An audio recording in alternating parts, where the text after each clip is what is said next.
Welcome to the March 18th, 2026 board meeting. My name is Song O, President of the board. Before we convene, I would like to remind everyone present that the board is a consumer protection agency charged with administering and enforcing pharmacy law. Where protection of the public is inconsistent with other interests sought to be promoted, the protection of the public shall be paramount. I know people probably don't follow, but today is also match day for residents, happens to be. So shout out to all those future pharmacists who matched, who have not matched. Congratulations to your careers and good luck to everything you do with your life. So as I facilitate this meeting, I will announce when we are accepting public comment.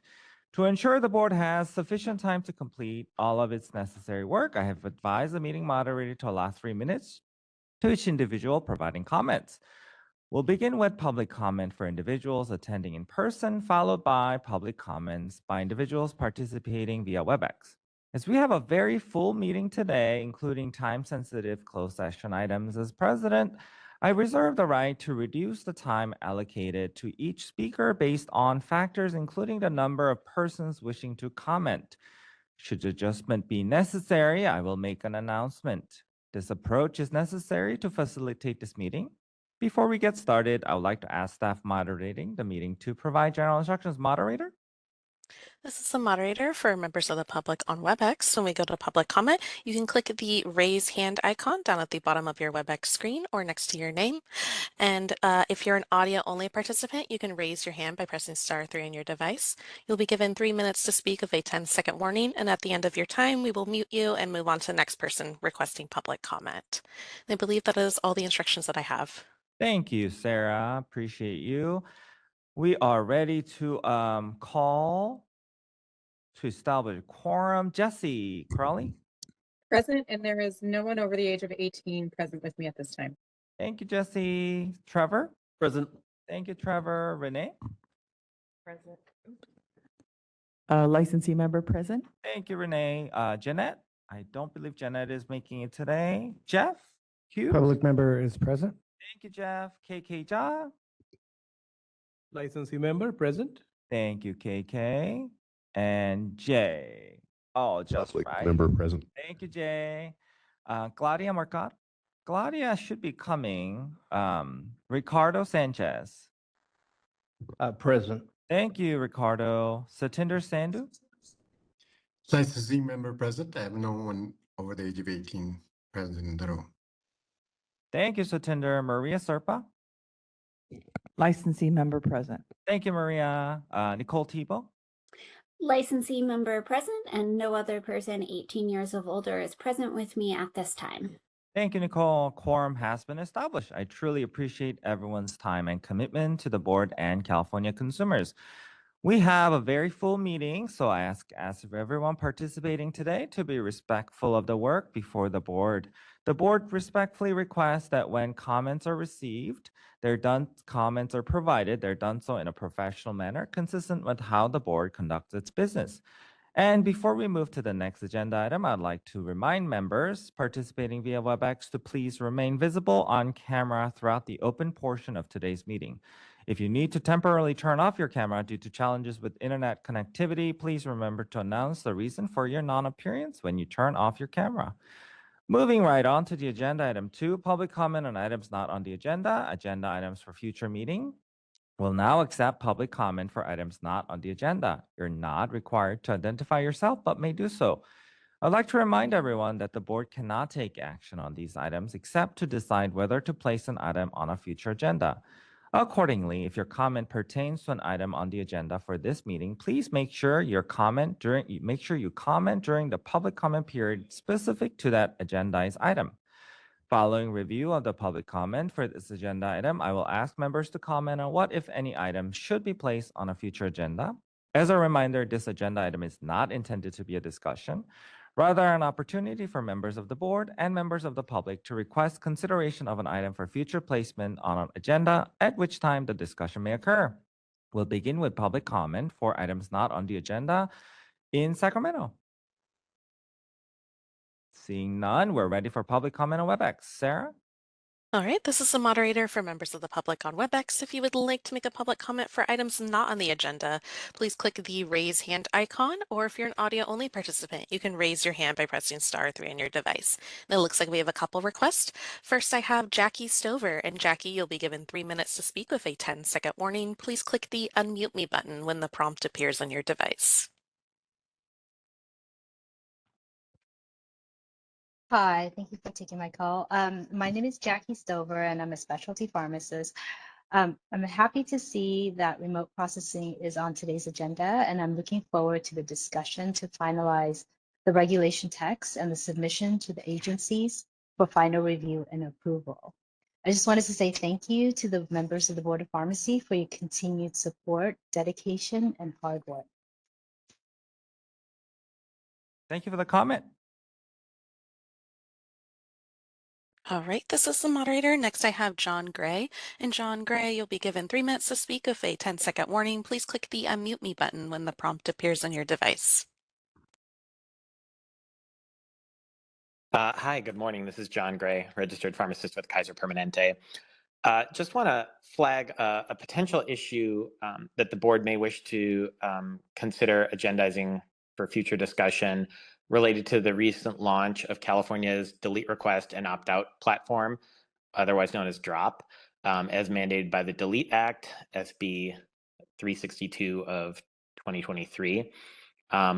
We have observed that these kind of data broker deletion measures may lead to rejected pharmacy claims and disruption of patient care. As you all know, most pharmacy information systems that are used for prescription dispensing workflows utilize data from external vendors, and this includes information that is used to verify prescribers. If a prescriber has requested that data brokers delete their personal information, such as authorized by the Delete Act, that prescriber's information might not be available in the prescriber data supplied by the vendor to the pharmacy. Without the prescriber's information, the pharmacy cannot validate the legitimacy of the prescriber and the prescription. And as a result, it is possible, and in some cases even likely, that that when a claim is adjudicated, that claim will be rejected. So what we're suggesting is that the Board of Pharmacy consider agendizing a future discussion on this matter to collect feedback from other stakeholders. Specifically, are they observing this issue related to data broker deletion measures in California, and particularly in California?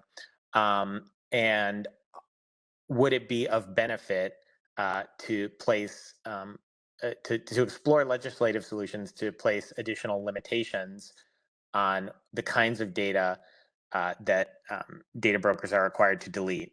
Would it be of benefit to carve out, for example, data related to regulatory board sanctions and discipline, for example? Thanks for the opportunity to comment. Thank you for the comments, Dr. Gray. If you could also email us with all those information, that would be really helpful. Sure. Thank you. I'll send it to Debbie. Yeah. Thank you, Dr. Gray. You bet.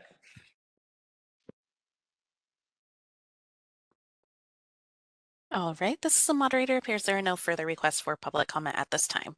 Thank you, Sarah. Bringing back to members, any comments?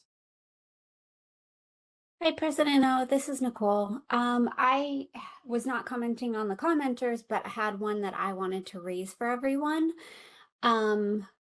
DHCS is making some changes in the Medi-Cal program coming up. They're changing some of their policies and the way they're doing things in such a way that it may cause a lot of people's prescriptions to be rejected very suddenly.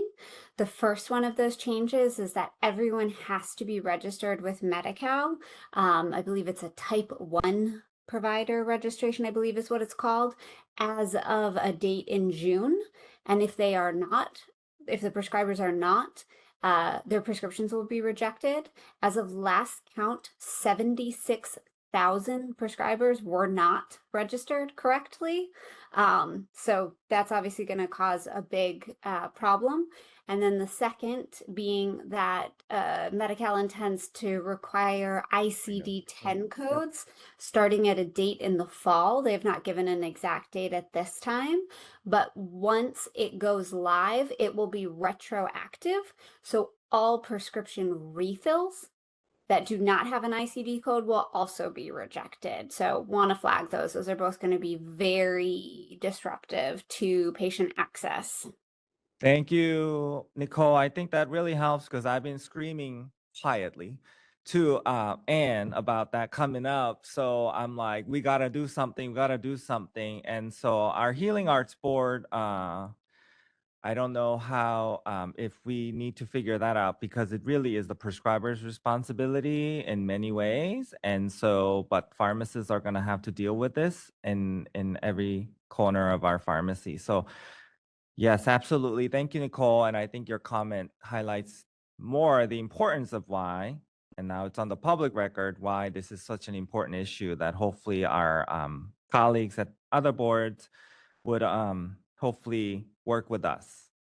So This is I'm screaming again, Anne. We got to make this happen. a quick, can I have a follow-up for Go ahead, Nicole? Clyde. Can you tell me more about the ICD codes and what's the intention behind being it retroactive? I think it's just we got to be a little careful. But I think, can we Oh. just provide a little education? If she has more comments, can she comment further?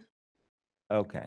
All right. Yeah, I Well. think this is something that if you're going to agendize it, you can discuss it at that time. Okay, sounds great. We can talk about it later. Sounds, I don't know if we can agendize this matter, but okay. It's just like it seems like we have really no power to do much about anything, but it's okay. We'll see. Nicole, was that all the comments? Yeah, I thought at the very least, maybe we can send out information to, the pharmacists to our email server. Medi-Cal is sending it out, but some of their communications are not super user friendly. So maybe we Yeah. can highlight this as well or link to it if we are allowed to, just to make sure everyone's aware so they know what's happening when the Right. when the change Absolutely. happens. Absolutely. And I think this pertains to like even for patients getting vaccines. Yes, And it their does. pharmacist's name Pharmacists goes have to on, be, right? yeah, And so this yeah. affects quite a bit of people. So Yeah. I think we really need to, talk about it. All right. Thank you, Nicole. Thank Appreciate you. it. I can yap on about this all day long. Feel very passionate about this issue. So, all right. Anybody else? Okay, we're ready to move on to agenda item 3, discussion and possible action to initiate a rulemaking to amend California Code of Regulation, Title 16, Section 1749 related to fees, including presentation by Matt Nishmine. I'm sorry, Matt, if I did not know your last name, and I don't know if that's correct. Nishmine is what I said, but if it is incorrect, please correct me. Senior Fiscal Advisor with DCA. As we discussed during the January board meeting, given a structural imbalance in the board's budget, it is necessary that the board review its current fee schedule to determine if changes are appropriate. As a precursor to our discussion today, since January 2026, DCA has completed its fee analysis and determined that the board again is not recovering the full cost of services. This is not a surprising finding given that the cost of doing business has increased quite significantly since the prior fee audit was conducted in 2022. I would like to welcome Matt, Senior Fiscal Advisor with DCA, to provide a brief presentation on the DCA findings. Matt, as I turn the meeting over to you, I would like to thank you very much for all of your work to complete this analysis. Matt, the floor is yours. Thank you so much. Thank you very much, President O. My name is Nishamini, Matt Nishamini. I am a senior fiscal advisor with the Department of Consumer Affairs. I'm responsible for the economic and fiscal analysis for every regulation going through the department, for every board and for every bureau. I also assist boards and bureaus to complete fee and revenue analyses for both regulatory and statutory changes, which is why I'm here today. Beginning in January, I started meeting with the executive officer, Sodergren, along with board staff and board managers.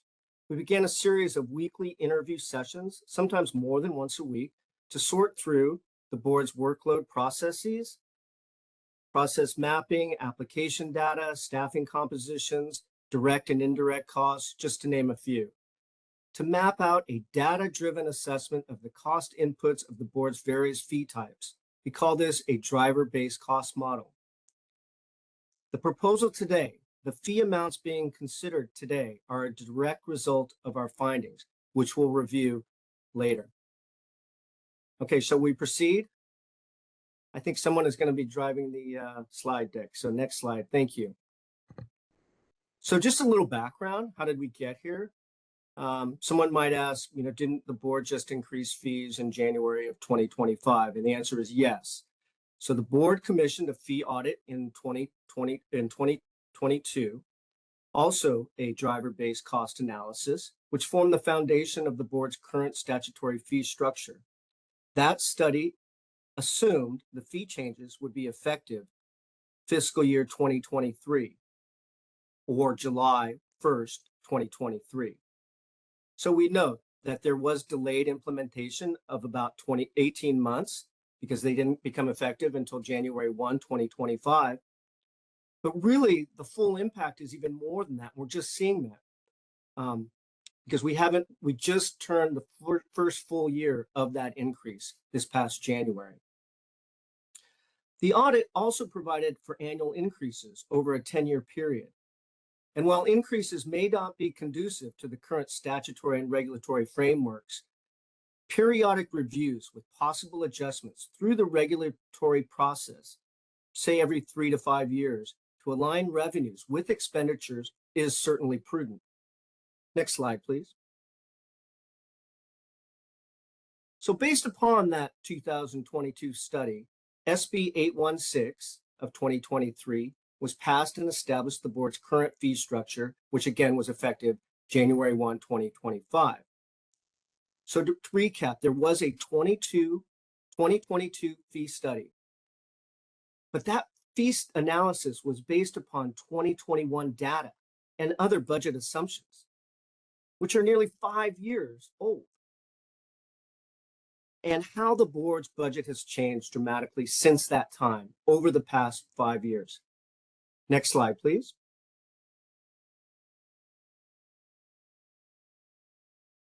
So these are 3 examples where costs have increased over the recent years. DCA pro rata administrative costs have increased by 17%. Statewide administrative pro rata costs have increased by 50%. And personal services, board staff, personal services have increased by 15%. Next slide, please. Additionally, there have been other changes to the pharmacy landscape, which you're all aware of over the past 5 years. Pharmacy closures, which are going to affect revenues. There have been changes to the ads, the automated dispensing devices, licensure process, also going to impact revenues. Next slide, please. So this is a fund condition statement, which you've all seen before, except we've extended it out. And we've extended it out so you can see, so this is based upon the 2026-27 governor's budget, which was just released this past January. And it says FM7 up in the gray there. That means it's through fiscal month 7, so through January. And those projections are reported in that CY column, 25-26, that second column. And we've also added a sunset date. So we've posted in the 29-30 fiscal year, the board will be going through sunset. So the idea is whatever action the board is taking now would alleviate any cost pressures through your next sunset. Just something to note, down at the bottom, we've got months in reserve highlighted in green, and we are seeing that there's a decline. And we know that. We know that because revenues are less than expenditures or total cost outlays. We call that a structural imbalance. And we see you going into the yellow out in 2030-31.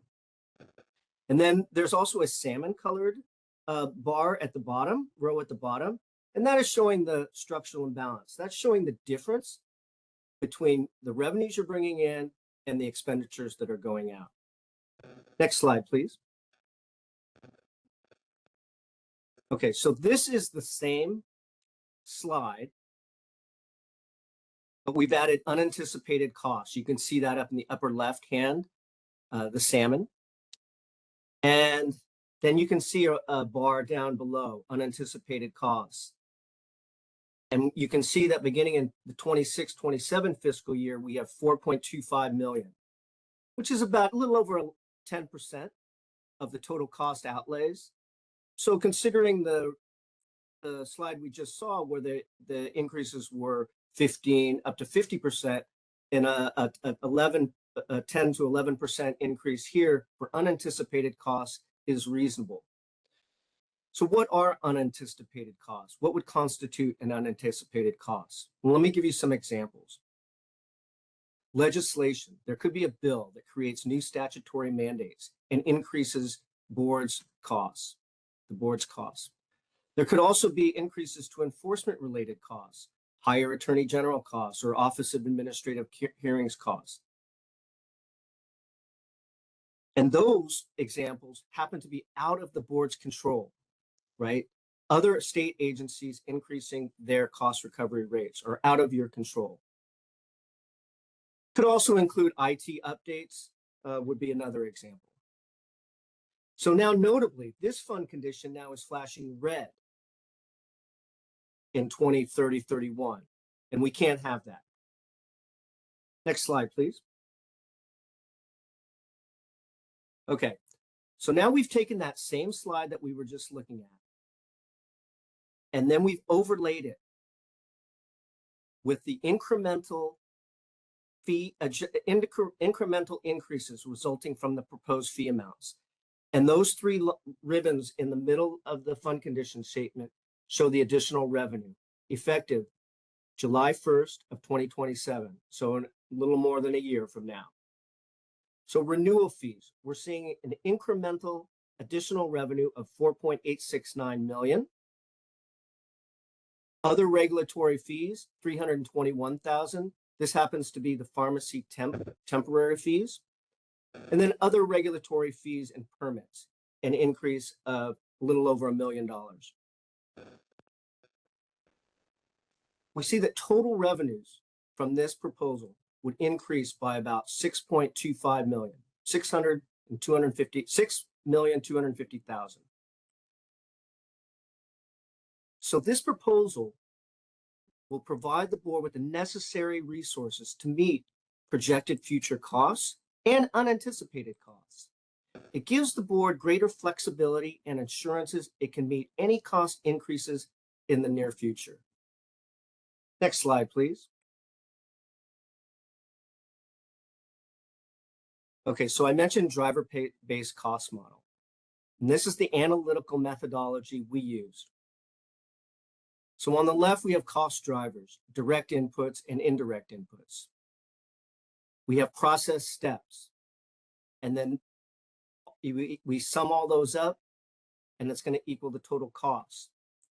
So how we do this is we do this on a per application basis. We examine each fee type.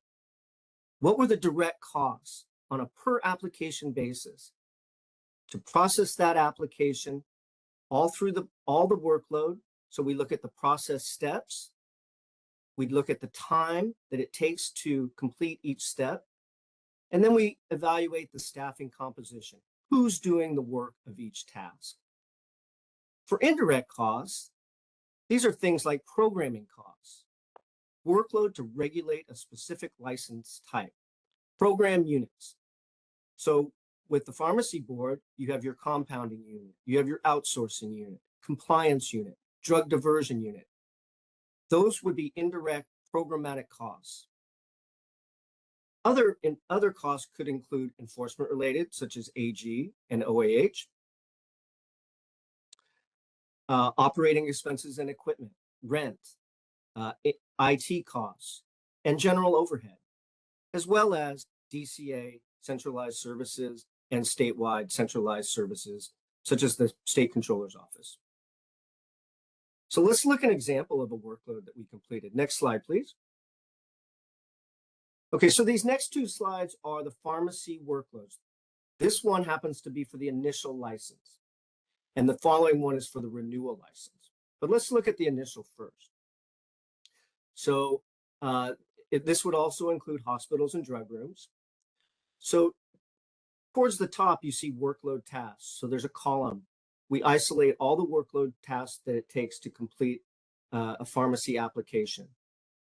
Moving left to right, it's on a per application basis, and I'll explain that a little further. And then we evaluate the minutes it takes to do that And then on the far right, the 4 columns are the staffing composition. So let's just take a little deeper dive. So on the workload task, first step, cashiering and trial balance reconciliation. So someone's receiving that payment, they're inputting that payment, they're running some reports for management. That's on a per application basis, as I said, and that takes about 10 minutes. And we have a management services technician, sort of an analyst, administrative specialist doing that work, takes 10 minutes. Then it's passed on, intake and log the application. A staff services analyst, a little higher level analyst, is doing that work, takes 5 minutes. And then they're passing it on to a more seasoned analyst, a higher level analyst, an associate governmental program analyst, and they're taking 3 hours to evaluate that initial application, identify deficiencies, takes another hour. And then there could be there is an enforcement review, and that's done at the management level. The staff services manager is doing that evaluation. And then I just want to note, if you look at the logging deficiencies, now that 1 has scaled down to 0.9. So what that's saying is that 90% of the time for every initial application, there's a deficiency. The package is incomplete. And the analyst had identified that, sent out a deficiency letter, notified the pharmacy, the applicant, of the deficiencies.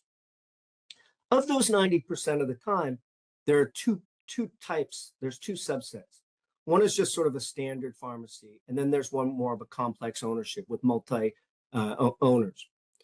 So 70% of the time, the analyst can handle those, and 20% of that time, of those deficiencies, it's passed on to the manager. And then you can see this scales down. So then there are subsequent deficiencies. So usually the package actually has more deficiencies on average, right? 70% of the time they're going to have a second deficiency. Then there's some correspondence. The pharmacy is calling up the board and saying, what's the status of my application? Are my deficiencies resolved? Where's my package? What do you need? So on and so forth. Fingerprint background check, final enforcement review, and then final approval. So that's for the complex ownership, assuming they resolved all their outstanding issues, that 20% is approved. And then the final review for the other 80%, which is the 70% of deficiencies plus the 10% that were in compliance, in full compliance, had full packages. So we round out to the 100% of the applications. So what this is saying is that, so then we sum the total of the minutes, we convert that to hours. And so like the MST has 10 minutes of workload per application, or 0.2 hours, and multiplied by $79 per hour. That's the hourly rate for the MST, equals $13. Then we have an indirect cost allocation there, which I'm going to talk about in just a second. And then we get a sum total. The indirect cost allocation is $21.42. We sum all of those numbers up and we get $46.50. So in today's dollars, today, that's what it takes. That's how much it costs on average for the board to process an initial application. The board is currently charging $750, and there is a statutory maximum of $2,000. So it makes sense because we know the board is not fully recovering for its services. We know there's a structural imbalance, and this speaks to that. This validates that. Keeping in mind the sunset in 2930, we've added a little sub chart down at the bottom there to project out what those costs would be moving out year over year. And then we've highlighted the 2930 years. So by 2930, this one application is going to cost $5,200. Next slide, please. So we did a similar analysis with the renewal. You'll notice that renewal, the workload tasks are much smaller, much shorter, because the licensee we're assuming that the licensee is in good standing. It's just there are less touch points.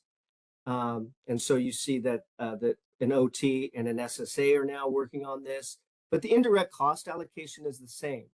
So the indirect cost allocation would include For pharmacy, it's going to include compliance, the drug diversion program and fraud program, probation monitoring, for instance, has to pay for that. Prescription drug abuse unit, the complaint compliance and research unit, plus any other overhead. So we aggregate all of those costs and then we divide it by the total number of pharmacies, the current active, and then the applicants, the new applicants, and that's going to determine our indirect cost allocation, and that comes to 2142. And they all have to pay that. As a licensee, you have to pay that because that's the cost to regulate that subset license type. Next slide, please. And with that, that comes to the end of my presentation. So I'm happy to answer any questions. Thank you, Matt. Really appreciate it. Members, do you have any questions or comments for Matt? Please, for my virtual members, just, oh, okay, Trevor, go ahead.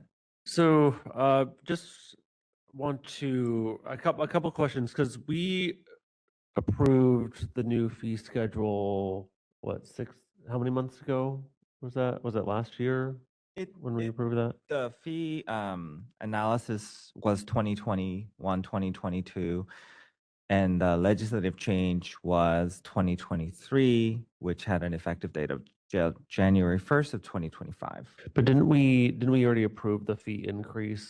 That was just for a tech. We did decrease actually for technicians. Right, but we also approved a fee increase at that same time based on the audit report, right? So that ahead. was the statutory change. Got it. And then we had to make conforming changes to our regulation. So the regulation was just aligning with the statute, because otherwise our regs would have been out of sync with the new statutory fees. Okay. And one of my questions with the fee increases, are there any concerns that obviously some of these are more significant than others? And I'm just wondering, as we deal with we obviously want to keep the board having the funds that it requires to operate. And at the same time, want to make sure we're not being onerous to the pharmacies themselves. Has there been any analysis or any sort of questions about whether increasing some of these fees could result in less applicants or less access to pharmacies? So the analysis does not include a price. We don't analyze the price elasticity of an increase. We take the current number of licensees, and we just extrapolate what the fee and what the revenues would be from the fee analysis. So no, there is no price elasticity. But I would say in a different way that this proposal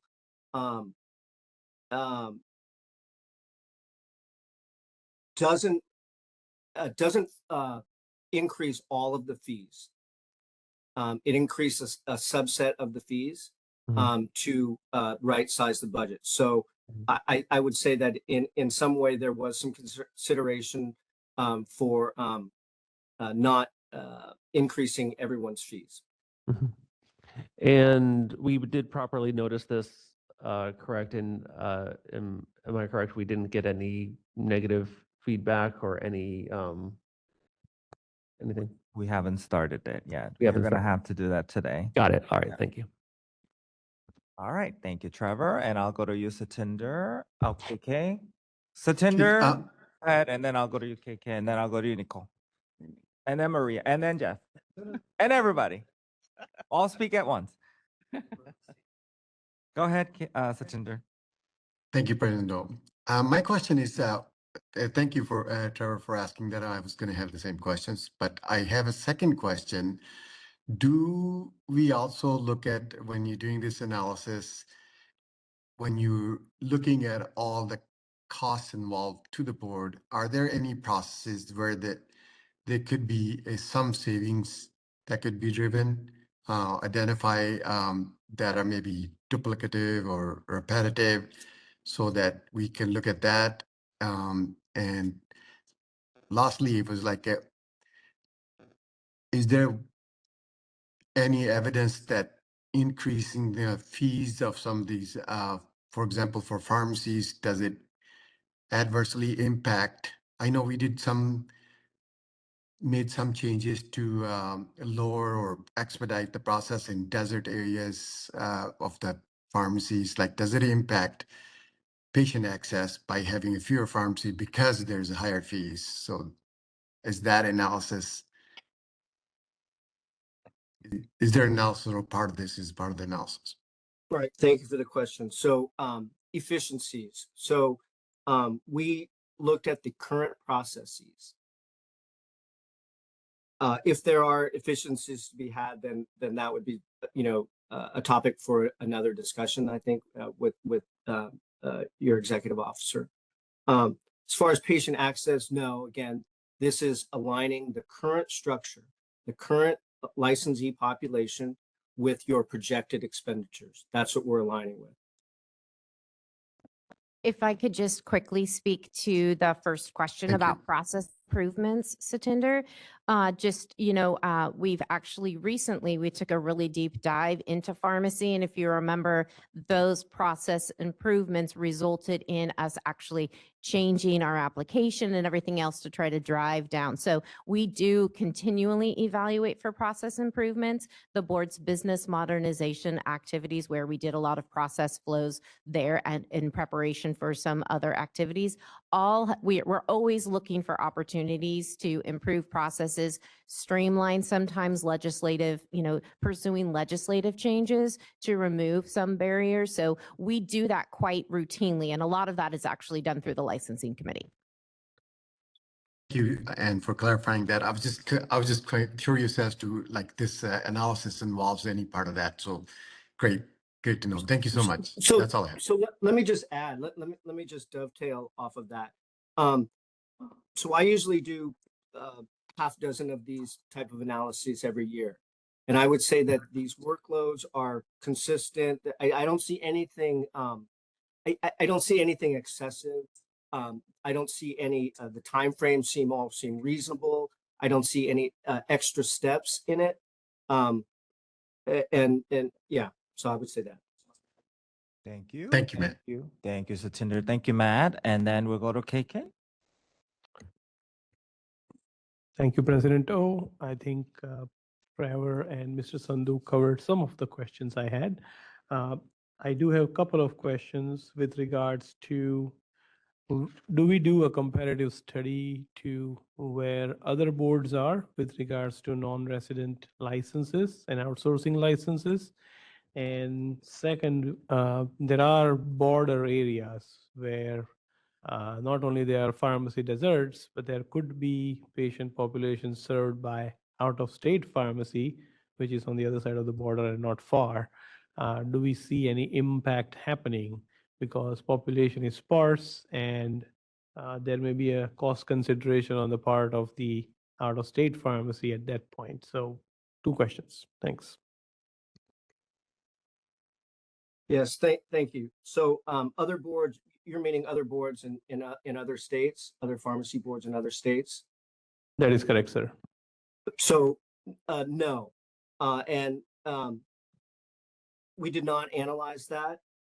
What we're trying to do is to align this board's revenues with this board's expenditures. And generally speaking, we don't do those type of analyses for a couple of reasons. The main reason is because the mandates are so different, populations are different, the landscape is different. And we are really focused on aligning this board's revenues with the projected expenditures to keep you solvent. And then secondly, again, with population impacts to various demographics and populations around the state, no, we don't look at that either.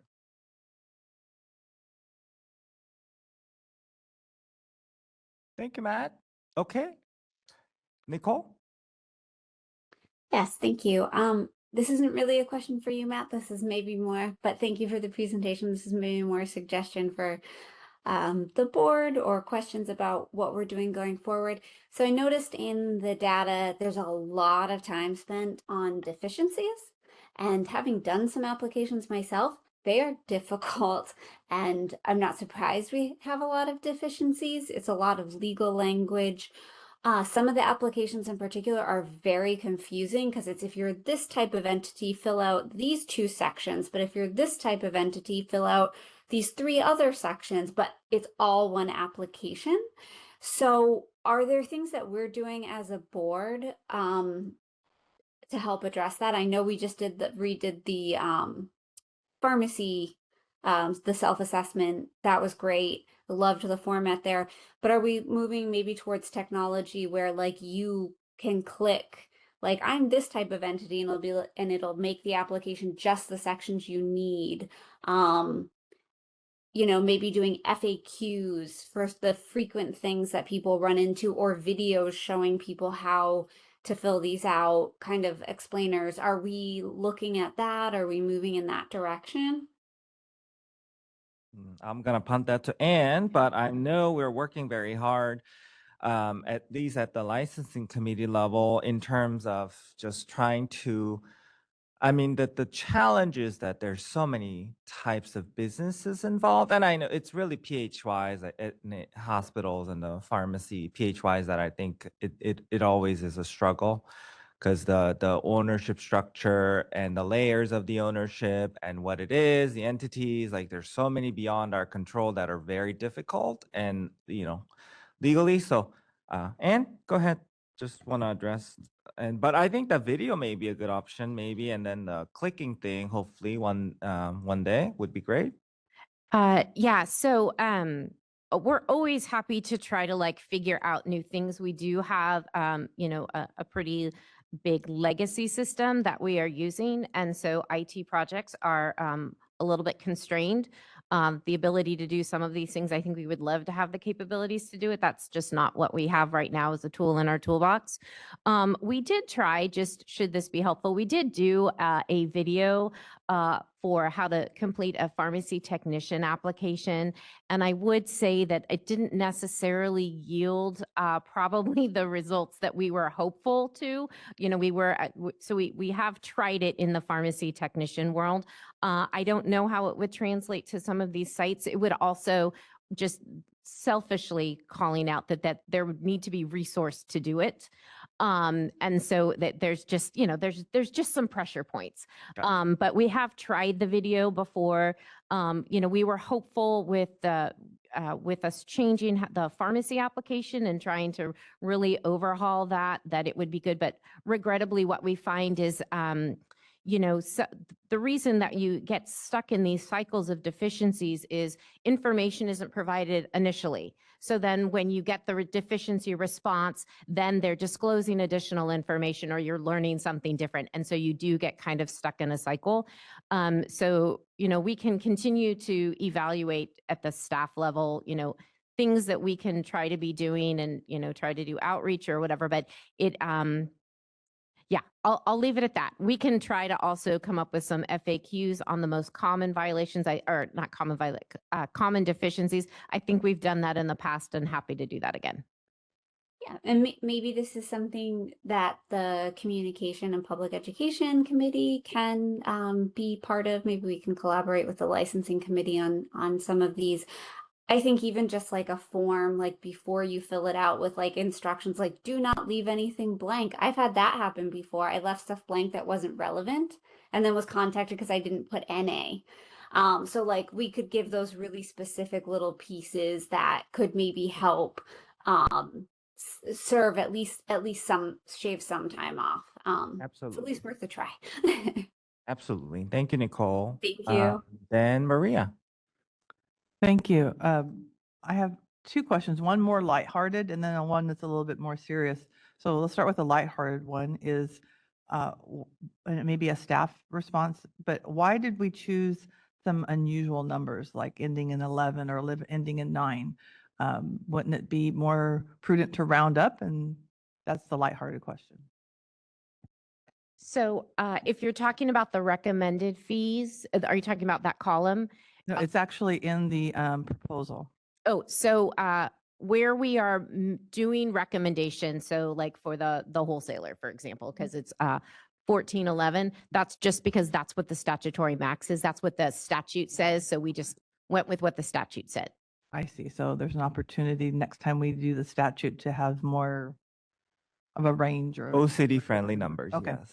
So that was the lighthearted question. Now, the more serious one is I wanted to dive more deeply into the non-resident outsourcing licensing category. And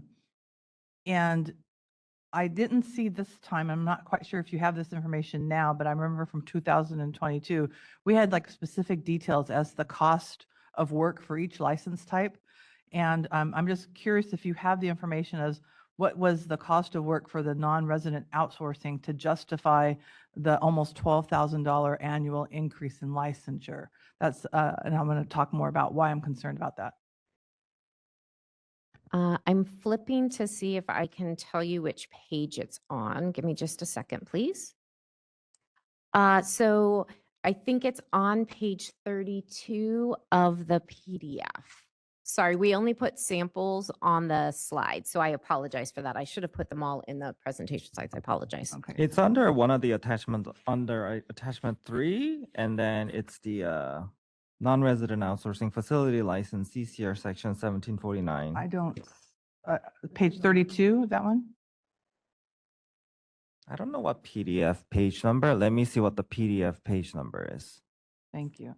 Well, while we're looking that up, I'm sorry, I probably didn't go down far enough. I was looking at the slides that you presented also. My concern is, I recently heard some discussion in the pharmacy, the national pharmacy community, I guess you could say, about some states that actually license non-resident pharmacies and some states that don't. And California was called out as being one of the few that do require licensure. I'm not going there. I agree. We should require licensure and we should do all the things that we do. My concern is about that there are only 22 facilities that are non-resident outsourcing facilities that are licensed according to the January data. And that's a very small number. And I am concerned by having such a large increase, not necessarily in the new license category, but in the annual renewal, that we may lose, even if we lose 10%, that we could create access issues and potential shortages of medications that are coming from the non-resident outsourcing group. In my area of expertise in acute care, we use outsourcers a lot, and a lot of them come from out of state. I agree that we should regulate them, but I'm highly concerned that $11,500 increase per year is significant, that we could lose, even if we lose 2 non-resident outsourcing pharmacies, we could create shortages. Yes, absolutely, Maria. But it's page 32, so the workload is, as you know, significant to, I think, regulate that entity. So your points are very valid. So I see that, just to be for the record, it looks like the cost is 64,000. Is that correct? Am I reading that right? The cost per license, per licensee? That's the cost recover. So basically, the cost doing a business of actually doing it fully is what Matt's analysis provided. Right. So I just wanted to confirm. So we are still taking a loss, even though it appears to be a significant increase. The state is still subsidizing the licensure of non-resident pharmacies, outsourcing pharmacies. Thank you. Correct. Yeah. So I guess to follow up on that, is there a way maybe in the licensing committee that we could highlight this area and just monitor over the next few years the number of non-resident outsourcing pharmacies to see if ideally it should increase, but at least stay the same? Absolutely. And I think what I would say is, from my very anecdotal, this is not analysis, this is just my anecdotal comment from what I saw on the FDA website. From my memory, since the inception of this outsourcer versus the pharmacy 503A and B, outsourcing facilities on FDA website has grown like crazy. So I'm hopeful that there are more competition and that they're actually, doing good in terms of growing their business. So hopefully. Well, and I Uh, hope that, California is a significantly large state Yeah. so that the volume that they could get would justify the fee. But it was concerning to hear in the pharmacy community, the discussion of, and maybe other states are now looking at licensing this, and that's why there's discussion. But there are very few states that require licensure. And I think, California is at the forefront for that. Okay, Claudia, and then go to you, Renee. Jeff? Okay. Man, all right, Claudia, go ahead. Or Renee, do you want to go first? Go ahead. I just want to kind of like anecdotally, like you said, and then follow off of Maria. I would just add that, I would agree, like we don't want to like cost them out, but I do think there's opportunity in a large populated state like California. And I think people have that goal. But I would also say that indirectly benefiting an outsourced facility getting licensed in California is, like Maria said, a lot of states do not license the outsourced facilities. But what they do, and this was a comment, actually at least 2 comments from the FDA compounding conference last fall, commented saying that they appreciated, these are states, and a board member also from another state saying that they appreciate the California inspection and licensure. And that is their process, is they will allow purchasing from a 503B that is licensed by California. Because as you know, like FDA inspects and it's intermittent. There's some that we use that have not been inspected for quite a few years. And then, so anyway, you're just waiting to see when they're going to inspect. So if they know that there's this secondary, more frequent and high, quality inspection. So I would just add that there's also kind of advantage for them to be licensed by California outside of California. Absolutely. Claudia? Hi, Matt. Thank you for such a great report. I know you mentioned you didn't account for price elasticity, but in your report, did we account for IT upgrades that we foresee in the future to enhance our workforce? And what did we budget for that? I don't have the report in front of me, sorry. So we are using the current budget, but we did add a line for unanticipated costs. That's right. And unanticipated costs could include future IT augmentations. So I know that we did have a request for information sent out. I think that price range is a few $1 million to implement an upgrade of our system since we can't use metrics. So we have to get another IT provider to do that. So I see that happening in the next 3 years. Did we account for that amount in those numbers? Or let's say around $3 million? Yeah, so we have 4.25 million booked right now for unanticipated costs. There is nothing, there is no public information. There is nothing built into the current budgets right now for any IT augmentations. So we're assuming with this budget that we won't be engaging in that IT upgrade, or are we leaving that up to chance for us to figure out how to fund that? So we did build in a line for unanticipated costs of 4.25 million. But we don't know how much that's going to cost us, correct? So the 4.2 could leave us vulnerable if that IT upgrade exceeds its budget. So let me say this. So in the event costs increase greater than what this projection allows for, there are other fees that the board could increase that would bring in a little more than 5 million, 5.2 million. So we could increase, we could evaluate those fees and come back with a proposal to increase through regulations. And how fast can we do that? So right now we're adding, you mentioned around 6.2, 4.6 million for licensing, 300 plus for other fees, and then you mentioned $1 million. So we can come back and ask for us to increase the fees within how short of a time period? So I said 5 million, it's 5.2 million additional cap space room. That's right. So regulations, from the time the board approves a regulatory package or approves the language, something with fees, they're very quick. It can take a year, sometimes less. I've done them as fast as 8 months. I think it's a misconception that regulations take years and years. This board is a good example. This board is highly efficient at doing regulations. It is the most efficient in the DCA portfolio for doing Oh, regulations. thank you, Matt. That is good to hear. Oh, Go, Matt. I don't know about that, but Great. So, right now, with the 5.2, what's our current reserve? How many months do we have on reserve? What's our, I think that's in that slide number. Can we go back to that slide number 17? yeah, just trying to gauge kind of where we sit, if we're in the comfort zone or if we're going to be putting Claudia, ourselves. in you a were position. asking what's the months in reserve for what scenario? Once we have the 5.2. Yeah, I didn't get that package. Well, So let me clarify it. This proposal will bring in $606,250,000, and that's in the green. If we add up those green line rows in the middle there, it comes to 6.25 million. That's right. That's right.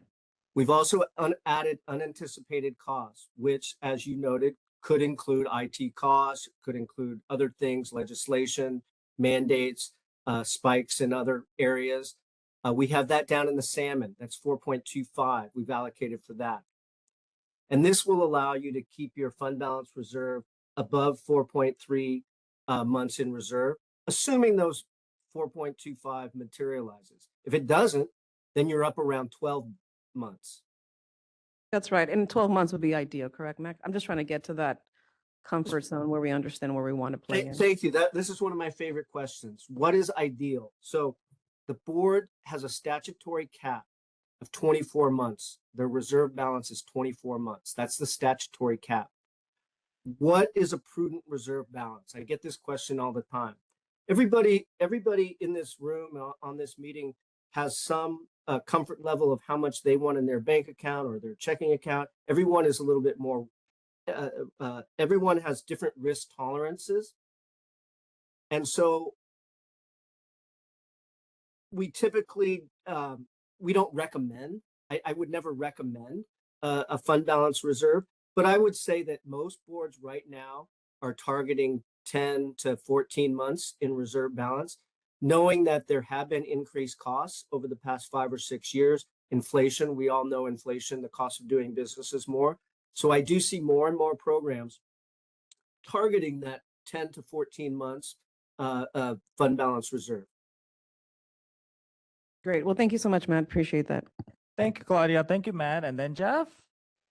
And then I think we're ready to wrap up because we are talking for a long Well, time. This isn't much of a question, really. It's just a comment. I kind of agree with KK's line of thinking is what are other states doing? And I understand that we concentrate on California. And I love that kind of leadership perspective that we focus on us and we want to make sure that we're doing that 100% perfect job for the citizens in California.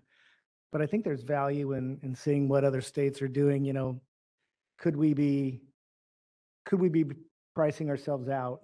I think understanding, you know, how much either more or less other states are charging or the costs involved for them, that might be an important item to look at. It's easy to say when we're in a shortfall is just raise fees. We can do that forever. And it seems like that's a common theme for California that really riles up the public, is that it's just so expensive to be here, and it's great. That's why we all live here. But I just don't want to make it seem like, hey, if it's too expensive, let's just keep raising fees. So that's why my thought, like KK, is wonder what the other states are doing. What does it look like in those other processes across the country? That was it. Thank you, Jeff. Great comment. All right, members, I think we've talked a lot on this topic. As the materials detail, a table is provided that includes the current fee, the statutory max, the recommended fee, and the audit finding. You'll note that in many instances, the audit finding is significantly higher than the recommended fee. As a quick reminder, our Business and Professions Code Section 4400 establishes the board's statutory minimum and maximum amounts, and the recommended fee set forth in the table cannot exceed the statutory maximums. In addition, the various fund conditions, recommended regulation language, and DCA audit findings are provided in the meeting materials. I know it's never fun to do this, but I think that this is something that we have to do. And so I'm going to actually make a motion just so that we don't have to have anyone feel the need to do so. So I think that it's important that I make a motion to initiate a rulemaking to amend California Code of Regulations, Title 16, Section 1749. And I think it was, we had some discussion, but I don't think there's any significant changes. So I will just still say consistent with the board's discussion. Direct staff to submit the text to the Director of the Department of Consumer Affairs and the Business and Consumer Services and Housing Agency, the name to be changed in about 3 months, for review, and authorize the executive officer to take all steps necessary to initiate the rulemaking process, make any technical or non-substantive changes to the package, and set the matter for hearing if requested. If during the 45-day comment period, the board does not receive any comments providing objections or adverse recommendations specifically directed at the proposed action or to the procedures followed by the board in proposing or adopting the action, and no hearing is requested, authorize the executive officer to take all steps necessary to complete the rulemaking and adopt the proposed regulations at Section 1749. All right, that's my motion, hoping to seek second from my members. I'll second. This is Jesse. Thank you, Jesse. Appreciate that. All right. Members, any comments before we go to public comment?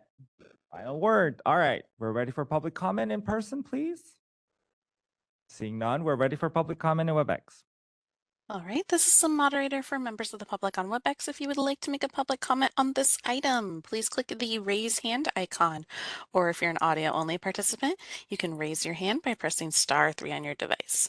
And give me one moment while I get the timer open.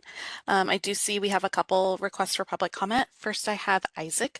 Isaac, you'll be given 3 minutes to speak and a 10-second warning. Please click the unmute me button while the prompt appears on your device.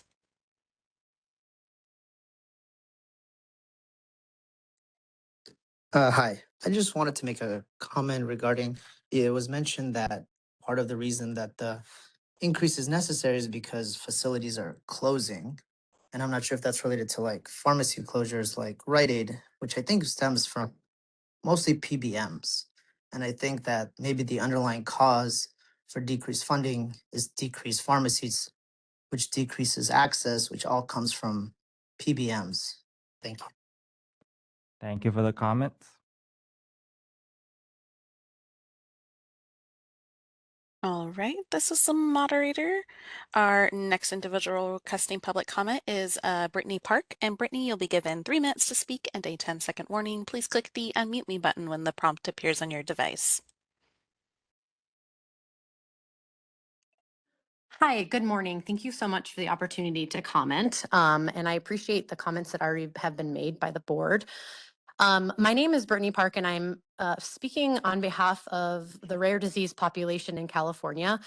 I work for and also am a mother of a child with a rare disease. I did appreciate the comments the board already had made about concerns about non-resident pharmacy fees.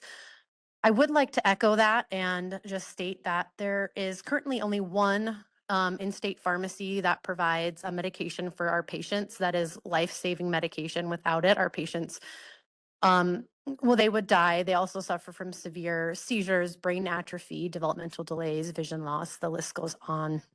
This pharmacy typically has issues providing this medication, and so our medical advisors and our medical teams that are within California have been trying to outsource through non-resident pharmacies. And have been very unsuccessful in these pharmacies getting licensed within California. And there's been a significant deficit for families have gone months without this medication. And my worry is that increasing these fees even more, which tends to be a big prohibitive factor for them, because these are smaller pharmacies, they're compounding pharmacies. They don't make money off these rare disease drugs, but they're still having to go through these significant costs of getting licensed for to provide this medication.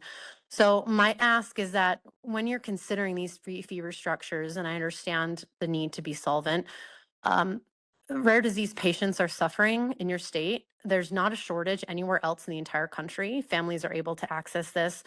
But given the statutory regulations and the licensing fees and the different requirements that your state requires, there's a very significant problem accessing this medication. One of them is called hydroxycobalamin.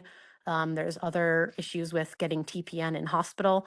I would also just ask and propose, if you have more questions about this, I'm happy to facilitate more discussion with our medical advisors who are in California, who are having direct access issues, as well as patients and the difficulties that they're having. But knowing that this is really affecting real people and it's difficult for them. So thank you for this opportunity, and would appreciate any thoughts. Thank you. Thank you for the comments. All right, this is the moderator. Next, I have John Gray. And John Gray, you'll be given 3 minutes to speak and a 10-second warning. Please click the unmute me button when the prompt appears on your device. Hello again, John Gray, registered pharmacist at Kaiser Permanente. I also wanted to flag, essentially the same issue that Ms. Park was just discussing, and that really gets to some of the comments from some of the board members. Kind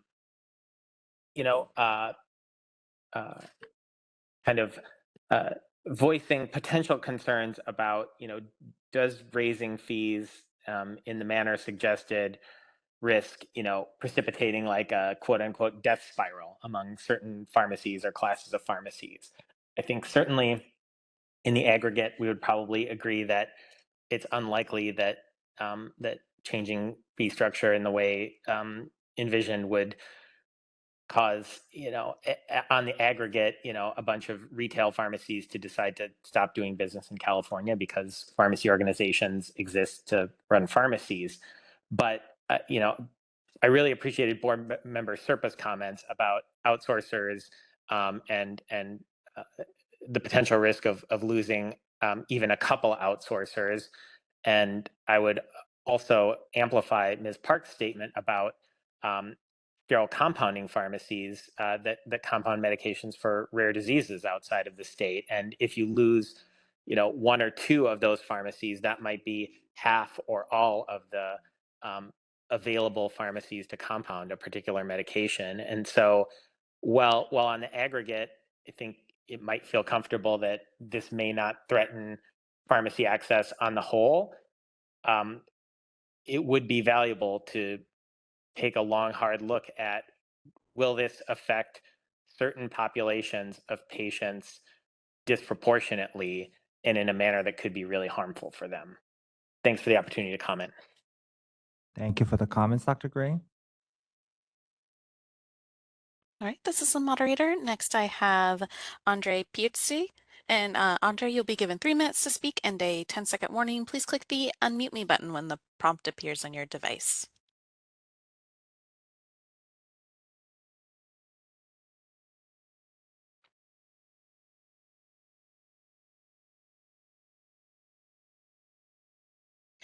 And this is the moderator. Andre, if you are currently speaking, we cannot hear you. Let me request to unmute your microphone one more time.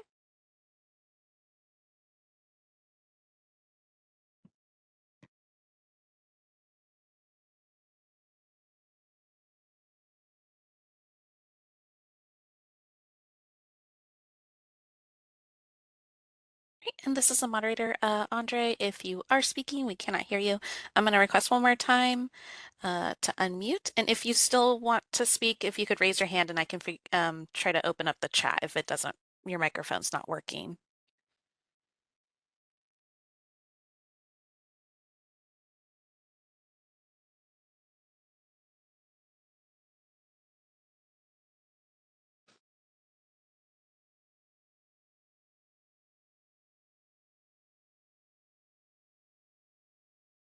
All right, it appears, oh, wait. Can you hear me is your- now? Yes, now we can hear you.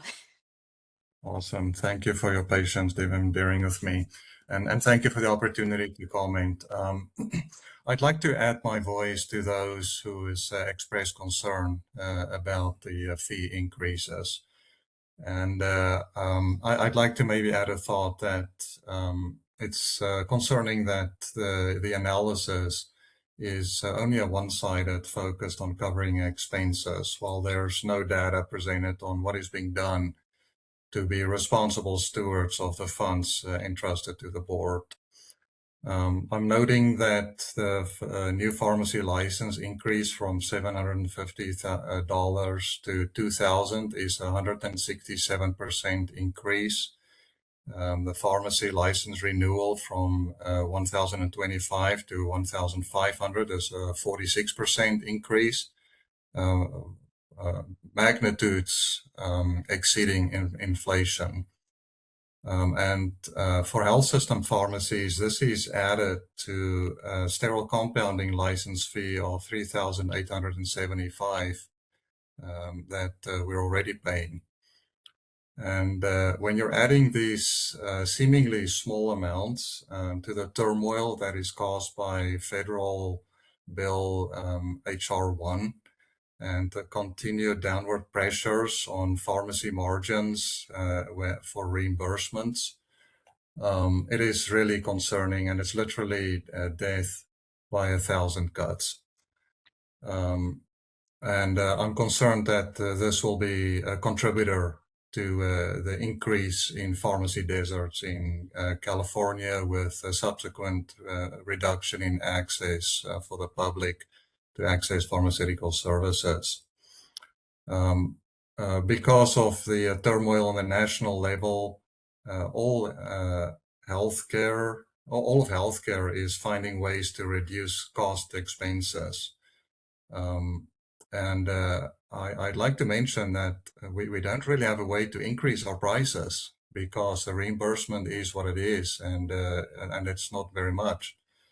I would like to urge the board, if you're going to be increasing these license fees, to also entertain the emotion and the thinking behind finding a way and consultants that can highlight where costs can be reduced and to identify further efficiencies for the board, so that the board can also, like healthcare, operate at a reduced expense and a reduced expense footprint. Thank you very much for the opportunity to comment. Appreciate it. Thank you for the comments, Dr. Peters. All right, this is the moderator. Next, I have Sean Kim. And Sean, you'll be given 3 minutes to speak and a 10-second warning. Please click the unmute me button when the prompt appears on your device.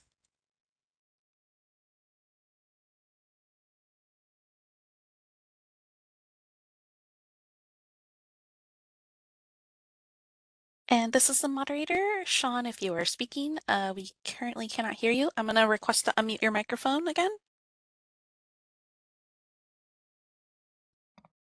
I apologize. I was speaking. Hopefully you can hear me now. Yes, we can hear you. Okay. Good morning, board. Sean Kim from California Pharmacists Association. We recognize the board's obligations to maintain a one-year reserve and the real physical pressure driving the this proposal. Sorry about that. However, we are concerned that the proposed fee increase as structured may accelerate the pharmacy closures and ultimately undermine the board's access to care and board's long-term financial stability.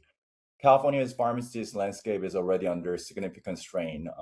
Many pharmacies are operating on unsustainable margins due to the persistent reimbursement challenge driven by the PBM's practices.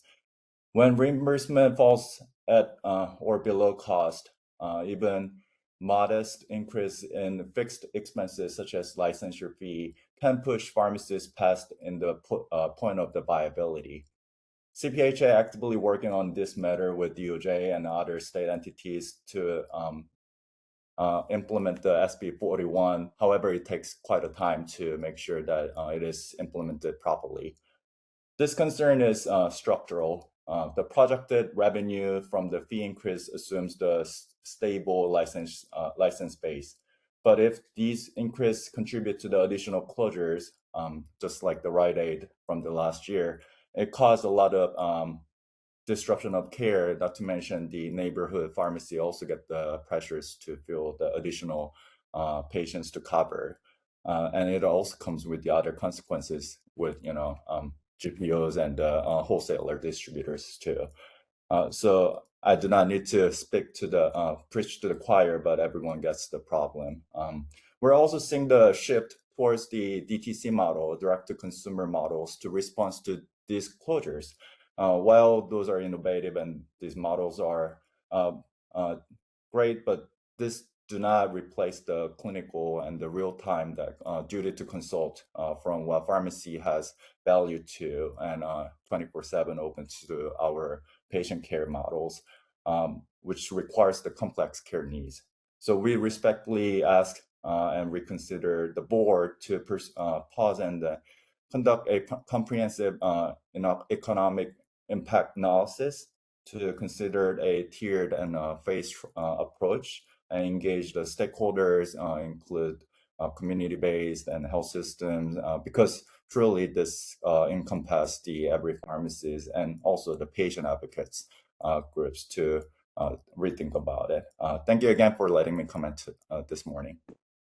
Thank you for the comments, Dr. Kim. All right, this is the moderator. Appears there are no further requests for public comment at this time. Thank you, Sarah. Appreciate it. I know that this is a tough issue always for many, many people. I hear you all. I totally sympathetic to the comments. But, I think that this is really important for us to continue to move forward at this point. And also just want to share that I know there's been some comments about our, efficiency in our staff. And I can tell you that our staff, Anne and Julie, our deputy executive officer and our executive officer, every day they really try to save every single dollar every day. Well, I would say penny, but I don't think penny exists anymore. So I'm going to say dollar. I know that it's easy to say those, just to say that make it more efficient. Yes, we are trying. We are a behemoth of an organization with many layers. And as you can hear, the complexities that we deal with is quite intense. And, I think that there's so many layers. There's tentacles, octopuses of many, many legs of problems that we deal with. And it is difficult, but we have to do what we, is the right thing to do to maintain what we have to do to take care of patients at this moment. So I would strongly urge all of us to move forward. Before, Maria, you had a comment? Yes, I just wanted to share with everyone that I do plan on voting yes, which is to start the rulemaking process, which is just starting the discussion and the rulemaking process. We will have time for stakeholders to provide input. And, just like with regulations, there are usually several iterations. So I'm looking forward to that discussion. Thank you, Maria. And Trevor? Similar to Member Serpa, I also am going to vote to move forward and begin this conversation. Yeah, it's a delicate balance because we are, as has been noted, California and the California Board of Pharmacy is on the front end as a leader in this space.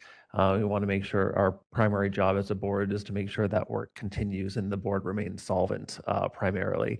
And so I look forward to the conversation about how we maintain that leadership, how we make sure that we are good stewards of the funds and make sure that we are maintaining a solvent, ongoing organization. So I will be supporting it as well. Thank you, Trevor. Before I call for a vote, anyone have any comments? All right, we're ready for vote. Jesse? Yes. Thank you, Trevor. Yes. Thank you, Renee. Yes. Thank you, Jeff. Yes. Thank you, KK. Yes. Thank you, Jay. Yes. Thank you, Claudia. Yes. Thank you, Ricardo. Yes. Thank you, Satinder. Yes. Thank you, Maria. Yes. Thank you, Nicole. Yes. Thank you. And I vote yes, the motion passes. We're gonna go get a new car. Just kidding. Our car is like 12 years old and our poor inspectors have been driving. We do have a car, yes, our inspector used, but that's quite old and it's broken down. But you know, it's all right. We're gonna move forward. Okay, before we go to agenda item 4, I think this is the opportune time for a quick break. It is 10:21, so we'll come back at 10:40. As time is tight, we gotta move forward. So 10:40. Thank you. Come back at 10:40, please. I have to step out at 12.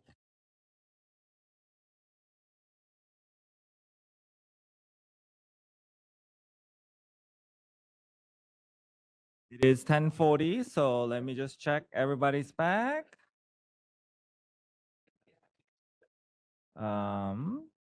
Jesse, are you back? I see you. Yes, I'm back. Thank you, Jesse. Trevor. Thank you, Trevor. Present. Renee. Present. Thank you, Renee. Jeff. Here. Thank you, Jeff. KK. Present. Thank you, KKJ. Present. Thank you, Jay. Claudia. Present. Thank you, Claudia. Ricardo. Yeah, present. Thank you, Ricardo. Satinder. Present. Thank you, Satinder. And Maria. Present. Thank you, Maria. And Nicole. Present. Thank you, Nicole. And I am here. Next agenda item is 4. Discussion and possible action related to proposed edition of California Code of Regulations, Title 16, Section 1717.11, related to the remote processing of prescription, including review of comments received during the 45-day comment period. Moving to agenda item 4, we have the opportunity to review comments received during the 45-day comment period related to the board's proposed regulations regarding remote processing of prescriptions. Background on this regulation package is included in the meeting materials, and I'll keep my comments brief as this topic has a long journey and a history. Just a quick reminder, the board approved the proposed rulemaking text to add provisions for remote processing of prescriptions for outpatient pharmacies as part of the November 2025 board meeting. Included in the meeting materials is a proposed text released for the 45-day comment period. Board staff prepare summarized comments with recommended responses. Importantly, board staff recommended modified text and all the comments received during the 45-day comment period. There were some couple of the late comments that we've also sent it to the members and uploaded to the public. And I'm hopeful members had an opportunity to review the materials. I do agree with the staff recommended comment responses and the staff recommended modified text. I welcome your comments, members, and also I would entertain a motion if you believe such action is appropriate, and I'm happy to make a motion as well. I'm very certain that we're very close, and I really appreciate all those commenters who provide comments. And I think with the staff recommended 15-day modified, we'll go for 15-day comments. I think we'll be in very good hands in a place to adopt this regulation. All right, members who would like to go? Maria? Okay, go ahead, Maria. And then I'll go to you, Nicole. Saw you raise your hand too. I'll jump in, and I don't have a problem making the motion unless Nicole wants to make the motion, but I just wanted some clarification either from staff, or I believe it's going to be, is it Jennifer who's working on the regulation It language? would be DP. DP, Yeah. sorry. Welcome, or DP. About, Just so introduce DP. DP will be our regulation counsel moving forward. can you introduce DP. her last name? Sorry, DP. What's your last name? Oh. Miss DP Miller. Miller? Miller. Miller. Yeah, nice to meet you. Thank all. you. Sorry, DP. That's okay. If maybe you could address this question either after the motion, but mostly it's some of the comments that we received show that some of the members of the public are unfamiliar with 4071.1, which is talking about electronic prescription entry into a pharmacy or hospital computer, a form of remote verification. How this regulation would impact that, my understanding is they stand alone and separate. Yeah, that's right. They are separate. That's at the statutory level. And here we are focused on not the hospital pharmacy, the community-based pharmacies. And so they are separate. And 4071.1 remains intact. So thank you for making that more clear. I think that will help some of the evaluation, some of the letters we received from the public. And maybe if they want to provide some testimony, they can share their concerns as it relates to also 4071.1, I think may have answered some of their questions. But if you'd like me to make a motion, I can, or you want to go on to Nicole? Sure, I can go to Nicole, and then I see you, Jesse, and then we can hope to have you make the motion. Maria? Nicole, go ahead. Yes, thank you. I know I'm getting a teensy bit ahead of myself, but I think when we get there, it would probably be helpful to have some kind of FAQs.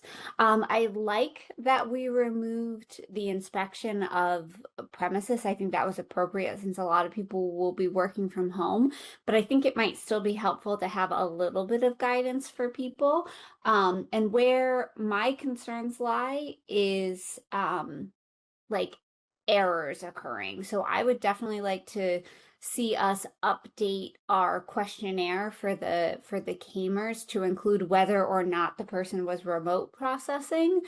And then in an FAQ or some guidance that we put out that maybe we could, obviously you need to be compliant with HIPAA, but things like making sure that the software identifies that the person was working remotely, or that somebody doing the final verification check can see what the first person saw in case there was an error. Maybe we could get into some of those pieces. But my big concern again is about making sure that we include this on error reporting. I'm hopeful that this will decrease errors, but I think we still need the data to back that up. And lastly is more of a question, and not a question for us, but I'm a little confused because of the comments on the position of UFCW, because there was a bunch of comments that I believe was from a steward that indicated that the UFCW union supported this measure. But then we got one that seemed to be from leadership that implied that they don't. So that was a little bit confusing, and perhaps in another comment period, they would like to clarify their position. That's all. Thank you. Thank you, Nicole. I think that that's a great comment, and absolutely, I think that CAMer, that will be a process, but I would hope that we could look into that, and I'm sure we could do FAQ, sample pharmacist agreement through your committee and such, which I'm sure would be a great suggestion. Jesse, go ahead. Hi, thank you so much. Let me put my hair down too. I always forget to do that. My position is still the same, in which I don't support such a broad application of remote processing moving forward. Over the last several years, I've definitely heard very strong testimony, particularly when it comes to non-retail chain settings like specialty. I think that's so niche, and the amount of time that goes into the consultation and needed for those particular medications, I think justifies remote processing. Now, as a pharmacist who's actually working in the store and understaffed, remote processing doesn't address the needs of the pharmacy in and of itself. So I have been, disclaimer, on a leave of absence from work, but in my absence, I'm still getting messages from pharmacists telling me that the PIC does not have full autonomy over staffing decisions. They're either blocked from the front end manager, they need approval from them, their district managers. Some people have been reaching out to me telling me that they're still getting pushed to make cuts in the pharmacy and in pharmacy hours. And then when they do want to make a decision to hire, that has to go either through the front end manager, the district supervisor, or even a recruiter. So there's still a lack of autonomy here that we haven't addressed. And for me personally, I think it's premature to apply this broadly to the retail chain setting in particular. I know there was a comment regarding controlled substances, and the staff response was that it would be up to the PIC. And I have to reiterate that unless it's explicit in the text, employers are going to view that as open-ended.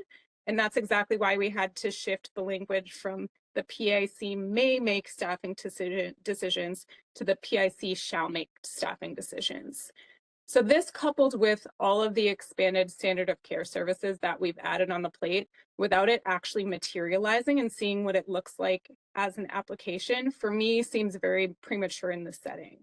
Now, from the patient perspective, because I've been on a leave of absence, I'm not normally filling my prescriptions at my workplace. And I've actually filled prescriptions at several different chain pharmacies in my leave of absence. I can tell you that the staffing issues are still the same across chains, whether it's Walgreens, CVS, Albertsons. Nothing has changed in terms of staffing from the patient perspective. I rarely see the pharmacist, and when I do, they only have one other person and they're juggling 1,000 things. And so my concern still lies in that I think this, at least in the retail chain setting, still means and unfortunately gives permission for employers to hire virtually rather than giving us staff at the store. I saw overwhelming comments of support, especially from pharmacy workers, and I think it can improve the quality of life, particularly for those people working from home. But for those of us who are still in the store, I'm very worried that we're going to get more and more burnt out because we won't have the support that we need to actually give the patient care that Californians deserve. So for me, I still disagree with this regulation so broadly. I would recommend excluding retail chain pharmacies until we get more information about how our other changes in law actually manifest and materialize. Thank you, Jesse. Thank you for comments. Anyone else? Maria? You wanna? I'm trying to read it here. It's a very long Except, motion. it's a little bit covered here, so I'll try to read the first couple of sentences. The motion reads as, accept the board staff recommended comment responses, modified regulation text consistent with the board's discussion, and initiate a 15-day comment period. Additionally, if no adverse comments are received during the 15-day comment period, authorize the executive officer to take all steps to complete the rulemaking process and to adopt proposed regulation text at section 1717.11. Further, delegate to the executive officer the authority to make technical or non-substantive changes as may be required by control agencies to complete the rulemaking file. And then I have a question. Thank you, Maria. Okay, Do you want the second first? let or- me find a second and then we'll go to the question. Okay. Anybody want a second? You want a second? No, I have a question. Okay, I'm gonna second that. Okay. So my question is, I know that the interim or waiver COVID remote processing is not exactly the same as the proposed regulation, but how many months was that waiver in effect that we were already doing remote processing, so it's not new to us? Now I can just throw a number, but from my memory, which is not a reliable indicator, I'll tell you, I will say that was on for probably about 3 to 4 years. It was a long time. And it was also like, you know, the waiver was written in a way that it was or until after, I believe, 90 days after the declared emergency, or so 6 months or 90 days. So it was very long. Can you maybe give like a 30-second review, because we have some new members who are not familiar with what happened during COVID and how we were already doing remote processing? Dr. Serpa. Well, I'm gonna punt that to Ann because this is like yeah, it's gonna be, I'm gonna challenge you, Ann, because this, I can go on for hours on this topic, unfortunately or fortunately, very complex, but I think at this point, so much has happened that it's probably best that I focus on the future, not on the past. But go ahead, Ann, if you can, just as quick as you can. Yeah, I'll just read or digest it if that's okay. So under the board's authority, Or quick TikTok, whatever videos that these kids make, Oh, sorry, I'm aging myself. What else is new? Consistent with the board's authority to grant waivers during declared emergencies, the board did grant a waiver to allow for remote processing. It started in COVID when there was the need for the physical distancing and continued throughout on and off. There were some times where it was not in place, but generally through 90 days post the federal government lifting the emergency declaration. So it was applied equally across the various pharmacy practices, if I'm recalling correctly. Thank you, Anne. That was very quick. Keiki?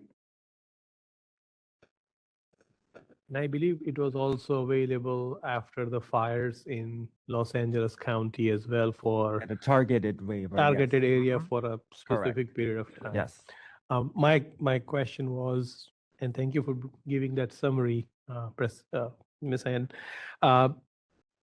During that period and following that, was there, and there has been a lot of questions about the home inspection because home being the preferred site of doing that work. So was there any inspection done, or was there any challenges that we identify specifically related to place of work where this remote work happening? So I'm sorry, I'm not quite sure. I'm totally understanding. We did not perform any inspections of these alternate work sites, remote work sites, when these waivers were being done. I'm also not aware of any issues, if that makes sense. Thank you, Kiki. Okay, member. Oh, I think Jesse and Nicole, your hands are up. So I just want to confirm that you guys want to say a few words. Want to make sure. Yes, Okay. I actually Go ahead, had Nicole. I had a follow-up question for Jesse and or any of the other chain retail pharmacists. I'm represent independent, so it looks slightly different. I wanted to see if Jesse or others who wanted to speak feel like there's anything that can make this feel safer. I liked that the person who's working remotely does not count towards your ratios. I think that keeps it so we have to have a certain amount of people, in person to have your text there. But did they have any ideas or anything else that would that we could consider?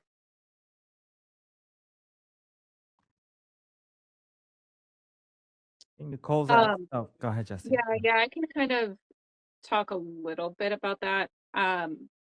It's hard to gauge what can actually make it better because we haven't seen things materialize fully yet. So particularly being at Pavilions and Albertsons as a whole, I can say that in terms of the chains, we're definitely the leaders in terms of like pushing what the retail pharmacist is allowed to do clinically.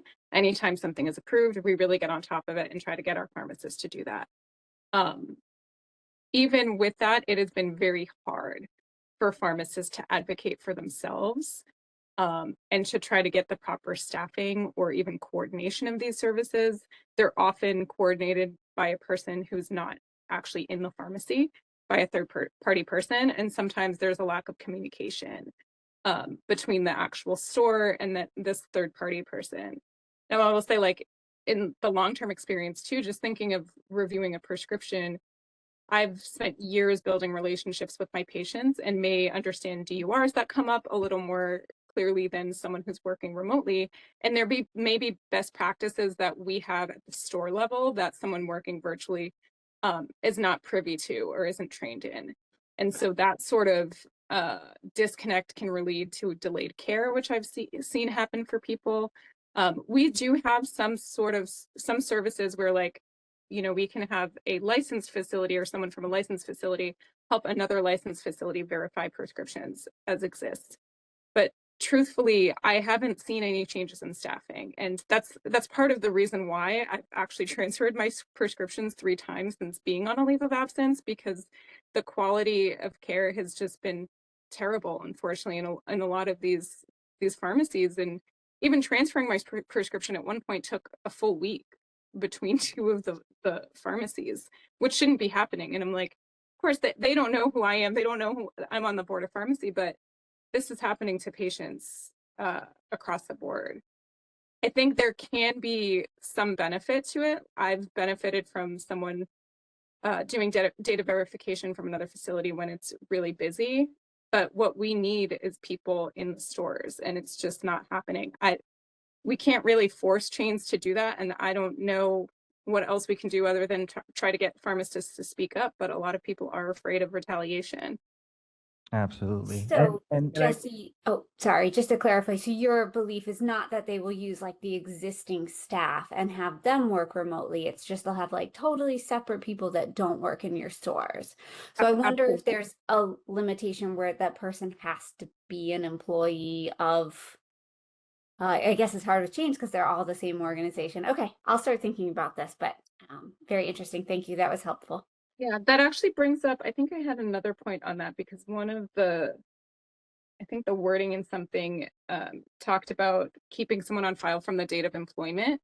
And I think that language needs to be clarified, because there may be people who are currently employed who have worked for several years and may be beyond 3 years who choose to work remotely if it were to go through.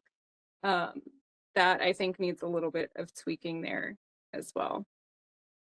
But one thing that I did want to comment on, kind of piggybacking off of Maria, I know that we had waivers in place a few years ago after COVID, but a lot has changed since then. And our pharmacy practice in the retail setting has become more and more clinical.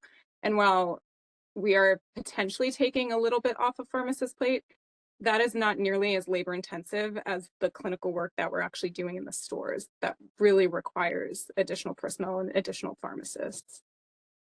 thank you, Jesse. KK, go ahead. And I have some comments myself. Just a quick comment. Different settings. For example, I operate pharmacies in number of different states, and there are states there where it is permissible to do so. It is by and large beneficial for many different reasons. One of them being you can have a heads down pharmacist working undisturbed on clinical judgment based actions, and those are really helpful. Number two, in the my practice setting where there is a rapid onboarding of hundreds of patients are happening, and not necessarily you can do that with the existing staff. You can bring in or pull in staff from your different pharmacies together to bring in hundreds of patients. Again, doing the work heads down and undisturbed definitely helps. And also, I have seen that in disasters. My initial license was in Florida. I went through about 13 hurricanes there, and where pharmacies are not opening or there are certain areas which are inoperable or inaccessible, ability to log in remotely and process prescription.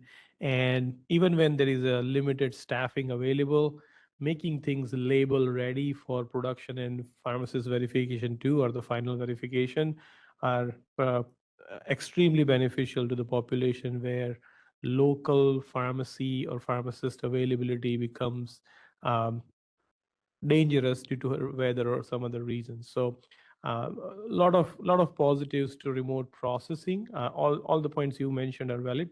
I'm just adding a little bit more from my side of the pharmacy practice setting.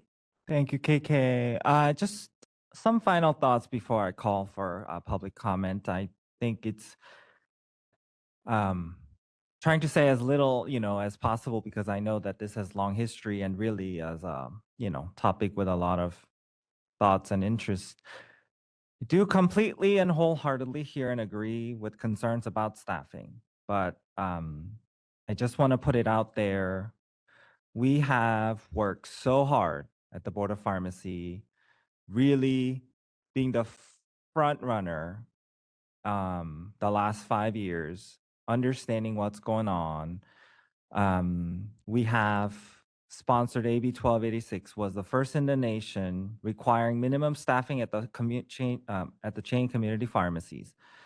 With AB 1503, we finally have the PICs has explicit staffing authority, and these vehicles are out there for our pharmacies to really, finally, pharmacists to stand up, and hopefully they can take care of their patients to their best abilities. But also we have such a behemoth of an issue that I think that true elephant in the room of a PBM and the reimbursement issues that is so far out of reach for what we can dictate, unfortunately, with spread pricing and the pharmacies. I mean, I see red every day of my practice and my pharmacy, and I'm concerned for, staying open. So we have true problems that is multi-layered, multifaceted, like everything. It is a complex issue. But ultimately, this is just one area that I really don't think that we should be too much colluding the staffing with this at this point. I think that rather complicates things more. There's very long history of this issue. And also, ultimately, I don't know how I feel about having a world where you're this pharmacist and you can work from home, but if you work in this setting, you're not allowed to work from home. I don't really think that that's the right approach. And so I do strongly think that at this point, this regulation is necessary. It is good for patient care. It balances all the complex concerns as much as we can with what we are able to do. And I think that this is the right move and right thing to do. With that, I will open one last time for our members to comment, and then we're going to go for public comment. And members? Okay, I think we're ready for public comment. So as we open up for public comment on the motion, I respectfully request that all individuals seeking to provide comments on this item raise their hand now, and in the room or via WebEx, mainly WebEx, because the room, I think there's few folks in here. This will allow us to determine if we can allow, probably we're going to have to cut the comments down to 2 minutes. So we'll make that determination after everybody raise their hand. And so that all the interested parties have an opportunity to comment on the motion, and while also ensuring the board has sufficient time to complete all of its necessary business. I guess I'm a glutton for punishment, putting the fee and this on the agenda. So, all right, in person, come on up. Thank you. Right here. Okay, we're gonna do 2 minutes. Yes. It's on the number of people indicated. Do you want to turn on the microphone for us? The light is on. You're ready to do it. Just get it close to your, yep. Thank you. Sarah, we're doing 2 minutes just because of the number of folks. Apologies, the WebEx timer is not cooperating with me today. 1 second while I try to get it open. There we go.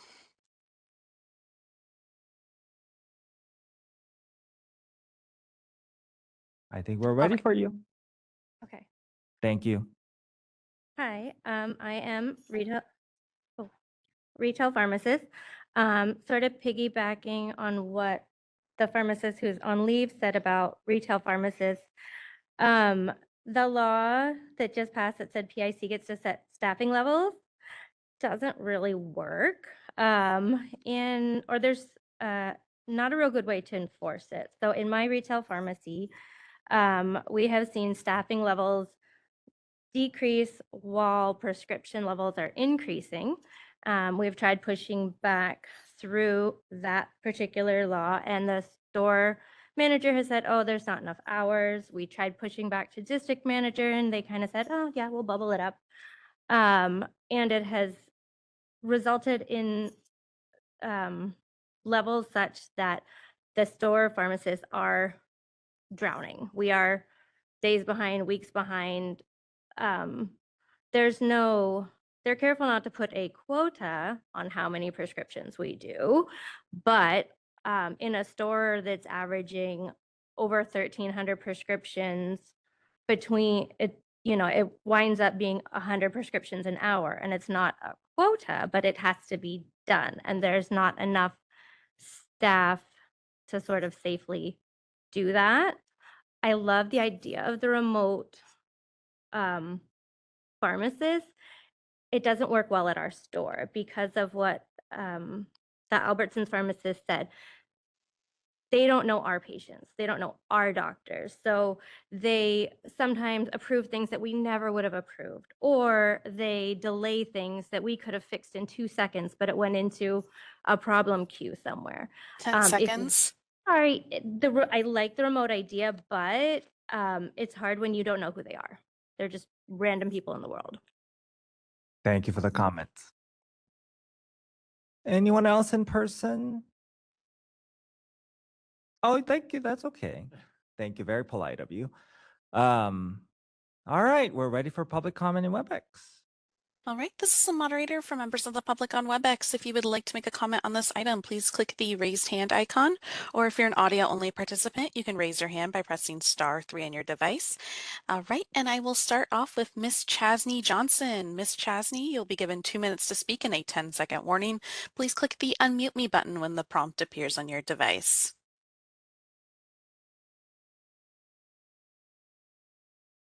Hello, this is Pharmacy Technician 106559, Ms. Chazzy Johnson speaking. I would like to state a comment for this agenda item. When authorized to have pharmacy staff in remote locations, can those days please be reflected on the pharmacy schedule with abbreviations that can let others know that employees are working from remote locations? Oftentimes in many pharmacy settings, the pharmacist uses their personal phone to contact other pharmacy members just to let them know they are working at home. If we have those shifts indicated on the schedule with productivity, maybe those cost centers can be charged a business phone so everyone doesn't have to have their personal phones out when not needed. Thank you for creating a space to share concerns and have a great day. Thank you for the comments. All right, this is the moderator. Next, I have Amber Parrish. And Amber, you'll be given 2 minutes to speak and a 10-second warning. Please click the unmute me button when the prompt appears on your device.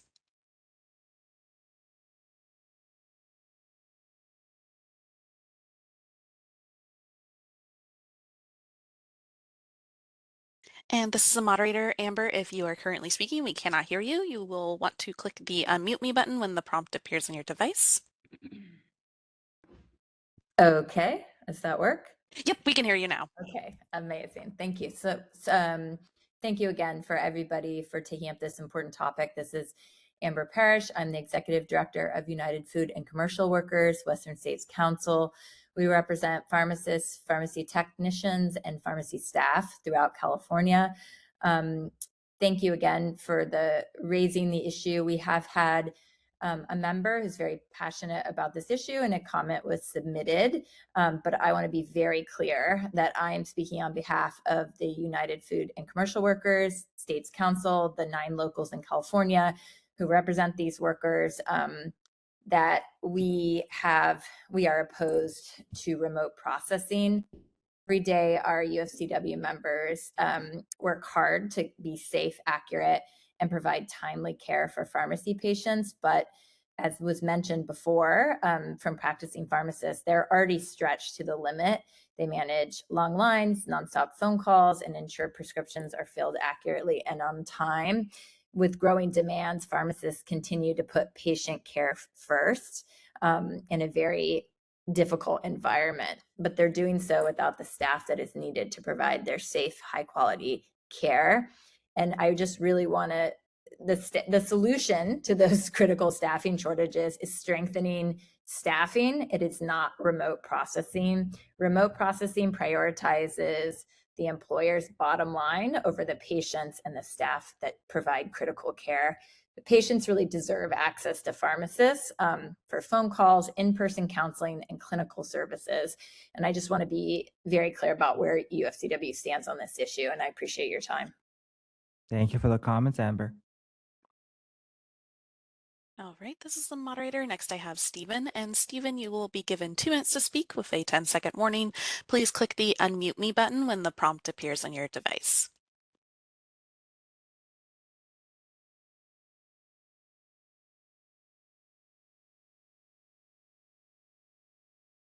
And this is the moderator. Stephen, if you are speaking, we cannot hear you. Thank you very much. Can you hear me now? Yes, we can hear you. Thank you. Thank you very much. My name is Stephen Gray. I'm a pharmacist and an attorney with about 40 or 50 years of experience in major pharmacy operations across the entire state, and functioned as a compliance officer and professional affairs leader for a large organization. I think one of the serious problems with the regulation is that there's still confusion. I know that Maria tried to address it in the first question about the impact on BPC 4071.1. But actually, when DP Miller made her comments, it seemed to confuse it a little bit more. 4071.1 does apply to community pharmacies, not just hospitals, if that was the statement she made, that it only applied to hospitals. And the regulation is unclear as to whether the input of a prescription by a prescriber outside of the pharmacy would be part of prescription processing. And so that needs to be clarified by education policy or change in the wording. And maybe the board members don't realize that we have thousands and thousands of pharmacists who are working outside of pharmacies or and who are prescribers under the law, and that is going to increase. And so if this restrictions on remote processing applies to them, that I think would be a violation of the statute, and or at least the intent of the statute. And so that's the first thing. The second thing is that the regulation still defines remote processing in the negative, which has good points, but it doesn't define what remote processing is. And that makes it very unclear as to what the law really allows. And finally, just a reminder this is a regulation that allows remote processing. It doesn't require it. Thank you. Thank you for the comments, Dr. Gray. All right, this is the moderator. Next, I have a call-in user with call-in ending in 66. And for our call-in user, I'm going to request to unmute you. You're going to press *6 on your device to unmute. And you'll be given 2 minutes to speak in a 10-second warning.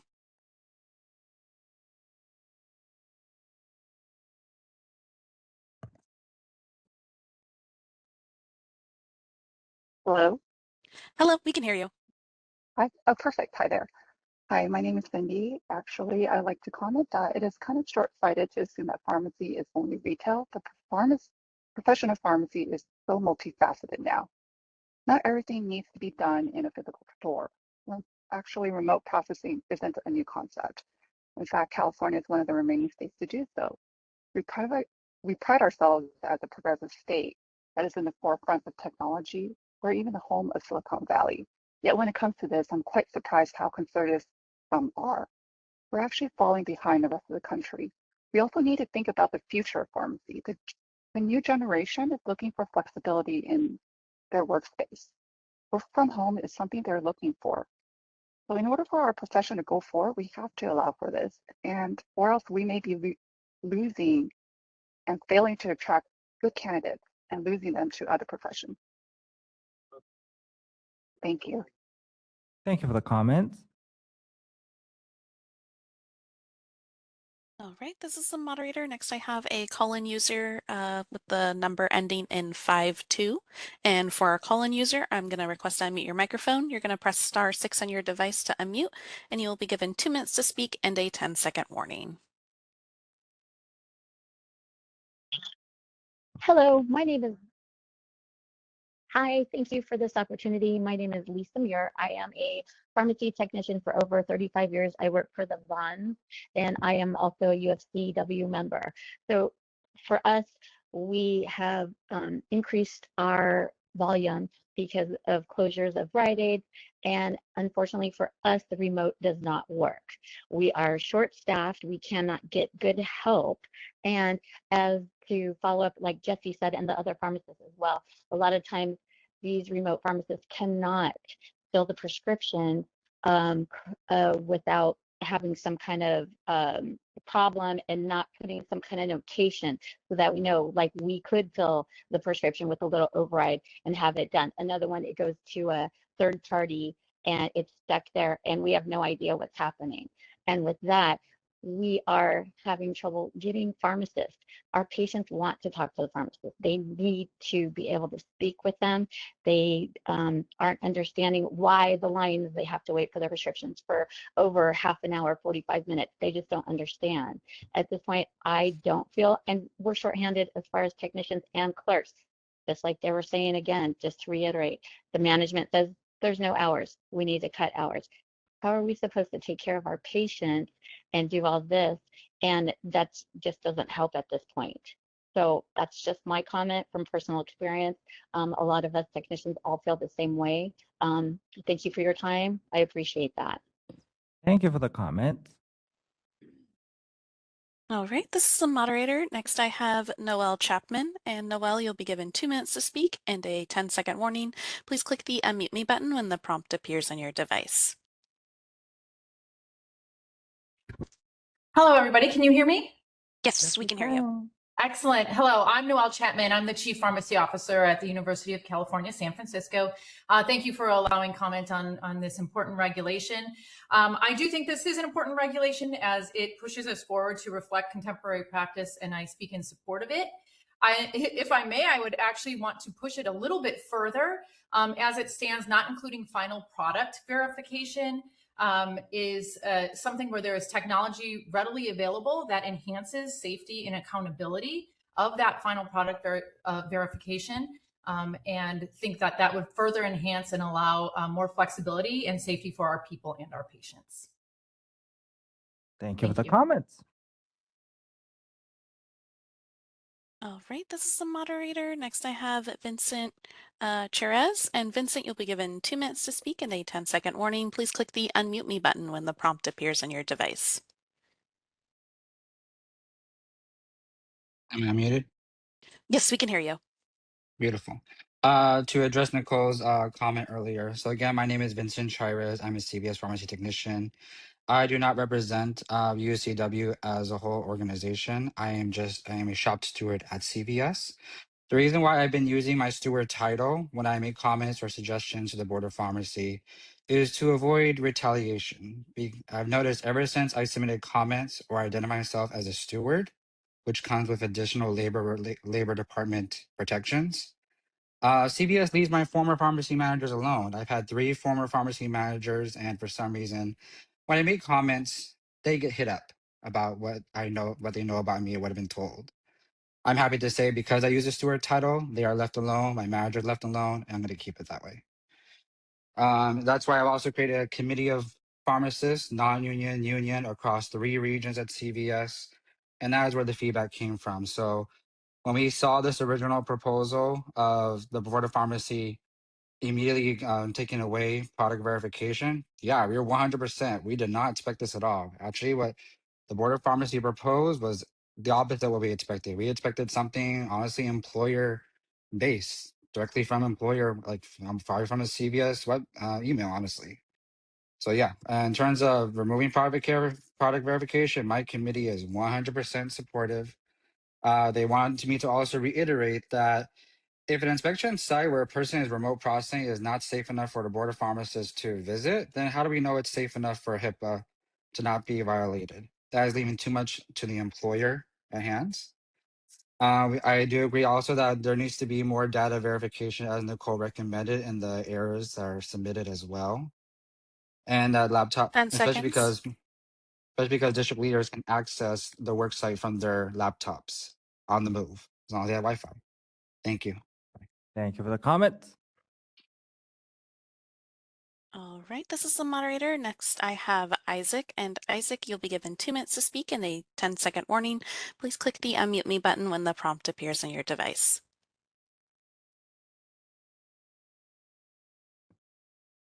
Hello again. So I just wanted to say, like, I'm definitely on the opposed side of the regulation. I think there's like 2 major issues that I think is important to consider. I was reading the public comments, and they were stating how inspectors can't really walk into people's houses to inspect them. And so I feel like that opens up, you know, if it's not possible to inspect, you don't really know what's going on. You don't know if the patient, if the pharmacist is maybe ends up working in like a public space or somebody else is in the house, or increased risk of data breaches, which happen all the time already with health records. And then the other thing is, every pharmacist probably would prefer to work in a nice, quiet environment at home, not have to deal with phone calls or patients coming up to ask questions about over-the-counter medications or other issues. But I think that's so important for like society to have this access, and I think this is only going to reduce that significantly. The time spent building connections and trust with patients is so crucial. It can't happen virtually. You need more people at the stores with pharmacy closing and more things going virtual, like telehealth and mail pharmacy, and on top of that, you see all the things with social media and misinformation. Now you're even losing the little bit of direct actual professional care that you received at a pharmacy.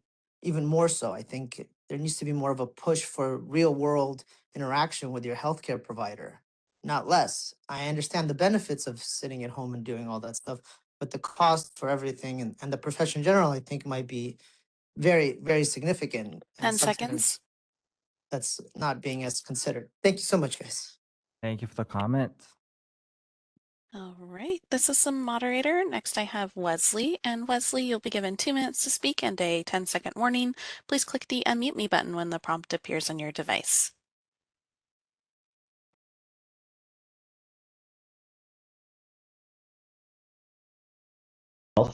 I just want to submit these comments in support of this regulation, which represents an important overdue step in modernizing California's pharmacy practice framework. So while we support the board's intent, we just offer 2 recommendations.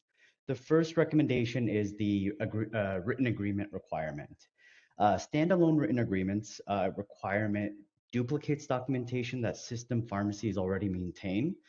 There's existing frameworks, including remote hybrid work agreements, job descriptions, IT HIPAA security agreements, all that kind of address these space designations, consent, security, and scope of duties. So we request that the board clarify that the existing documentation can satisfy 1717.11, provided that they contain the required elements. And this will reduce a duplicate administrative burden on health systems. The second item is the regulation. We would recommend that we permit remote final product verification with a few caveats. The exclusion of final product verification from remote processing does not reflect the current landscape of pharmacy technology. Remote verification platforms now combine high resolution, high speed, multi-spectrum imaging and video, barcode scanning, and AI-assisted review to generate comprehensive auditable records, all culminating in a final verification by a human pharmacist. Physical presence is not required for verification integrity using these systems. The pharmacist role is preserved, only their location changes. This exclusion is also inconsistent with the recognition 10 that seconds. the pharmacy practice is continually evolving and pharmacists can practice within or outside of a licensed pharmacy. So we recommend that we promote remote final verification using a validated remote verification system. Thank you. Thanks for the comments. All right, this is the moderator. Next I have Timothy Cutler, and Timothy, you'll be given 2 minutes to speak and a 10-second warning. Please click the unmute me button when the prompt appears on your device. All right, thank you very much for the time.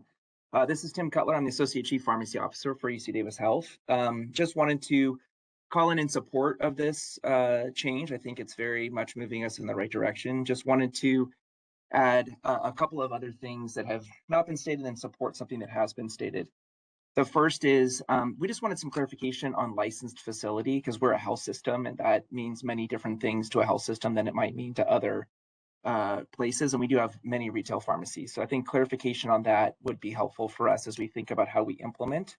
The second piece is just making sure that the board does not put undue operational burden on how we implement in terms of agreements of pharmacists. We have remote work agreements, we have policies and procedures, and we would assume that we could just incorporate this type of practice into our existing documentation. So just wanted to clarify if that would be something that we could get some additional information on. And then finally wanted to also support remote verification. I agree that the technology is far superior to what it has been in the past. And I think actually probably has more accuracy in terms of what people are doing related to all of the, photography, high resolution, all the things that have been stated before. So that is all I wanted to say, and I appreciate the time. Thank you for the comments. All right, this is the moderator. Next, I have Henry Chan, and Henry, you'll be given 2 minutes to speak. Oh, apologies, Henry. If you still want to speak, could you raise your hand again? Thank you. You'll be given 2 minutes to speak and a 10-second warning. Please click the unmute me button when the prompt appears on your device.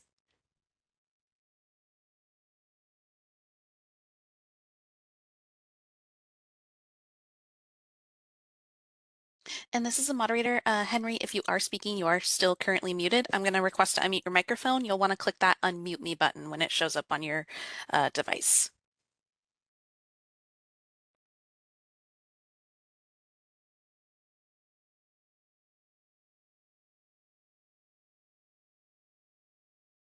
Is that working now? Yes, now we can hear you. Okay, thank you. Henry Chan here, California Region Director of Pharmacy Operations for Common Spirit Health, or AKA Dignity Health.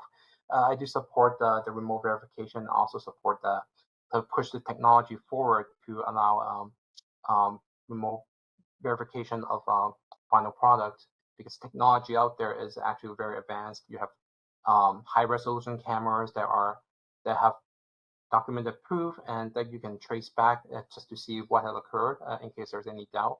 So yeah, I think that's it for me. Thank you for the comment.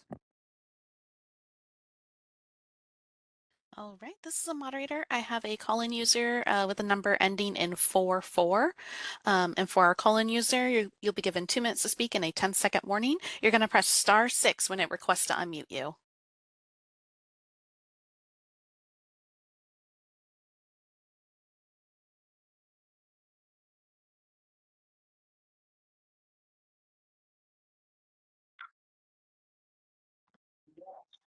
Hi, thank you so much for giving me the opportunity to make a comment. I wanted to just share my comment in regards to how remote work would not cause staffing issues. Staffing issues is a bigger issue in retail pharmacy regarding burnout, workload, and that's a whole nother topic. And I don't want people to confuse remote working with those issues. Remote work or processing can actually help take the pressure off retail pharmacists from time-heavy tasks like doctor calls, insurance prioritizations, clarification calls, refill requests. Those are things that you can easily do with a phone, a computer, and a pharmacist. You don't necessarily need to be in the pharmacy, in a retail pharmacy. You don't need to touch the medication or anything like that. And by allowing pharmacists to take care of those tasks, that gives the in-store retail pharmacist more time to have face-to-face conversations with patient, provide counseling, safety concerns, and things that have been brought up that retail pharmacists do like doing. So they can focus more of their attention on those issues.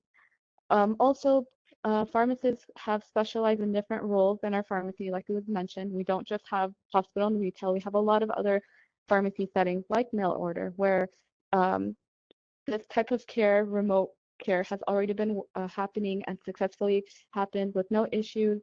Pharmacists are able to speak to their patients over the phone, provide clinical management, speak to doctor offices, provide clarification.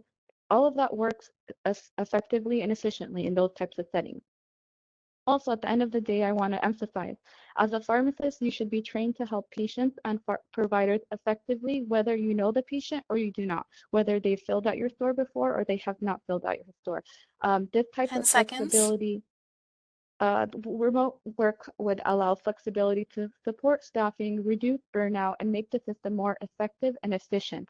And that's what we need to speak about, how to make this pharmacy practice efficient for our patients and for the pharmacists as a whole in all the job settings. Thank you so much for allowing me to speak. Thank you for the comments. All right, this is the moderator. Appears there are no further requests for public comment on WebEx at this time. Thank you, Sarah. I appreciate it. Here we are, members. I really appreciate everyone's comments, all the written comments submitted, all the comments. You know, I just want to reiterate, it is really appropriate to highlight that the board's proposed regulation clarifies, makes more specific the conditions under which a pharmacist may perform remote processing of prescriptions outside of a pharmacy, outside of a licensed pharmacy or facility. I continue to believe that the approach offered here strikes an appropriate balance and reflects the board's strong commitment to consumer protection while creating flexibility for pharmacists seeking to work in a remote location processing prescriptions. I think it is also important to underscore that this regulation creates an option to perform such work. It does not create a mandate. Just want to also provide some comment that this is for pharmacists working in roles, you know, that are already allowed under business, you know, 4052, 4052.1, 4052.2. This is not relevant to those pharmacist roles. And also 4071.1 D1 was for HSPs, for hospitals, for order and reviews. And also just want to clarify, I do not believe our regulation attorney was saying, or that, you know, we were saying, we're not saying that inspector cannot walk into someone's workplace. I don't think that's what we're saying here. So I'm optimistic that we're very close. So if members, I will give you opportunity for some final comments and we'll go for vote. Nicole, Kate, okay. Just seeking some clarity, the very first line, the pharmacist located and licensed in the state, that means if somebody In California. doing the remote work has to be in California. Correct. Yep. I saw Nicole and Jesse and Satinder and Maria. Were you going to say something? No. Okay.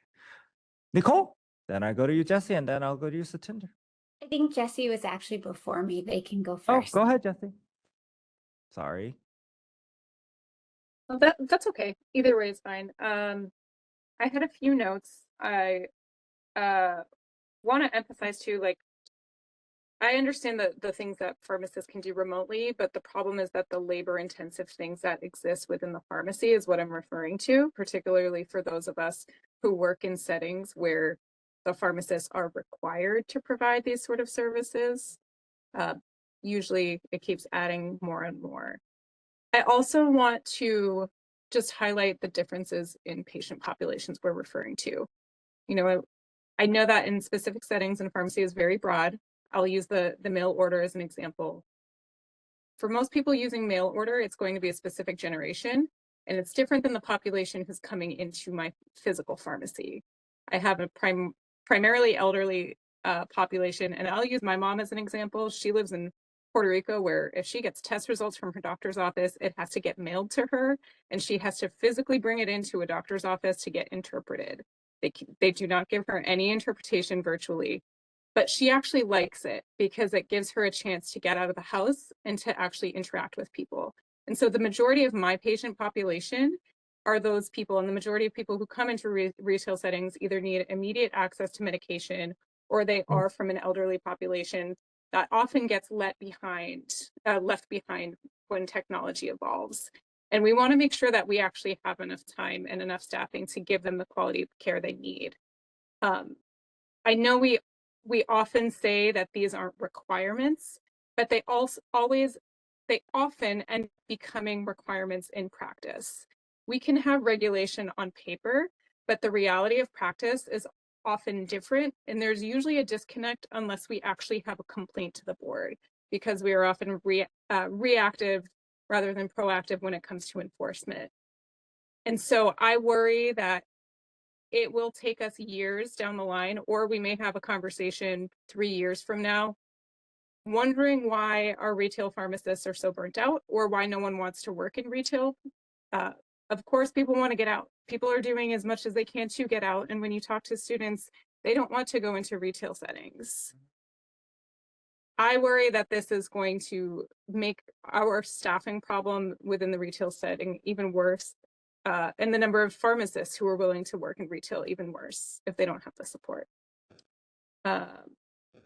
The last note I would add is that I appreciate the wording about the PIC getting to decide. However, I think there is also a need for the pharmacist on duty to be able to decide if there's remote processing. It's often happening without our knowledge. I think one of the commenters had mentioned that even having a schedule log of who is accessing their prescriptions from the store would be helpful, because that doesn't happen.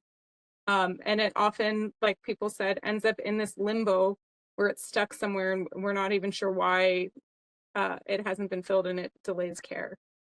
I will still be voting no, but I appreciate everyone just listening to my comments. Thank you, Jesse. Great comments, as always. Appreciate that.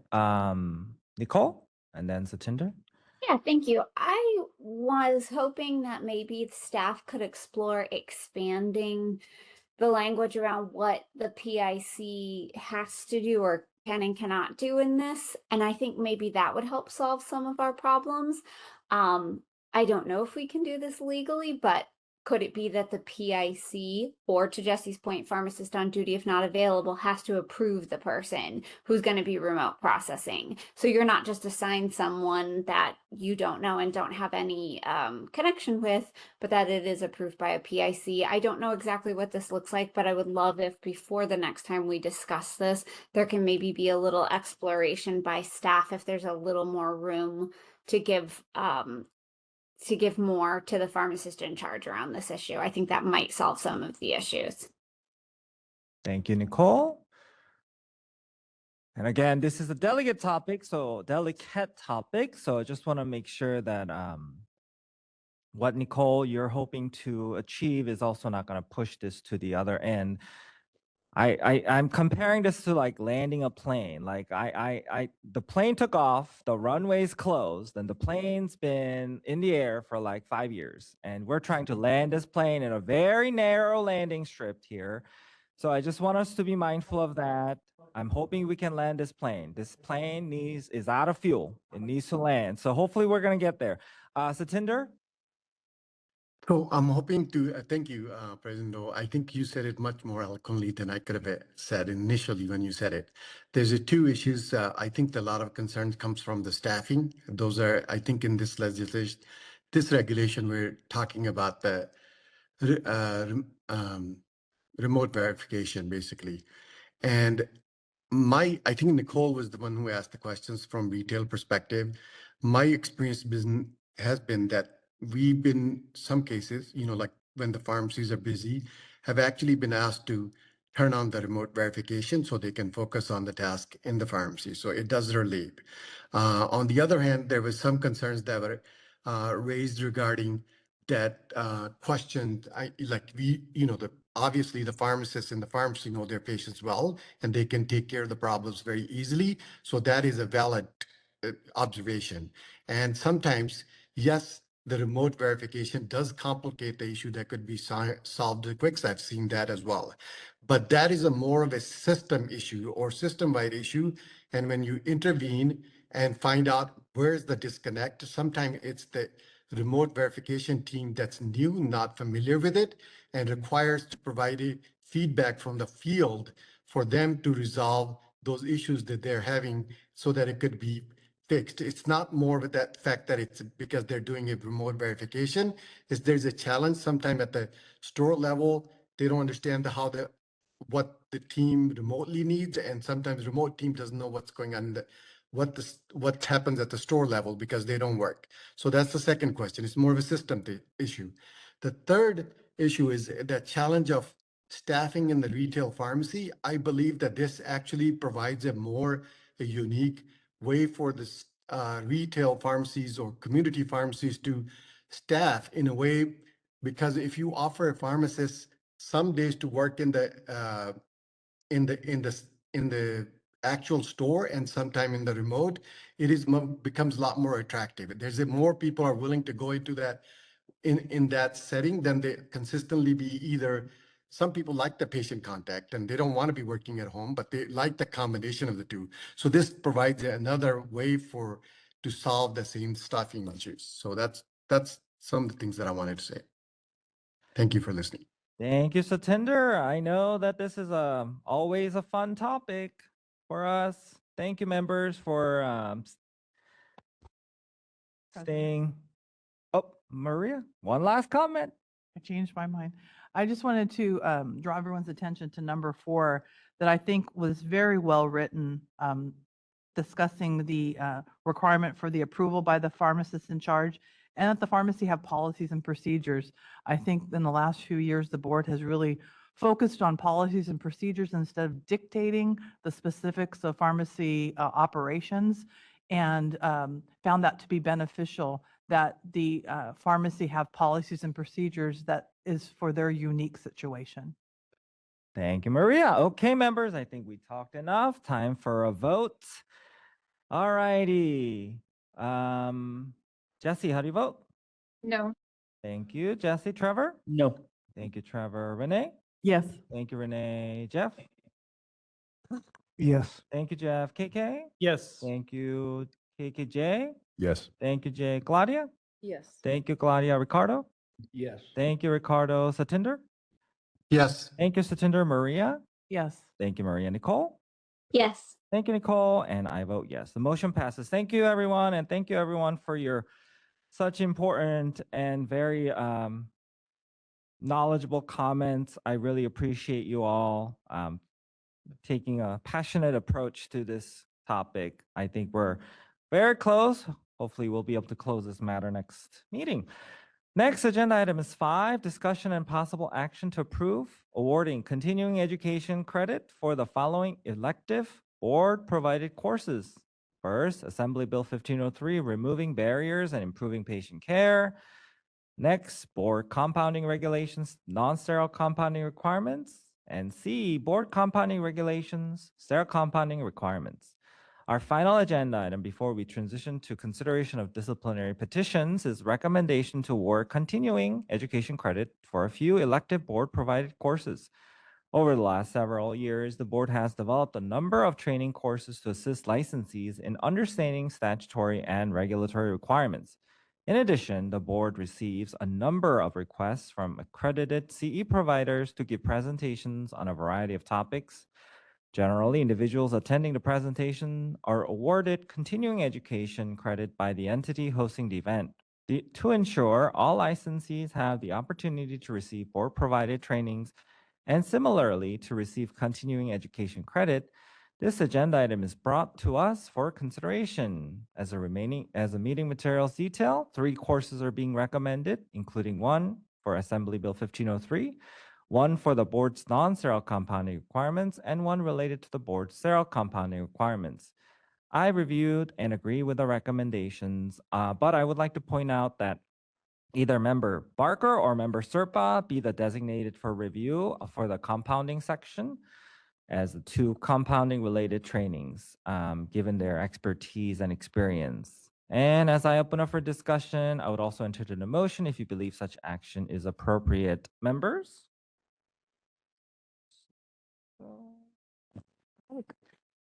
Yeah, I would definitely agree to get CE for, for attending and learning from these. I mean, I mean, on one hand, to get the CE, it has to be accredited, right? So I think that it sets the bar for the information and the structure of it. But I think just the spending the time, right? I mean, there's so many CEs that we can get, and I think this would be very helpful. Thank you, Renee. Do you want to make a motion? Oh, yes. So designating yourself or Maria, whoever. Maria's pointing at you. Yeah, I will gladly designate myself if that's okay. We can, rock, paper, scissors. But yeah, I would like to make a motion. So is that on the? It's not a regulation, so I'm sure you can say just displayed and slide with designating yourself. Yes. So the slide displayed designating myself to review the compounding CE. Thank you. Do we have second? Jesse, your hand is raised. But I'll second. Oh, thank you, Satinder. Jesse, did you want to? Yeah, I have more of just a comment or question, and it has been a little bit of time since I've done the the current CEs on the board websites, but I'm wondering if we can look into potentially connecting our CEs to the NABP portal so that it can be done automatically. Have we looked into that? I'm gonna punt this to Anne, but So we I have, think life is simple, Jesse. I wish we all get along. There's no war, and that we're all just like having the time of our lives. But nothing is simple. Go ahead, Anne. so we have not had any conversations with NABP since we have implemented our learning management system. So I will make an action item to see if now there's an opportunity. Perfect. Thank That you, would be Jesse. great because it is the one group of CEs that I have to Oh, I actually know, print out manually. and save. Mhm. So I think Yep. it would be good if we Yeah. can do that automatically. Thank you. And then I have a comment. Would Yeah, I go be ahead. able to also look at those? I know I'm not a licensed individual, but as a member of the public, would love to see what they're about. I imagine there's static videos in script that we came up Does it with. require a license to register for PharmEd, Anne? I think anybody can register, right? So I don't know about that specifically, but I can definitely send you the slides that have the script in it as well. Oh, great. So it's like an actual video that plays, people interact with it, or is it just like a one-way? It's a one-way. Got it. Okay. We'd love to see it. Thank You you. should see it, yeah. Don't fall asleep though. All right, okay, guys, we're ready for a vote. Oh, sorry, public comment. Sorry, in-person public comment. Seeing none, ready for public comment WebEx. This is the moderator for members of the public on WebEx. If you would like to make a public comment on this item, please click the raised hand icon. Or if you're an audio-only participant, you can raise your hand by pressing *3 on your device. All right, and I do have a request from Stephen. And Stephen, you'll be given 2 minutes to speak and a 10-second warning. Please click the unmute me button when the prompt appears on your device. Are we gonna get in trouble? Thank you very much. A little clarification. I believe that Renee indicated that these would be accredited. I don't believe that any CEs awarded or approved by the Board of Pharmacy are accredited. So is the motion to have the Board of Pharmacy get into the ACPE accredited CE business? Yes. Dr. Gray, thanks for the question, but no, I think she was just saying that she appreciates a credit and Yeah. go ahead, Renee, you can speak for yourself. Well, go ahead, Anne, if you wanted to say something. So where these have been provided, they have been, for these other entities, they have been accredited. But thanks, Dr. Gray. Thank you. All right, this is the moderator. Next, I have Sean Kim. And Sean, you'll be given 2 minutes to speak and a 10-second warning. Please click the unmute me button when the prompt appears on your device. Thank you. Sean Kim from California Pharmacists Association. Just wanted to comment on what Jesse has mentioned. In order to, as a CPHA being a CPE provider from accreditation body from ACPE, in order to connect the dot between the CPE monitor to the accredited CE, you have to become a CPE provider, which requires every 60 years of accreditation and may requires also interim reports. I do understand that the board also provides CEs and it requires manual data documentation to prove that along with the certificates that has been a little special to California compared to the other states. But just wanted to mention that there are the CE accredited by ACPE requires the entity to become the provider for ACPE. So just want to be clarify for the public, everyone. Thank you. Thank you for the comments, Dr. Kim. All right, this is the moderator. Appears there are no further requests for public comment at this time. Thank you, Sarah. Okay, members, we're ready for vote. Jesse, how do you vote? Oh, sorry. Go ahead, Maria. Just one point of clarification for Claudia and for members of the public. The board currently offers CE for some other areas that if you're interested in going online now, they're available. I believe it's law, ethics, and cultural competency. No culture competency. That is, Just that law and cannot be us. Right, yeah. but we also the PIC training, and then we do the day-long trainings a couple of times a year that where you can get 6 hours. Yes. Oh. Thank you, guys. Okay, Jesse, how do you vote? Yes. Thank you, Trevor. Yes. Thank you, Renee. Yes. Thank you, Jeff. Yes. Thank you, KK. Yes. Thank you, Jay. Yes. Thank you, Claudia. Yes. Thank you, Ricardo. Yes. Thank you, Satinder. Yes. Thank you, Maria. Yes. Thank you, Nicole. Yes. Thank you, and I vote yes. The motion passes. I believe AB 1503 presentation will be available by the end of the month. I look forward to the compounding presentation, which I'm gonna definitely watch myself. So thanks to our dedicated staff, including Chief of Enforcement, Dr. Janice Deng, supervising inspectors, Christine Runyon, right? So, and then Dr. Kalantar for your work on the 2 compounding presentations. Really appreciate it. Okay, members, I know that we got to go to hearings. So now it's time for us to move to the petition. So make sure that our judge is ready. I think it's probably best that everybody be prepared. So let's give ourselves a little 5-minute break. We're going to go to lunch at 12:30, just so everybody knows. But President Sung, just want to let you know I will be stepping out for a personal meeting at 12 o'clock. And so Okay. I will not be here for the 12 to 12:30 session. Okay, thank you, Trevor. So let's take 5-minute break so that our petitioners and our judge and whoever the council are all ready to go. So we just go boom, boom, boom, and hopefully it goes well. Thank you, everybody.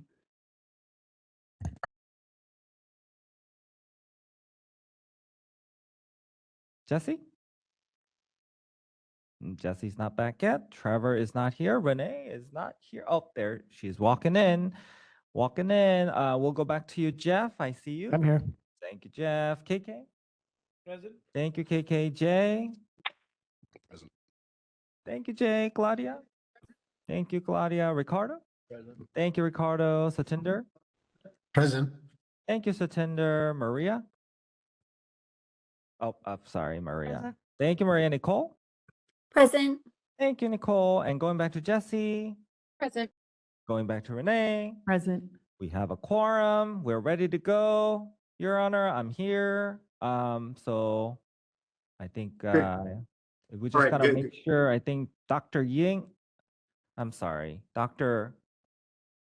Ying, I know that she's having a little video trouble, but I don't think you're gonna go first. We're just gonna go in the order of the petitioners noticed. So we'll start with our petitioner.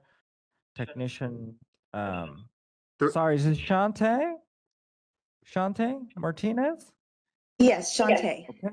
And then we'll do Dr. Jin Yang, and then lastly we'll do Tuch Uch. So the floor is yours, Your Honor. Thank you. And I was going to have all the petitioners come on briefly to check in with them briefly because I can do some housekeeping matters with all 3 of them initially rather than repeating it 3 times. Will save us probably about 10 to 15 minutes of board time if we do them all 3 together.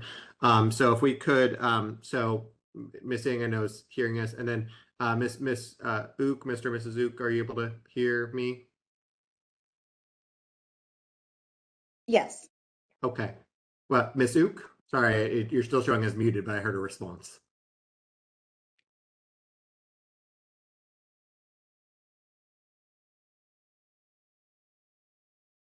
Ms. Martinez, are you hearing me? Yes, I can hear you now. Okay. And Ms. Lynn, are you hearing me?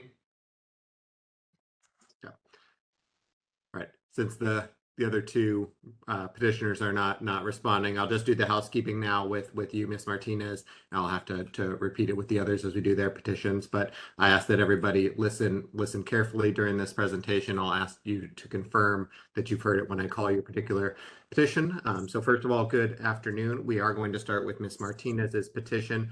My name is Christopher Dietrich. I am an administrative law judge with the Office of Administrative Hearings. I'll be presiding over today's petition. I am not a member of the board, but I am presiding over this petition hearing and the other petition hearings as well. First of all, Ms. Martinez, were you able to get onto Case Center to review the documents uploaded by the Attorney General? Yes, sir. Okay, thank you.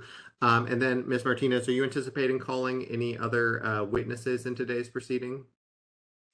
My sister is here and she wanted to say something on my behalf, but everybody's working. Okay, so it sounds like yourself and your sister are the people who will be speaking on your behalf today? Mm-hmm. Okay. Yes, sir.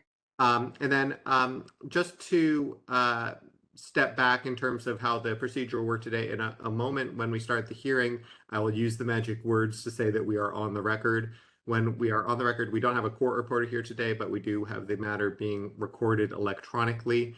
And just to have a clear record, there's a few things that we need to make sure we do. One is we make sure that we do not talk over each other. And the other thing, we want to make sure that we speak slowly and clearly. It's possible down the line that this proceeding may be transcribed by somebody.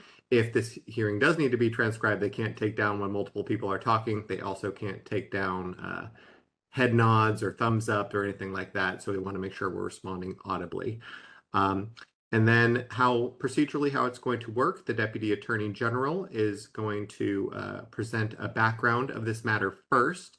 And then after that, you will have the opportunity, Ms. Martinez, to make a presentation under oath about why you feel your petition should be granted. And then finally, after you've done with your presentation, you may be questioned by the Deputy Attorney General and the members of the board, and any witnesses that you call would be subject to the same questioning.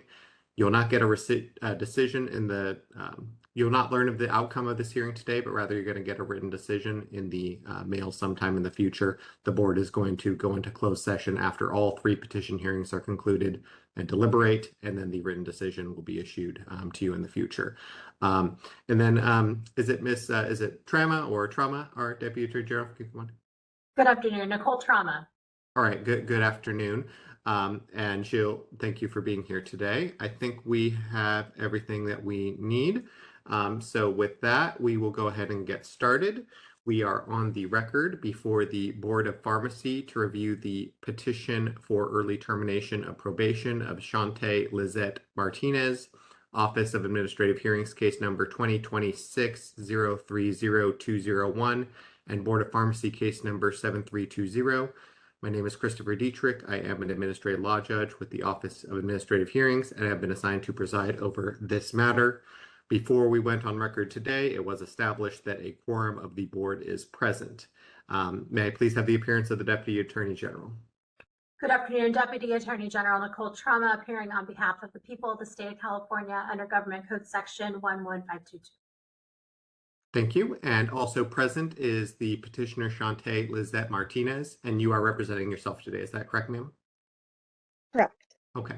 And before we went on record, I did explain the procedures that will be followed in this matter. I will give a shortened summary now that we are on record. I explained that the Deputy Attorney General will proceed first and present the petition and provide an orientation in this matter.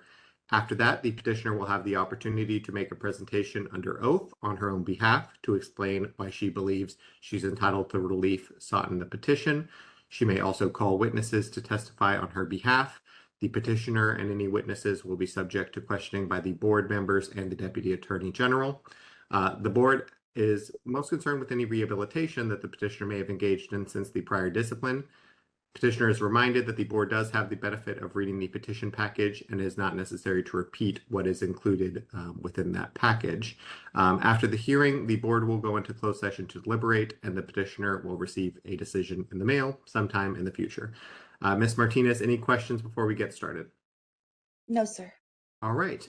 With that, I'll hand it over to you, Ms. Trauma. Thank you. We're here today on a petition for early termination of probation.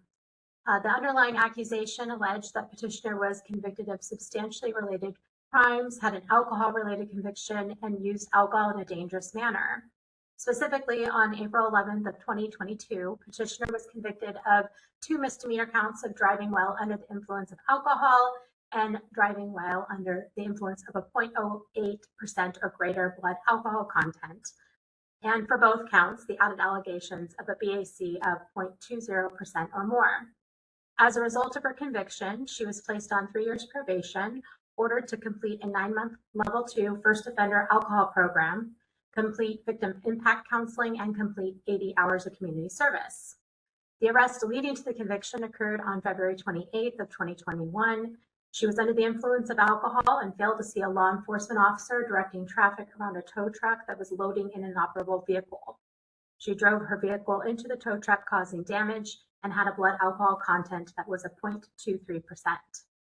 Effective July 26th of 2023, petitioner's pharmacy technician license was revoked. The revocation was stayed. She was placed on probation for 5 years, subject to terms and conditions as set forth in the decision.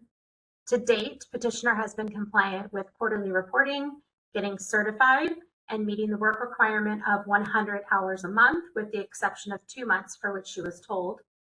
She's also been compliant with the prescription monitoring and coordination and attendance in substance abuse recovery meetings and support groups. She was required to pay costs in the amount of $3,018.75. She has a balance of $2,386.75.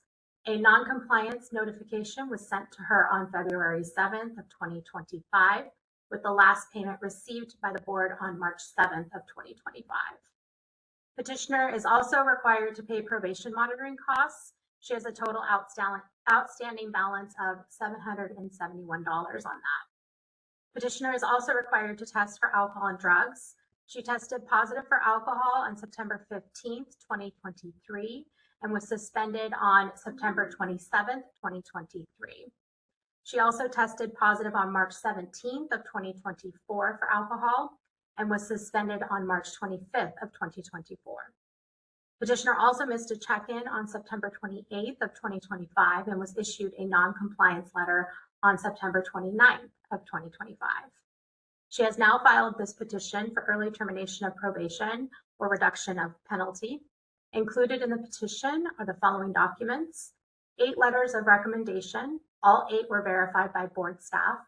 She submitted a work performance evaluation, continuing education transcript, a letter from her primary care provider indicating compliance with prescription monitoring, as well as a personal statement to the board.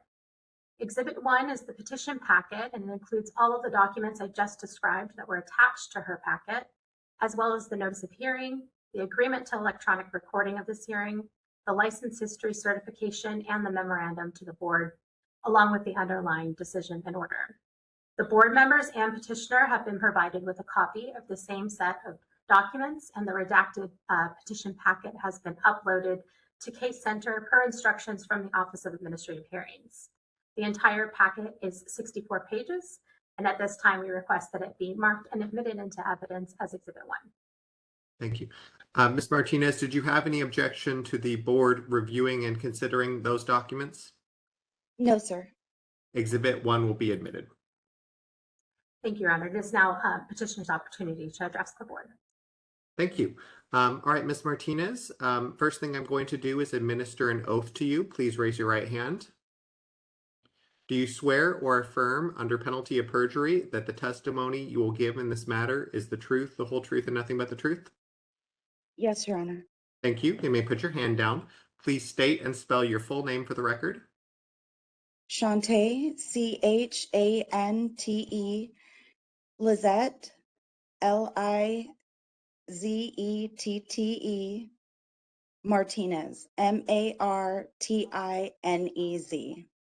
Thank you, Ms. Martinez. Now is your opportunity to address the board regarding your petition. You may go ahead and proceed and make your statement at this time. When you're finished with your statement, just let me know that you're finished, and I will pass it on for questioning by others. Go ahead when you're ready. Okay. Good morning. Thank you for the opportunity to speak today. I take this process very seriously, and I want to begin by acknowledging the situation that brought me here. I fully understand the responsibility that comes with working in pharmacy, and I recognize that my actions and decisions, regardless of the circumstances, must always reflect that standard. Over the past 5 years, I have taken meaningful steps to reflect, grow, and make necessary changes in my life. These changes are not temporary. They are part of a long-term commitment to becoming a more responsible, reliable, and self-aware professional. And my actions that night were one of the most shameful things that have ever occurred in my life, and kind of caught myself by surprise. I also want to emphasize that I take patient safety and trust extremely seriously. This experience has reinforced for me just how critical those values are, and I am committed to upholding them at the highest level moving forward. I'm not here to make excuses. I'm here to take responsibility, to demonstrate the progress I've made, and to show that I'm fully capable of practicing safely and ethically. Thank you for your time and consideration. Are you finished with your statement at this time, Ms. Martinez? Yeah, I'm not very good at public speaking. All right, thank you. Let me hand it over to counsel for questioning. Go ahead, counsel. Thank you. Ms. Martinez, you started your probation with the board on July 26th of 2023, correct? Correct. And since starting probation, you've had 2 positive tests, is that right? Correct. So the first positive test was September 15th of 2023, correct? Correct. And what caused you to test positive on that date? My gross misunderstanding and underestimating the alcohol content in NyQuil. So you had consumed alcohol, or you had consumed NyQuil and you didn't know that there was alcohol in it?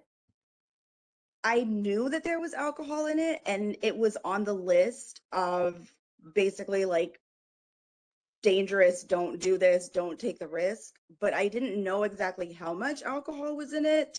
And I was really sick, and that was all I had in my house. And I just was trying to get sleep before I had to work the next morning. And so I just did it and didn't think about it. And then after my positive test came back and I actually did some research about how much alcohol is in there, it's pretty amazing that you can just buy that over the counter. So you mentioned just a minute ago that you were given a list. Can you explain what that is? When I first started or when I first registered with Vault, I don't remember if the list came from Vault or from the board, but there's this list of things that could potentially cause a positive test for alcohol. So you had received a list of prohibited products or products that contained alcohol that may cause you to test positive? Correct. Okay. And that you knew that NyQuil was on that list? I knew that something similar, like I think it says like cough syrups. I don't remember exactly because I haven't looked at the list in a long time. The medical records officer at Vault on the second positive gave me really good advice. He said, just pretend everywhere you go that you have an allergy to ethanol. So, you know, everything I eat, everything I put in my body, if it has even a smidgen of ethanol in it, I am to avoid it. And that has worked magically.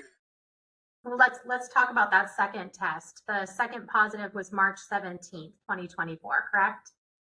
Correct. And why did you test positive on that date? I learned that chicken marsala, which is one of my favorite dishes, is cooked with red wine, which I knew. But my understanding was that the alcohol content was cooked out. Apparently it is not. It's still enough to show up and in your body. So what steps did you take after the second positive test to ensure that you wouldn't test positive again in the future?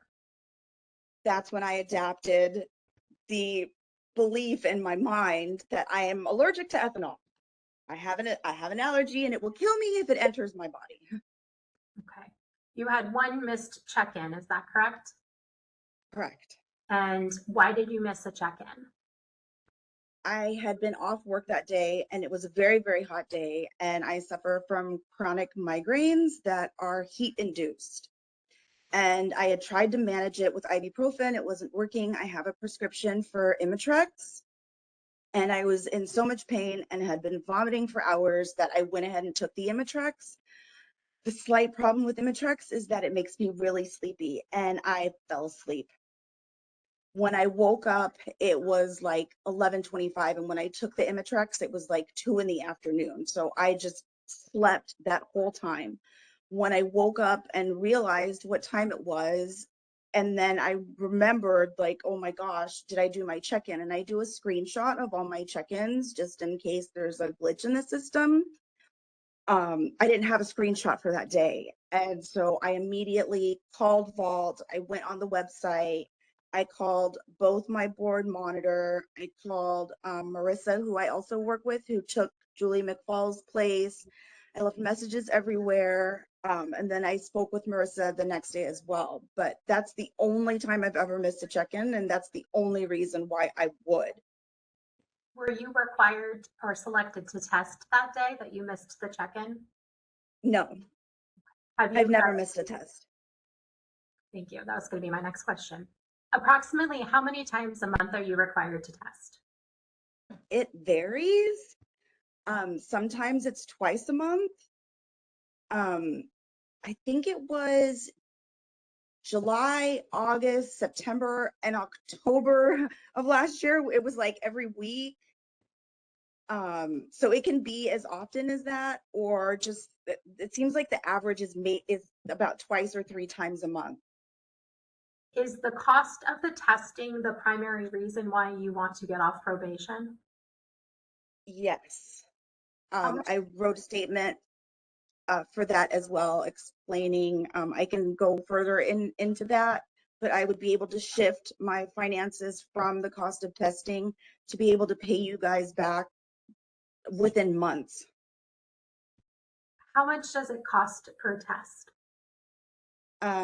Depending on where I go, it's either $68 or $45 at the testing site. With Vault, I believe it's either $49 or $50 per test. Is the reason why you haven't made more progress towards your cost recovery payments, is that because of, well, what is the reason? It's several things. My boyfriend was laid off from his job. When he finally did find another job, it was with a dramatic pay decrease. My son, who is living in Oregon and going to school, he lost his job. And so I became the sole support for us for like the last almost 2 years.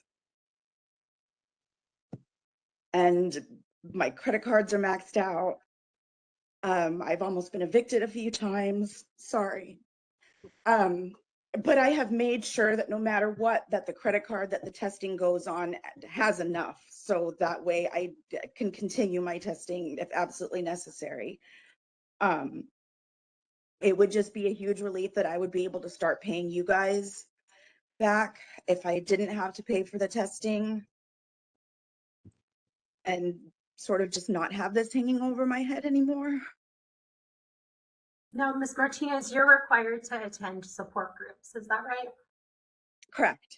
Okay. And you've been attending Alcoholics Anonymous or AA? Yes. Okay. How often are you attending AA? Every week or at least 4 times a month. And are you working the steps? I was, and then somebody made me feel silly. One thing that I've learned from going through this is that alcoholism is a real thing. I have never been a big drinker. It was few and far between. I didn't keep alcohol in the house. And so I started to get a sponsor, and then I felt like I was taking up her time where she could help somebody else. And so I kind of stopped that. But I don't know necessarily that I worked the steps as much as I just went over them and memorized them and talked to people about them. But I'm also not very social at the meetings. I kind of keep to myself. Those people really showed me the dark side of what following that path can lead to. Do you feel like you get anything out of attending Hey Hey?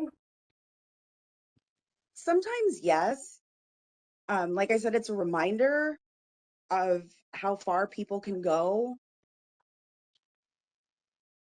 and what it's like for the people that do go that far. People have lost their jobs, they lose their marriages, they end up homeless. And that's something that I've never faced in my life. I mean, up until this, obviously I could have lost my job and I'm grateful that I didn't. But it's just really powerful. It's really powerful and eye-opening to see what can happen when one continues down that path. So that I have definitely gained, because it's never really anything that I've thought about because alcohol wasn't a big thing in my life. Would you say that AA has been an important support system for you? In that aspect, yes. Okay. Do you plan to continue to attend AA if you were granted early termination of probation? I definitely want to. I feel like maybe I could help people if I were to step out of my shell, you know, because this experience was something that I never expected I would be the one to commit.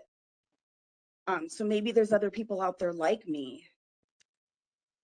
And can you tell us when was the last time you had an alcoholic beverage?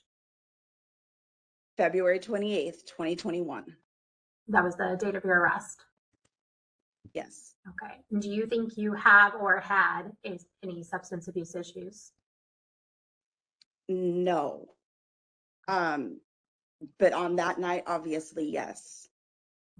Okay. Can you explain what led you to consume alcohol to that extent on that night?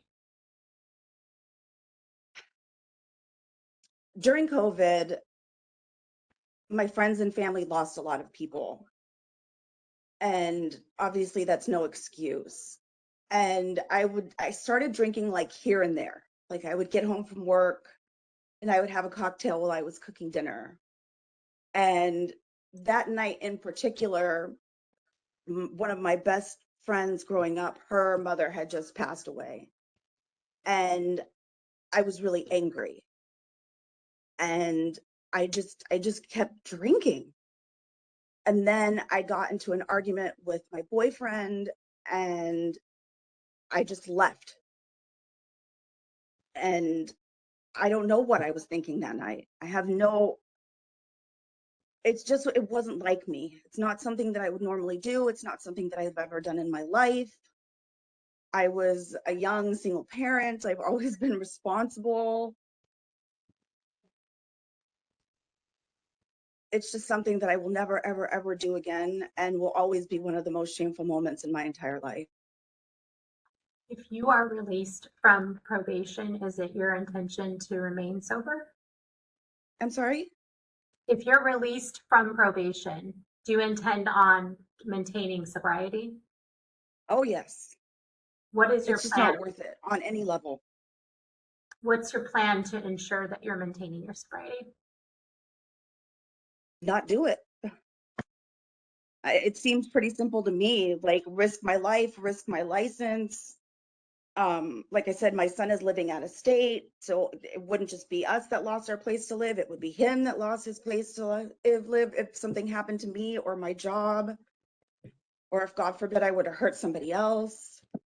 It's just when you weigh everything that's at stake here, it's an easy choice to just not do it.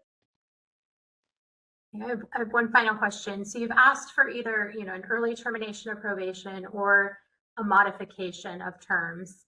If you're not granted early termination, what terms specifically are you asking the board to modify as part of your probation? Simply that I wouldn't have to pay for the cost of testing so that I could pay off my fees and then hopefully be fully released after my fees were paid. No further questions. Thank you, counsel. We'll now hand it over to board questioning. President O, you had indicated a desire to take a lunch break at 12:30. Did you want to pause the hearing now to do that, or do you want to proceed Okay, we with can board continue questions? on. Our food is not here yet, sadly, so we'll just starve and work through this. Hopefully, we can wrap up the petition and then go to lunch, but we'll see where we land. And I'd like to go last, so if you could call our members based on their last name, or how we usually call our members, if you are given that information. Thank you. If not, it's I'll be okay. going based on the order that they appear on the board's roster on the website. So first would be Dr. Crawley. Thank you. Thank you, Your Honor. I don't have any questions. I just wanted to thank you for coming today and being vulnerable. I know this isn't easy, but thank you so much for being here and congratulations on your security. Thank you. Thank you, Dr. Crawley. And Mr. Chandler stepped out. Is that correct, President O? Correct. He's not part of this petition. Okay, let me just Hearing. make a note that he's absent for this proceeding. Dr. Barker? Hi, this is Renee, Dr. Barker. Yeah, thank you so much for this difficult time for you to discuss your case and request for petition.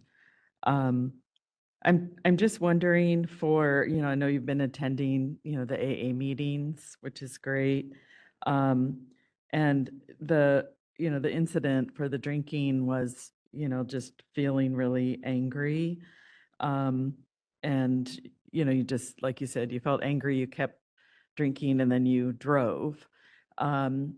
Has there, I know that you've completed a lot of the steps, but can you speak to how, like, handling it sounds, I mean, life is stressful. Your life sounds like you've had some stressors. And Very stressful. yeah, and so like with stress or being angry, which can be triggers for drinking. But can you explain any what steps you've taken for yourself when you feel those feelings or are in those situations? I roller skate and I have a cat and a turtle. Oh. I love So turtles. they really are my release. And sometimes I play video games. Okay, great. Thank you so much. Thank you, Dr. Barker. And I apologize, I may be calling a few members who were absent, but Ms. Dong, is Ms. Dong present? She's not here today. Okay, thank you. Mr. Hughes? I don't have any further questions. Thank you, Mr. Hughes. Mr. Jaha?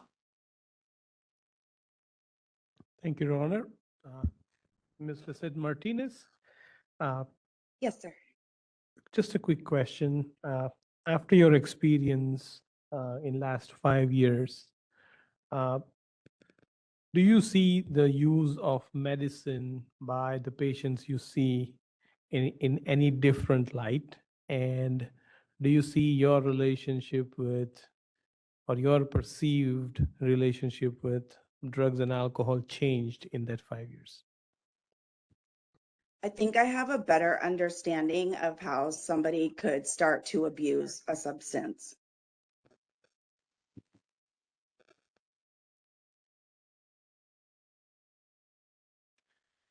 Mr. Jaha, any further questions? No, sir. Thank you. Thank you. Ms. Mercado? Yes, thank you for being here today. Can you tell us what you enjoy about your job role right now and where do you see yourself 5 years from now? Oh, wow. Okay. So I am one of our primary medication history technicians. And before I became a pharmacy tech, I worked in a market research center and I was in upper management, and we basically, did customer service for major banks and automotive corporations and stuff like that. So my base is very customer service oriented. And then I became a pharmacy technician. And then here's this shift working med history where I work in pediatrics. So I actually get to go to the patient's room and talk to the parents and collect all their, their medications, their doses, their frequency, all that sort of stuff. And so that really ties into my heart with the work that I was doing prior. I thought I was going to retire from the job that I had before, and then I was 35 and I got laid off. And I was like, what am I going to do with my life? And so I went into pharmacy. And so it's close to my heart. I like that patient interaction. We obviously have our frequent flyers, our chronic kids, our hematology and oncology kids. And it's just nice to kind of have that relationship with them. So I love that shift. When I work overnights, I am all IVs, like all night. And so that's another one of my favorite parts of pharmacy, is I feel like I'm a little mad scientist when I am compounding and, making things. And I just wish that I had gone into pharmacy sooner, because the love that I have for it and everything we do, even the chaos, even like the crazy calls from the nurses, did you check the tube system? Like all that stuff, like it does something for me. And even when I sit in my car at the end of my shift and do a silent scream because I haven't sat down in 8 hours and maybe even had to work some overtime, like I'm still ready to go the next day with a smile in my face. And that's something that I've never experienced before, even though I loved my old career. There's so much about this that I love, helping people without having to be social. Except for that med history part, but those are very brief conversations, and because of my customer service background, like I can get through it. But a hospital pharmacy is a bird of a different feather. And when I was going to tech school, I thought I was just going to start working in outpatient. I had no idea what hospital pharmacy was like. And then I got there and it just clicked for me. And even the hospital that I work at, that's where I completed my externship hours as a student.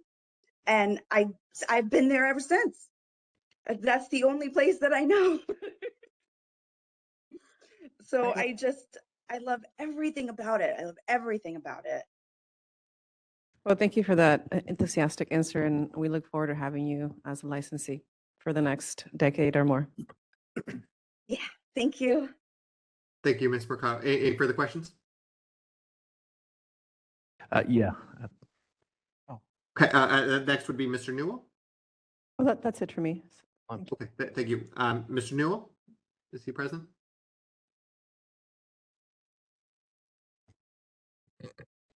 His microphone is Yeah, you can hear me now. Okay. There you go. Martinez, thank you very much for being vulnerable, and I really appreciated your enthusiasm when you talked about why you were in the field and how much you enjoyed the all the things that it brings to you. Some of the comments you made around AA were in your supporting other people and sort of bringing a different light to yourself. What's up? We're having a little bit of trouble hearing you, Mr. Newell. Is that better? Okay. Okay, so some of the comments you made around going to AA surrounded your being supportive of other people, as well as getting a better understanding of how sort of it's a slippery slope with where you are on the spectrum of abuse and addiction, things like that. Did you feel like you got anything personally from the supports from AA or any of the other supports you've received? And what other supports have you had, social or otherwise? I do feel like I got support in that. See, that's hard because like anytime I would start to talk about what happened with me and I would hear other people talk about like their stories, I almost felt bad. Like, how do I explain this?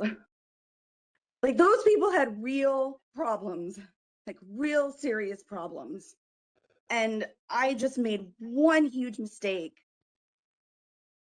And I'm just so grateful that I didn't end up like them and that I will never end up like them. As far as like personal support, I have a great group of friends. I'm very close with some of my coworkers, my managers, even at work. I'm just really, really fortunate. Even my own son, when that happened, I got a lecture from from at the time my 23-year-old son, like, Mom, what were you thinking? What were you doing? You're too old for this. Like, who are you right now? Like, who did that? And so I'm just really fortunate to have so many people around me that know me and know that that shouldn't have happened. That wasn't me, and it will never be me again. Did I answer your question? It does. Great answer. No further questions. Thanks. Thank you. Mr. Sanchez. Yes, I'd like to, first of all, I'd like to commend you for coming before the board and talking to us. And I hope that you take advantage of those classes. And I know, I do believe in redemption. I think that people do make mistakes in life, but when you follow up and you take those AA classes, and I know you mentioned that you didn't get a sponsor, or you had because you were shy or whatever. But I hope that you could take advantage of that, or continue with the classes. And I wish you luck. And thank you very much for coming, talking to us. Thank you.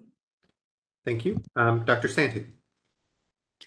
I don't, all the questions been asked, but I do want to make a few comments.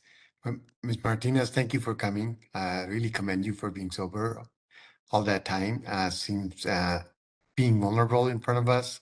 And I also hope that you would continue with your AA journey and continue to be sober. And seemed like reading the letters that you that were written and you listening to you, seemed like you enjoy your job and being with a coworker.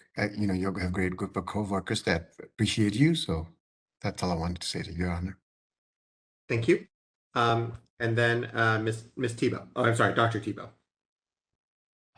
Yes, thank you. I do not have any questions, but just wanted to thank you for coming here and sharing, and say that you talking about your job with such enthusiasm made my day today. So thank you very much. Good luck.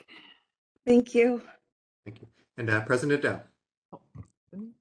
I think we skipped one member, Dr. Serpa. Oh, yes, we did. Excuse me, Dr. Serpa. No problem. Thank you.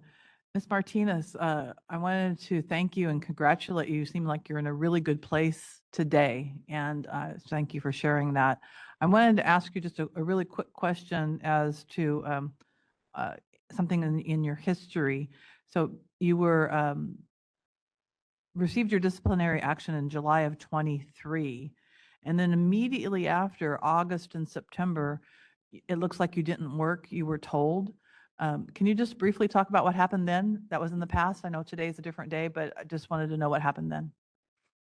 What did happen then? I know I was sick for like a week. Oh, and when I first talked to my managers and HR, they had to decide if they were going to keep me. Yeah. And my managers really pushed with HR to keep me on. And I am so grateful for that. So, but for a period of time, they kept me out of work while HR was making their decision and basically hearing out my managers. Great. Thank you. I appreciate that. I know you've been employed there since 2013. Yeah. Thank you. Thank you. And President Dell. Thank you. Thank you, Your Honor. And thank you, Ms. Martinez. I really appreciate you coming here. Congrats on where you've come so far. Just also shout out. Sorry, not trying to share your private information, but you're my birthday twin. So hello, that's fun. Just for It's fun. procedure question for our counsel, actually. She chose both petition for reduction and petition for early termination. So would it give us opportunity to look at both options today? I just wanted to double check, and this is addressed. Yes, I believe so. Okay, sounds good. I look forward to your continued journey, and I'm so excited and happy to see that a technician who's dedicated and wanting to continue this profession and to continue to have your license. So thank you for, hopefully setting a great example and continue to do so. Thank you so much. Thank you. Thank you. And let me give one further opportunity if any board members had any further questions. Now would be the chance. Okay, I'm not hearing any. Council, did you have any further questions? No further questions. Ms. Martinez, did you have any further testimony you wish to provide? Did you still want to talk? Well, just from yourself Okay, at yeah. the moment. Any further testimony from yourself at the moment, and then we'll talk about your sister momentarily. No, like I said, pretty much everything I put in my packet. It's Okay. easier for me to write than to speak. Okay. Thank you, Ms. Martinez. And then, did you still wish the board to hear from your sister? Sure. Okay. And she's there in the room with you. If you could just orient your device so she can be seen, that would be appreciated. Okay. So, good afternoon, ma'am. Could you please tell me your name? My name is Tawana, Tawana. Oh, Last sorry. name No. is Evans, Evans. Yeah. Sorry, I missed the spelling of your first name. Could you please say that again? Of course. T as in Tom, Awana. Okay. All right. Thank you, Ms. Evans. So the first thing I'm going to do before you testify is swear you in. Please raise your right hand. Do you swear or affirm under penalty of perjury that the testimony you will give in this matter will be the truth, the whole truth, and nothing but the truth? Yes. Thank you. You may put your hand down, and thank you for previously spelling your name. Let me. There's two ways we can go about this. If you just have a brief statement and wish to address the board, we could do it that way, or we could have Ms. Martinez ask you questions. How would you like to proceed? Just a brief statement, if that would be okay. That's fine. Go ahead when you're ready. Okay, thank you so much for allowing me the chance to speak on her behalf. I am her older sister, and the what ifs of that night were very scary to think about at the time. And I just wanted to say that I don't have any fears as her big sister of the circumstances that led up to that night happening again, because I have never seen this sort of determination from her in her life. The realization of what she could have lost and the harm that she could have caused hit her really hard, especially in regards to this career path that she has, because working with the children has become such a passion for her that the realization of that almost being taken from her has completely changed her. There have been many circumstances over years where we have had celebrations or parties, some graduations, things have happened, and it's not even a question for her. She's not tempted because she knows what could have happened and what has happened to her. So I just, coming from her second mom, with there being such a large age gap between us, I don't have those fears for her anymore because I've seen her determination. And I just thought somebody should know that we've seen how hard she's worked and the changes that she's made to make sure that she doesn't repeat those circumstances again. Thank you, Ms. Evans. You're now going to be subject to questioning by council and the board members, starting with council. Do you have any questions? No, Your Honor. Okay. I'll again go down the list of board members. Oh, to check with for the sake of time, Your Honor, would it be okay if we just call members who would like to ask questions? Sure. Why don't we start with the board members who are present in the room, and if we're doing it that way, just ask that the board members state their full name at the outset of the questions for a clear record. Go At ahead. this point, we do not have any members. Okay. Thank you. And then do any of the remote members have questions? Okay. Thank you. Seeing some head shakes. So thank you all. Ms. Evans, thank you for your testimony. You are excused as a witness. If you could please reorient the screen back to your sister. Of course. Thank you so much for your time. Thank you. Hello again. Okay, thank you, Ms. Martinez. Ms. Martinez, did you have any further witnesses you wish the board to hear from? No, unfortunately, like I said, everybody's at work. Okay, thank you. And then other than the documents that you submitted with your petition, are there any other documents you wish the board to review? That's everything I have. Okay, thank you. I'll now ask the final question, the question being is if the matter is submitted to the board for their consideration, meaning that you fully presented the evidence you wish to present at this time. Is the matter now submitted, Ms. Martinez? Yes. And counsel, is the matter submitted? Unless the board members would like a recommendation from the AGs. Of course. Go ahead, Ms. President. Thank you. Petitioner has been on probation for over 2.5 years of a 5-year term. She's had some compliance issues, including not paying the costs associated with the probation and having tested positive for alcohol on 2 occasions. Nevertheless, she has been tested randomly and regularly over the last 2.5 years, so it doesn't appear to be an actual relapse into alcohol use. And although she's had 1 missed check-in, she wasn't selected to test on that day, so she doesn't have any missed tests. She's presented some strong reference letters, and it appears she's well-liked and respected at work. So there don't appear to be any concerns with her work performance. She's asked for an early termination of probation or a modification of probation. So typically probationers with compliance issues, especially positive tests, are not rewarded with an early termination of probation. However, a modification of the terms could be a good compromise in a case like this. She has indicated she can't afford to pay for testing and the probation-related costs. The board could eliminate the testing requirements. However, testing is the only way for the board to ensure that she's actually abstaining. The board could also reduce some of her costs and reduce the frequency of the testing, meaning she could still be monitored on probation and still be required to continue to maintain her sobriety and still continue attending those AA meetings, which the people think would be appropriate in this case. Thank you. Thank you, counsel. And then, Ms. Counsel, then the matter now submitted. Yes, Trevor. Thank you. Then, Ms. Martinez, since there was some further comments, is there anything further you wish to say, Ms. Martinez? No, that's all. Okay, thank you. With that, the matter is submitted. The record is closed and we are off the record. That concludes today's petition hearing for you, Ms. Martinez. Thank you very much. Have a good rest of your day. I'll now pass it back over to the president. Thank you, Honor. We're ready to go for a lunch break. It's 12:52, so we'll take it till 1:40, if that's okay, 1:40, and we'll return.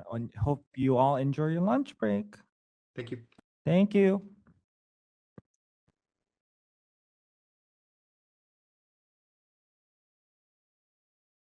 All right. Sorry, everyone. Time just flew by. Every time we have lunch, it's always hard to get back to it. So we'll take a roll call real quick. Jesse, are you back? Licensing member present. Thanks, Jesse. Trevor? I know Trevor's here. Trevor. Yep. He's here. Renee? Present. Thank you. Jeff? Present. Thank you. KK? Present. Thank you, KK. Jay? Present. Thank you, Jay. Claudia? Present. Thank you, Claudia. Ricardo? Thank you, Ricardo. Satinder? Present. Thank you, Satinder. Maria? Here. Thank you, Maria. Nicole? Present. Thank you, Nicole. And I'm here. A quorum has been established. Ooh, what's with the echo? Oof. All right. This is the moderator. I believe our petitioner may have an Two devices. extra speaker unmuted. If we could turn off the sound on that and make sure we only have one connection.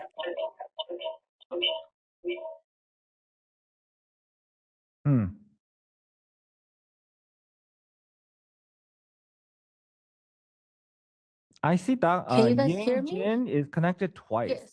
So that might be. Is that correct? Oh, can you guys hear me now? We 'Cause- can hear Yes, we you. can hear you. Okay, is it better? No echo? No. Yes. Okay. There we go. Okay, and then is Your Honor here? I don't see Yeah, him. but- yes, I am. oh, there you are. Okay. All right, the quorum is established, Your Honor. Back to you. Wonderful, thank you. Good afternoon, Miss Jin. Your petition is going to be heard next. I know you were having some audio issues earlier. I'm not sure, did you hear, I gave a explanation before we started the prior hearing. Were you present for, and did you hear that explanation that I gave to her? Yes, most of the part. Yeah. Okay. I will just double check on a couple of things with you. First of all, Counsel, the Deputy Attorney General has provided some documentation, 70 pages in total of what we call the petition packet, including your petition and some background documentation. Did you receive that documentation from the Deputy Attorney General? Yes. Okay.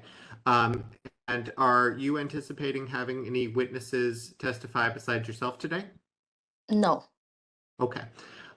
So in a moment, we will start the hearing, and I think actually that was all the housekeeping matters needed to. So we'll go ahead and go on the record. We are on the record before the Board of Pharmacy to review the petition for early termination of probation of Ying Jin. This is Office of Administrative Hearings, case number 2026-030202, and Board of Pharmacy, case number 7308.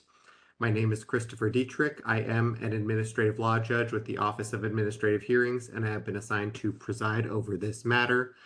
Before we went on the record today, it was established that a quorum of the board is present. May I please have the appearance of the Deputy Attorney General? Good afternoon, Deputy Attorney General Nicole Trauma, appearing on behalf of the people of the state of California under Government Code Section 11522. Thank you. And also present today is the petitioner Ying Jin, and you are representing yourself today. Is that correct, ma'am? Yes. Okay.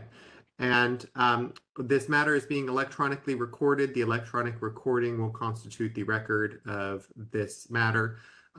Before we went on and started our hearing, I did give some explanations about the procedures that will be followed in the petition hearing. I am, however, required to give a brief summary of those explanations on the record as well. I explained that the Deputy Attorney General will proceed first to present the petition and provide an orientation to this matter. After that, the petitioner will have the right to make a presentation under oath on her own behalf to explain why she believes she's entitled to the relief sought in the petition. The petitioner may also call witnesses to testify on her behalf. The petitioner and any witnesses will be subject to questioning by the board members and the Deputy Attorney General. The board is particularly concerned with any rehabilitation the petitioner may have engaged in.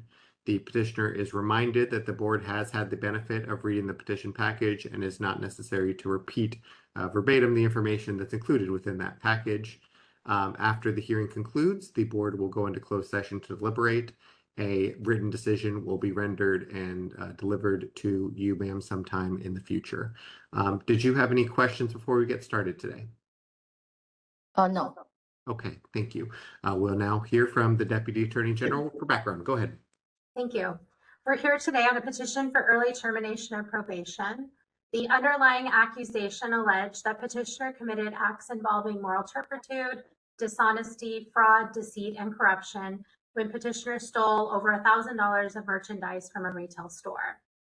The circumstances that led to the discipline are that on or about November 29th of 2020, petitioner attempted to steal 4 creams worth almost $800, a bottle of wine over $260, and a bottle of vitamins.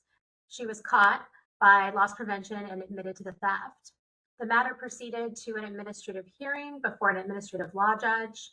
That ALJ issued a proposed decision sustaining the accusation and recommending discipline, which was then adopted by the board effective June 23rd of 2023. As a result of the decision, petitioner's pharmacist license was revoked, the revocation stayed, and the license was placed on probation for 3 years, subject to terms and conditions as set forth in the decision. To date, petitioner has been compliant with quarterly reporting, full payment of costs, payment of probation monitoring costs. She completed the ethics course. She participated in therapy, which she was released from in July of 2024 following the recommendation of her therapist. Petitioner was required to work a minimum of 100 hours a month. She told probation from June 2023 to September of 2024 because she was not working during that time frame due to maternity leave. She returned to work September 2024 and has been compliant with the work requirement. She's now filed a petition for early termination of probation, and included with that packet are 4 letters of recommendation, all verified by board staff.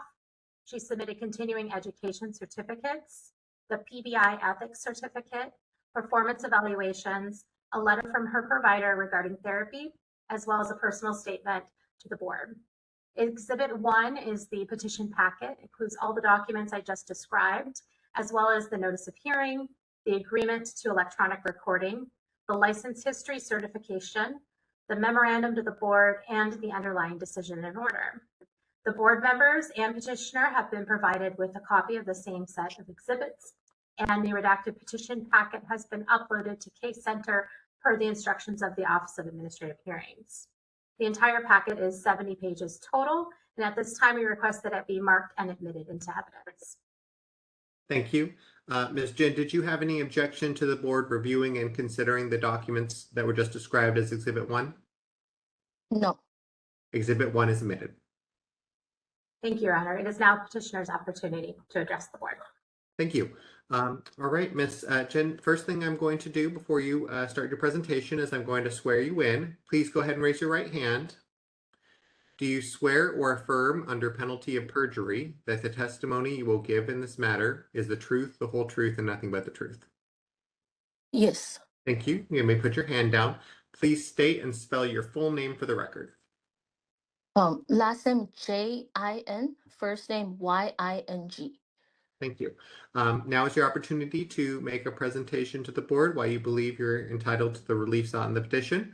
When you're finished with your statement, let me know. You will then be subject to questioning by the Deputy Attorney General and then members of the board. Go ahead when ready. Okay, I feel like my probation should be terminated earlier because from 3 aspects. First one is I have complied with all the terms on my probation, like like mentioned before, I paid off all the money I owed. I reported to the board quarterly, joining every meeting with the inspectors. I've complied with all the terms that's listed on my package. Actually, it's there. You guys can see it. The second aspect that I believe is because I've gone through a lot of trainings after the incident happens. I've from the diversion program, I've done a training is called theft and property violation through the Pacific Educational Service. That one talked about like thefting and why you do that and kind of deep through the cause of the behavior and how to avoid it in the future. And then I also did the PBI, the 2-day ethics and ethics and professionalism course. That's a 2-day course, 22 credit hours with 6 months and 1 year follow-up. Besides that, I also did some voluntary trainings, including one of the courses called A Guide to Pharmacy Ethics and the Pharmacy Laws of Pharmacy Professionals. The second one is called Professional Boundaries for Healthcare Workers. So, and then as I go along, when I do my CE, I always try to pick the one related to pharmacy law, to moral, to ethics. So I've done a lot of trainings on that one, and I've learned a lot too. The third part is I've been very actively involved myself into community service, trying to get back to our community. I've attended different health fairs, including the health fairs for seniors and then for young children, also for like even for like disabled people. And also I've been going to church, helping with activities for kids. Also, I went to the CS California State University of Bakersfield Food Bank, helps donating food and distribute to the students and staff here.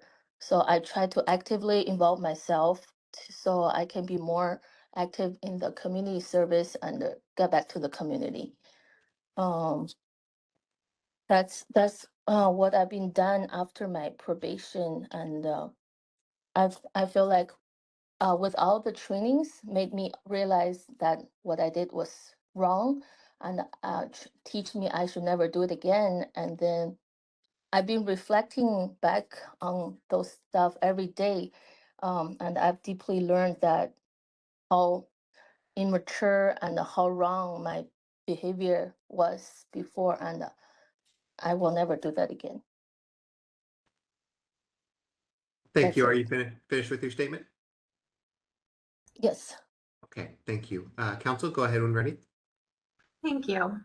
Now, you were disciplined by the board after you stole over $1,000 of merchandise from a Costco. Is that correct? Yes. And that incident occurred in November of 2020, about five and a half years ago. Yes, a very long time ago. So, Back. Oh, sorry. no, So go ahead. If you want to say I something, just go ahead. wanna, sure.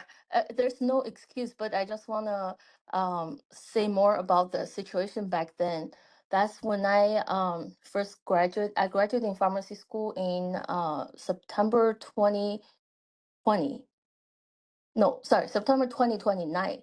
So I went to pharmacy school in MCPHS. It's in Worcester, Massachusetts.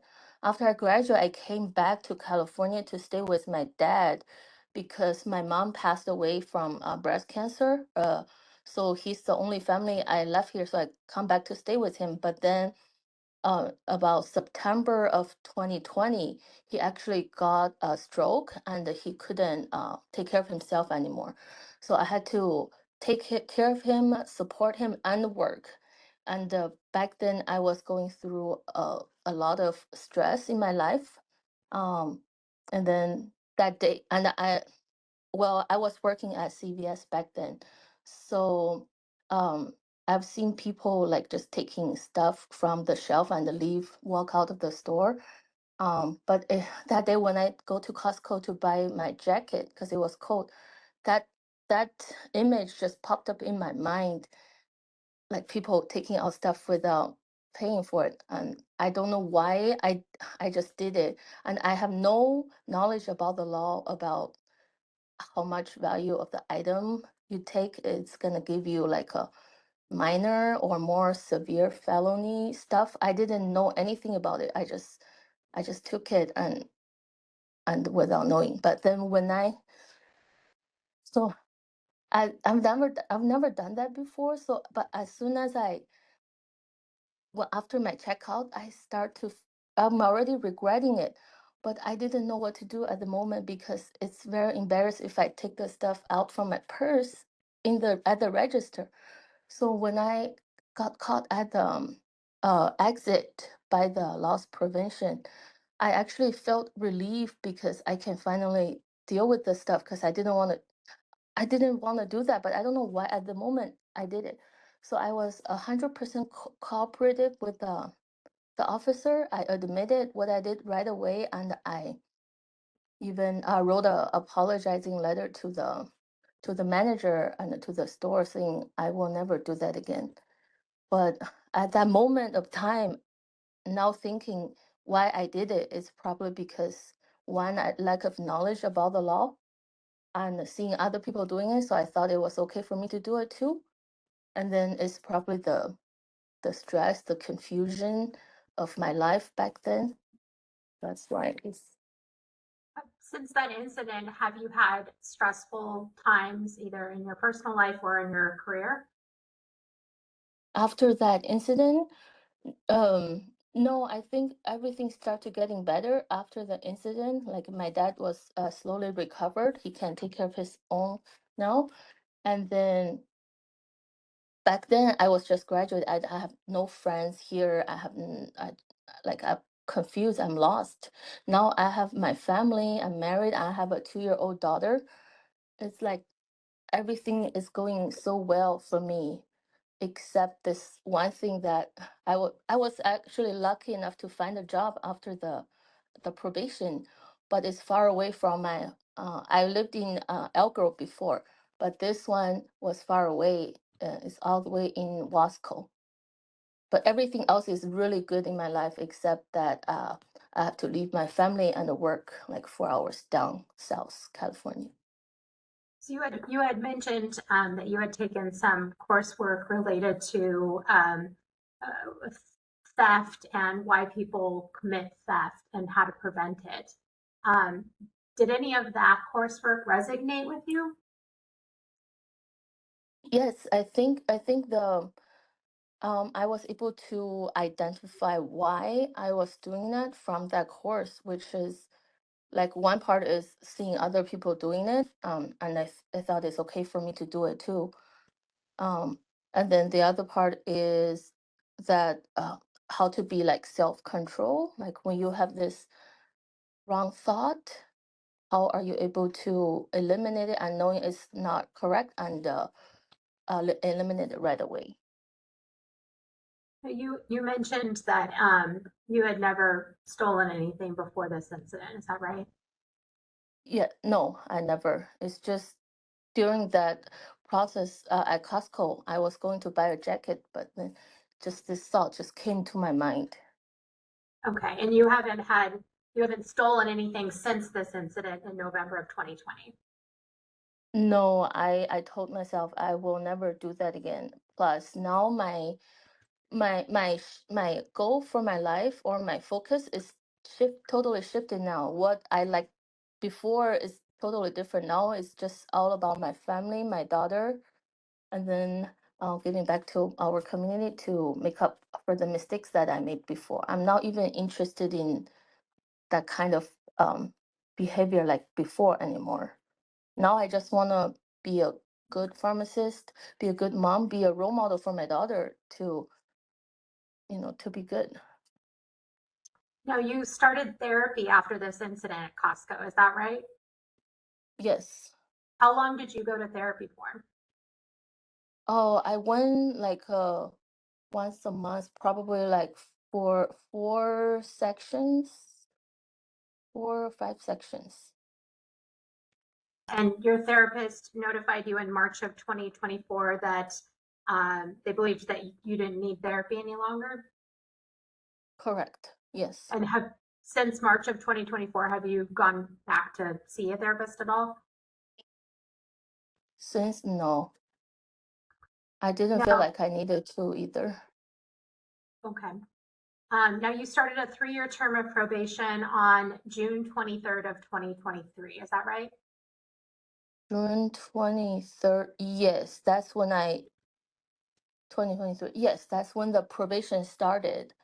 But then once I told my employer back then I got on probation, they had to let me go because one of the term is that I cannot be working with an intern, but that store has interns, so I was actually letting go.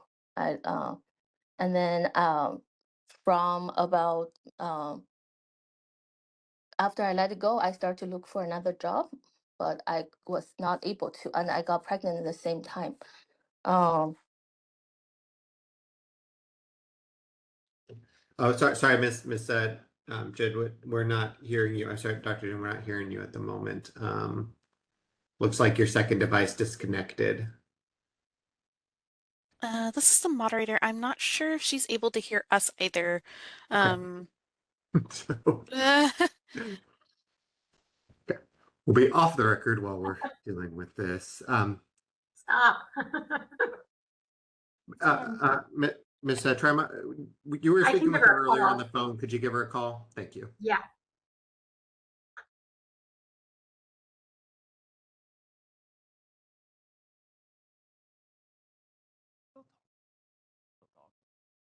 She's still calling. Oh my God, I don't know where she could stop. This is the moderator. Let me see if there's something I can do visually.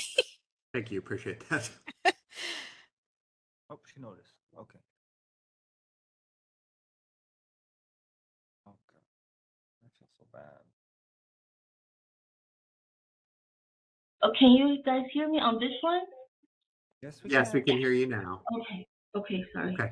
Sorry. So This one was your guys' voice is a little bit low. That's why I connected to my phone as well. I'm so sorry. I just okay. have to get closer to listen to what you guys are saying then. Okay. And if at any point you're not hearing what someone is saying, if they're asking a question, just let us know, okay? And we'll make sure that they repeat it loudly so you can hear. We'll go ahead and go back on the record. So we have been rejoined by Ms. Jin, and we have her audio able to hear us and hear her now. Ms. Jin, you probably continued talking for a bit after we lost you. The last note that I had where we heard you, you said that after you were put on probation, you had to look for another job. Counsel, could you ask whatever your last question was, and we'll pick up from there. Yes. So after going on probation, did you have to take off a period of time off of work? Yes, I'm sorry. That's what I was saying. After I was put on probation in June 2023, I was actually letting go by my previous employer because they're saying I cannot be working with the interns, and my company back at Safeway, they always have lots of interns. So I was letting go, and then I started looking for another job. So I was looking for about a few months. I couldn't find a job, and then that's when I was already at my trimester with my baby. So I had to stay home and just wait to deliver the baby in December of 2023. And then I stayed till February of 2024 to take care of the newborn. And that's when I started looking for a job again from February 2024 all the way till September 2024. I was calling almost every single pharmacy around my house, and then slowly radiating up north and lower down south. I couldn't find a job for 7 months until September 2024. I was lucky enough to find a supervisor that's willing to take me on in Wasco, California. That's where I work right now. Okay. And what sort of work do you do there? I'm so sorry. What is it? What sort of work do you do with your current employer? What sort of work? We're like a clinical-based facility. So we're considered a clinical pharmacy, but we take both 340B patients and retail patients. So it's kind of like a retail pharmacy. We receive the order and then we dispense it. I'm considered the clinical pharmacist here. So besides doing the regular retail work, I also go different clinical sites to audit their clinical use drugs, make sure they're all compliant with the Joint Commission, not expired, and everything. Besides that, I also do MTM for our patients. And that most likely is just like retail pharmacy. The only difference is we do the 340B part if it's from our own provider. Okay. Now I see that you completed the PBI ethics. What did you learn or gain from that program? From the PBI course, I've learned that how most important is that Board of Pharmacy is here to protecting the public safety. So in order to comply with the Board of Pharmacy, we have to protect putting the safety of the public at first, and then comply with all the laws, and always put patient safety at first. And whenever there's red text, like in the pharmacy, for example, you see anything red text for C2, don't hesitate to let it go through. Always quickly follow the pharmacy law and then make sure everything is correct. It's not only protecting the public, also protecting yourself, your own license too. What do you think has changed about you during or after having gone on probation? How have you changed?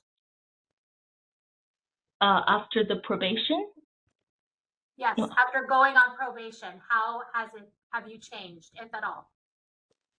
Oh, first, like I said, I've been reflecting every day about what I did before, and through this past 5.5 years, I've realized that I was so lack of knowledge about the law, and I need to be more respectful about the law and always make sure to follow the rules. Never let one single bad thought slip, And then also I've learned to, like I said, my interest shifted, and now I'm every day all I'm thinking is how to my focus after work is on my daughter, my family. I just want to spend time with them instead of maybe go shopping like before.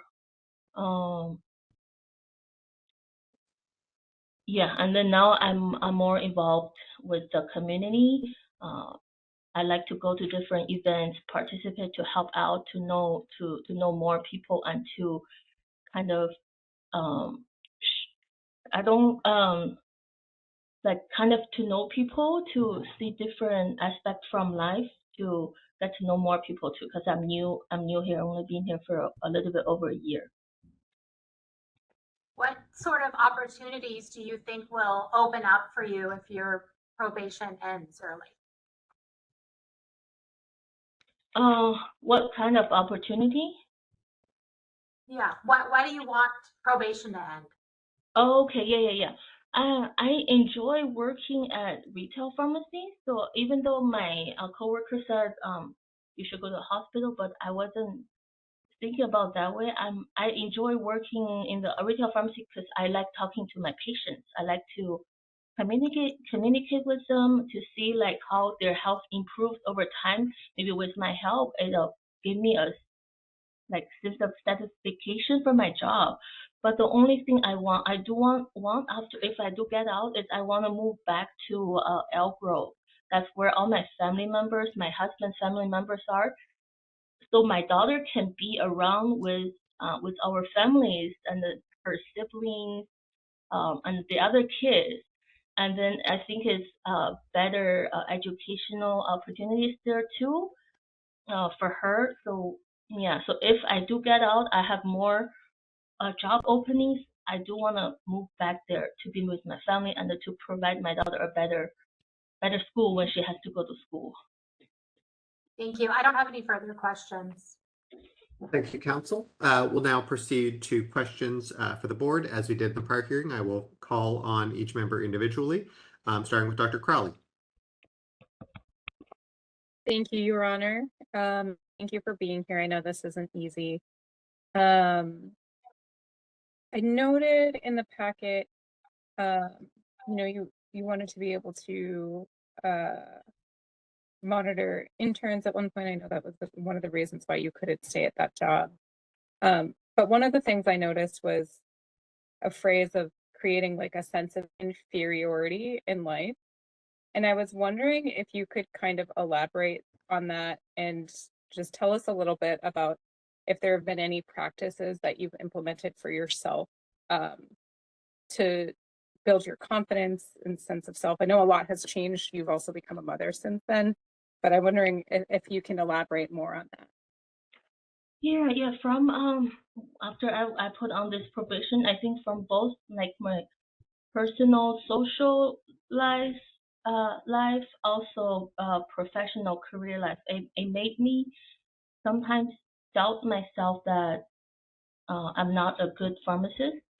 So I'm not. I feel like sometimes I'm not brave enough to ask questions to my manager because I thinking down about myself, and I'm worried because he knows my situation, and I was worried that he would look down on me too, and not treat me like equally and a knowledgeable pharmacist as the rest of us.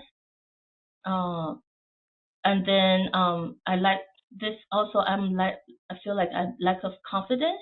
So when other coworkers, where a pharmacist ask me to go out, I would be thinking, oh, they might don't like me as the rest because I have this promotion.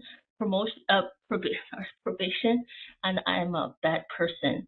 So I don't think they thought me that way. It's just me inside myself. I thought myself that way.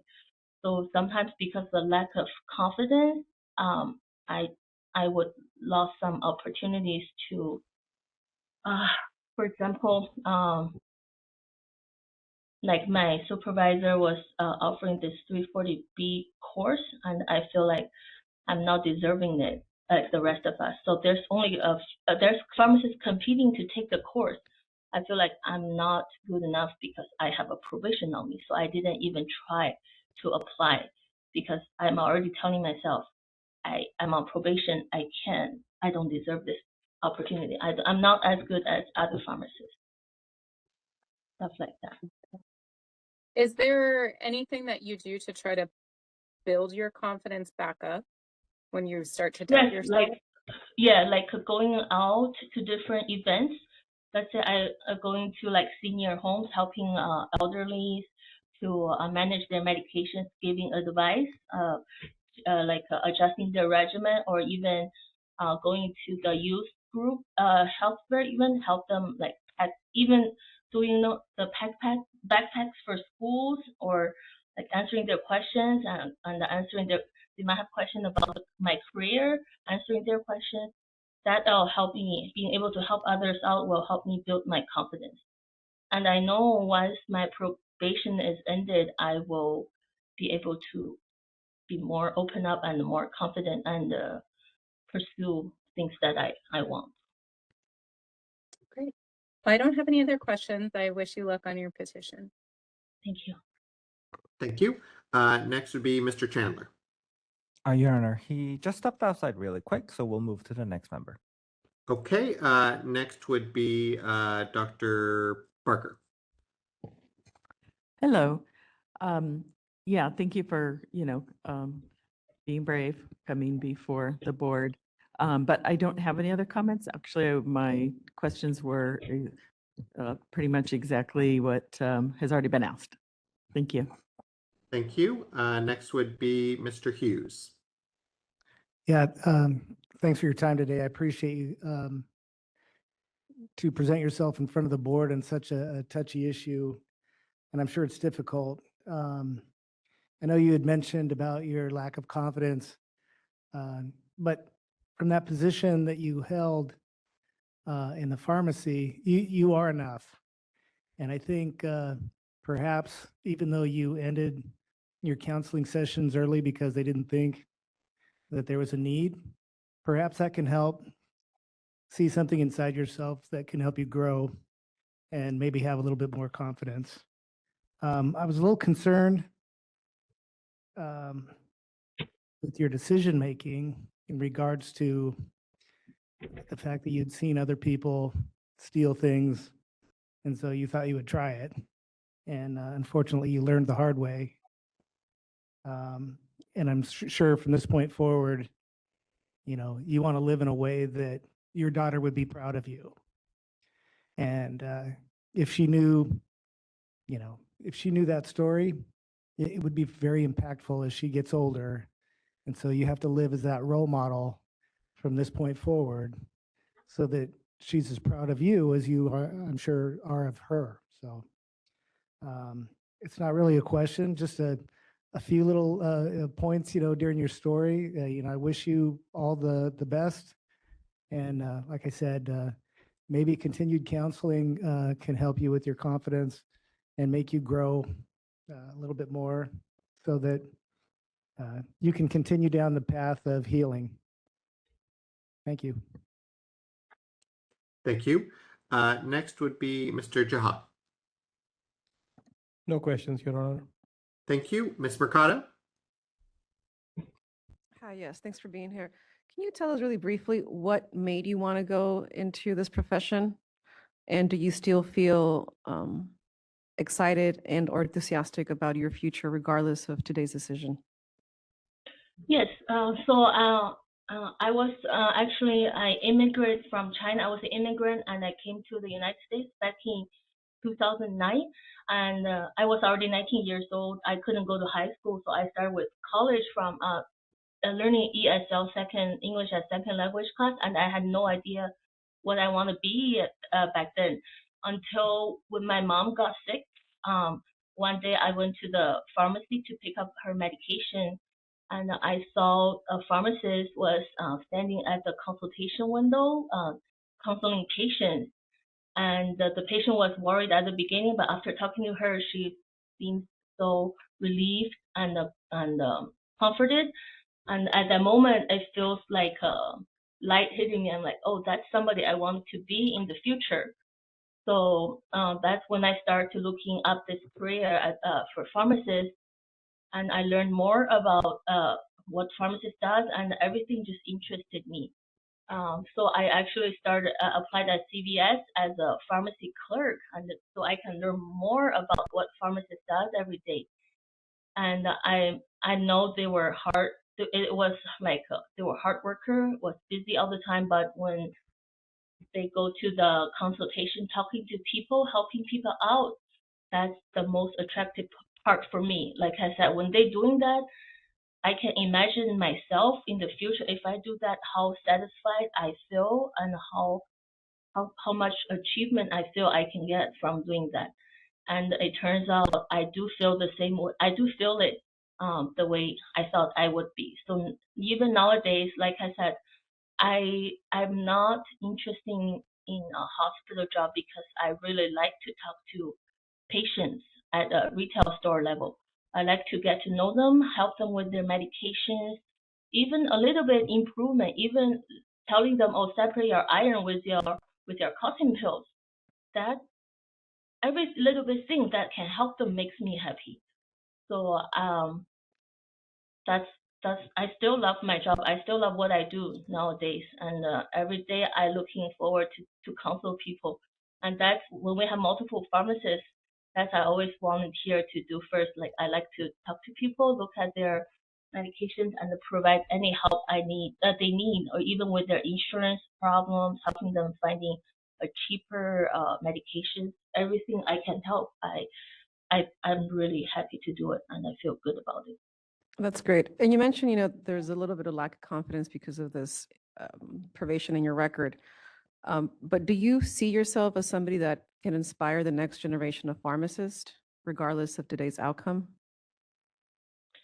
I feel like my enthusiasm about the patient care would inspire new pharmacists because like truly care about patients, standing at patients' view, thinking like on their feet.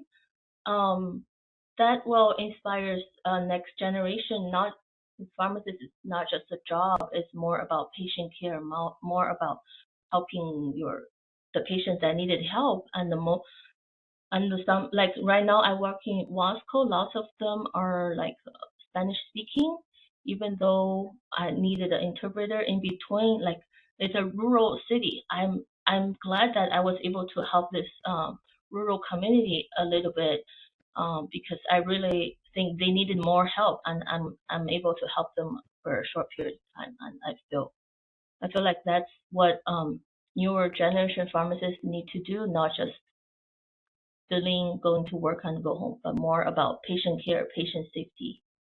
Yeah. All right. Thank you. No further questions. Thank you. Mr. Newell.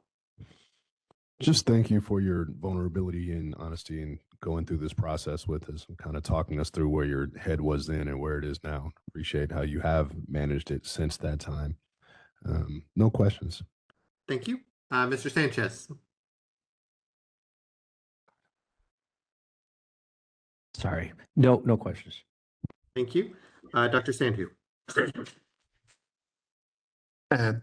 Thank you, Your Honor. Thank you for coming in front of the board and talking to us and helping us understand from where you were to where you are today. Really impressed with your the way you take into heart to help your community. I do have a small clarification. If I remember correctly, you mentioned that you didn't know the law at the time, the difference between the level of penalty for the crime, like how much you steal. Do you feel today if stealing small amount is okay, or you think that's wrong? I don't know if I heard you say what you learned from after you know the law.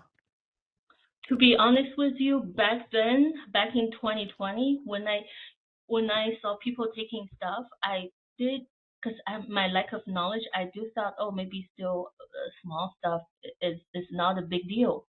But after my probation, after all the courses I've taken now, I clearly know everything still is a steal, no matter how small, how less valuable the item is.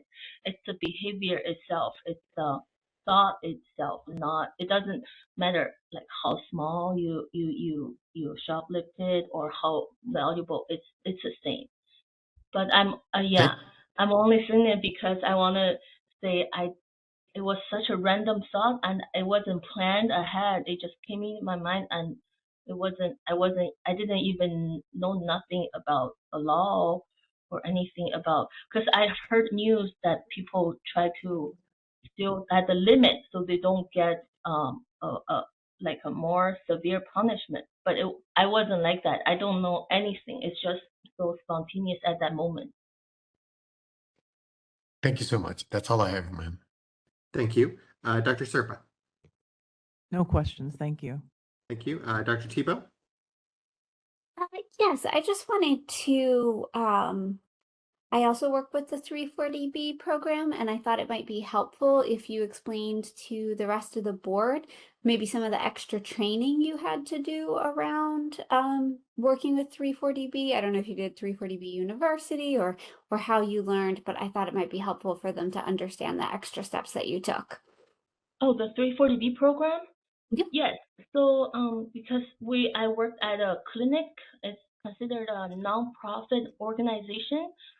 So the clinicians, providers from our clinic, when they prescribe medications, when they send it to my pharmacy, we were able to dispense the medication that was ordered under the 340B program, which means when we order at let's say we order at Inmar, if we have this 340B license, the drug itself is way cheaper than ordered regularly. Let's say a bottle of Jardiance costs $1,000 if I order regularly.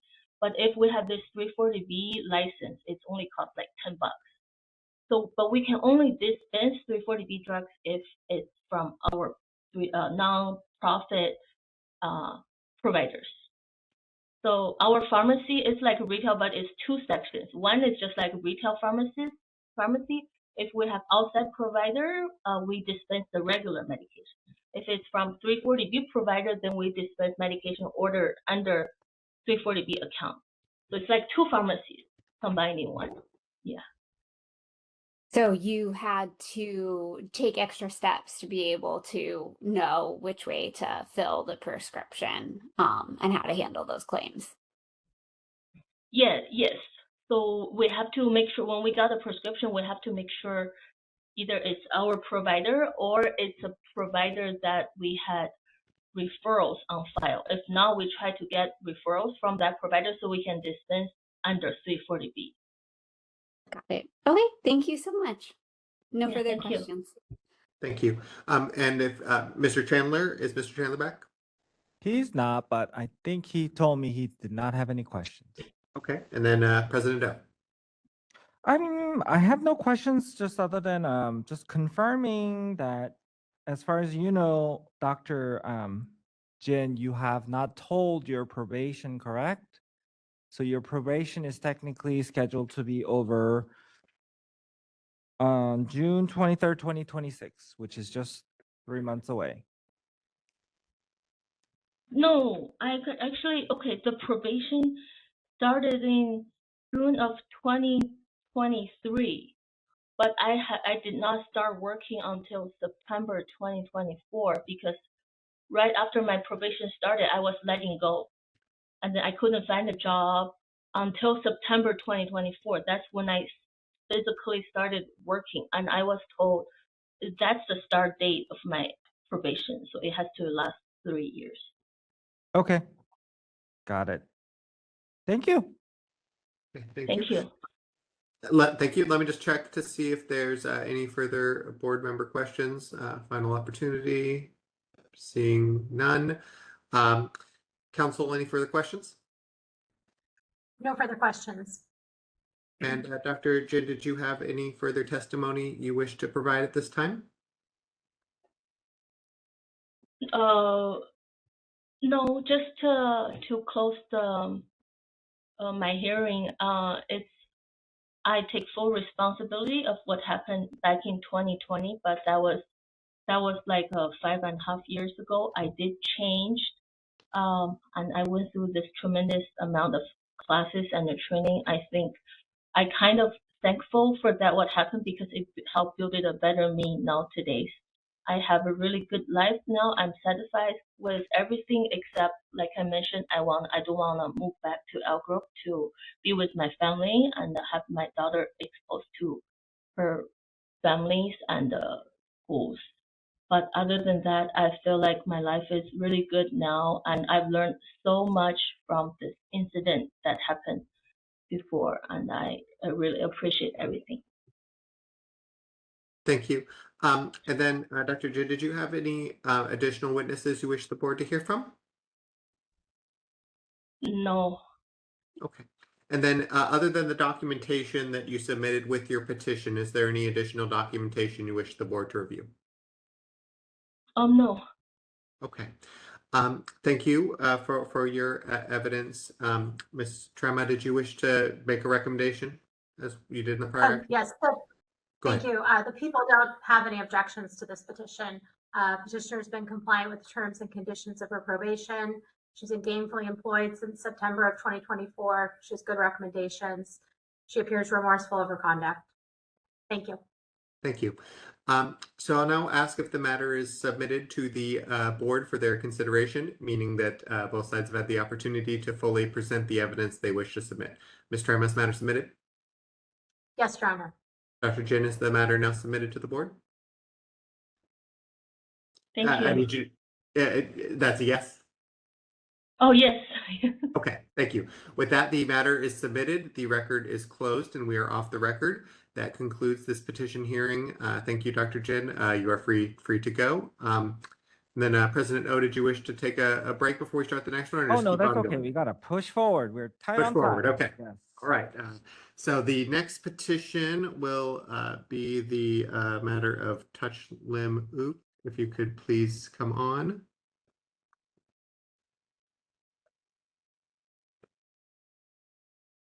All right, this is the moderator, Mr. Uch. If I could have you please do a quick mic check. I do see that your camera's working.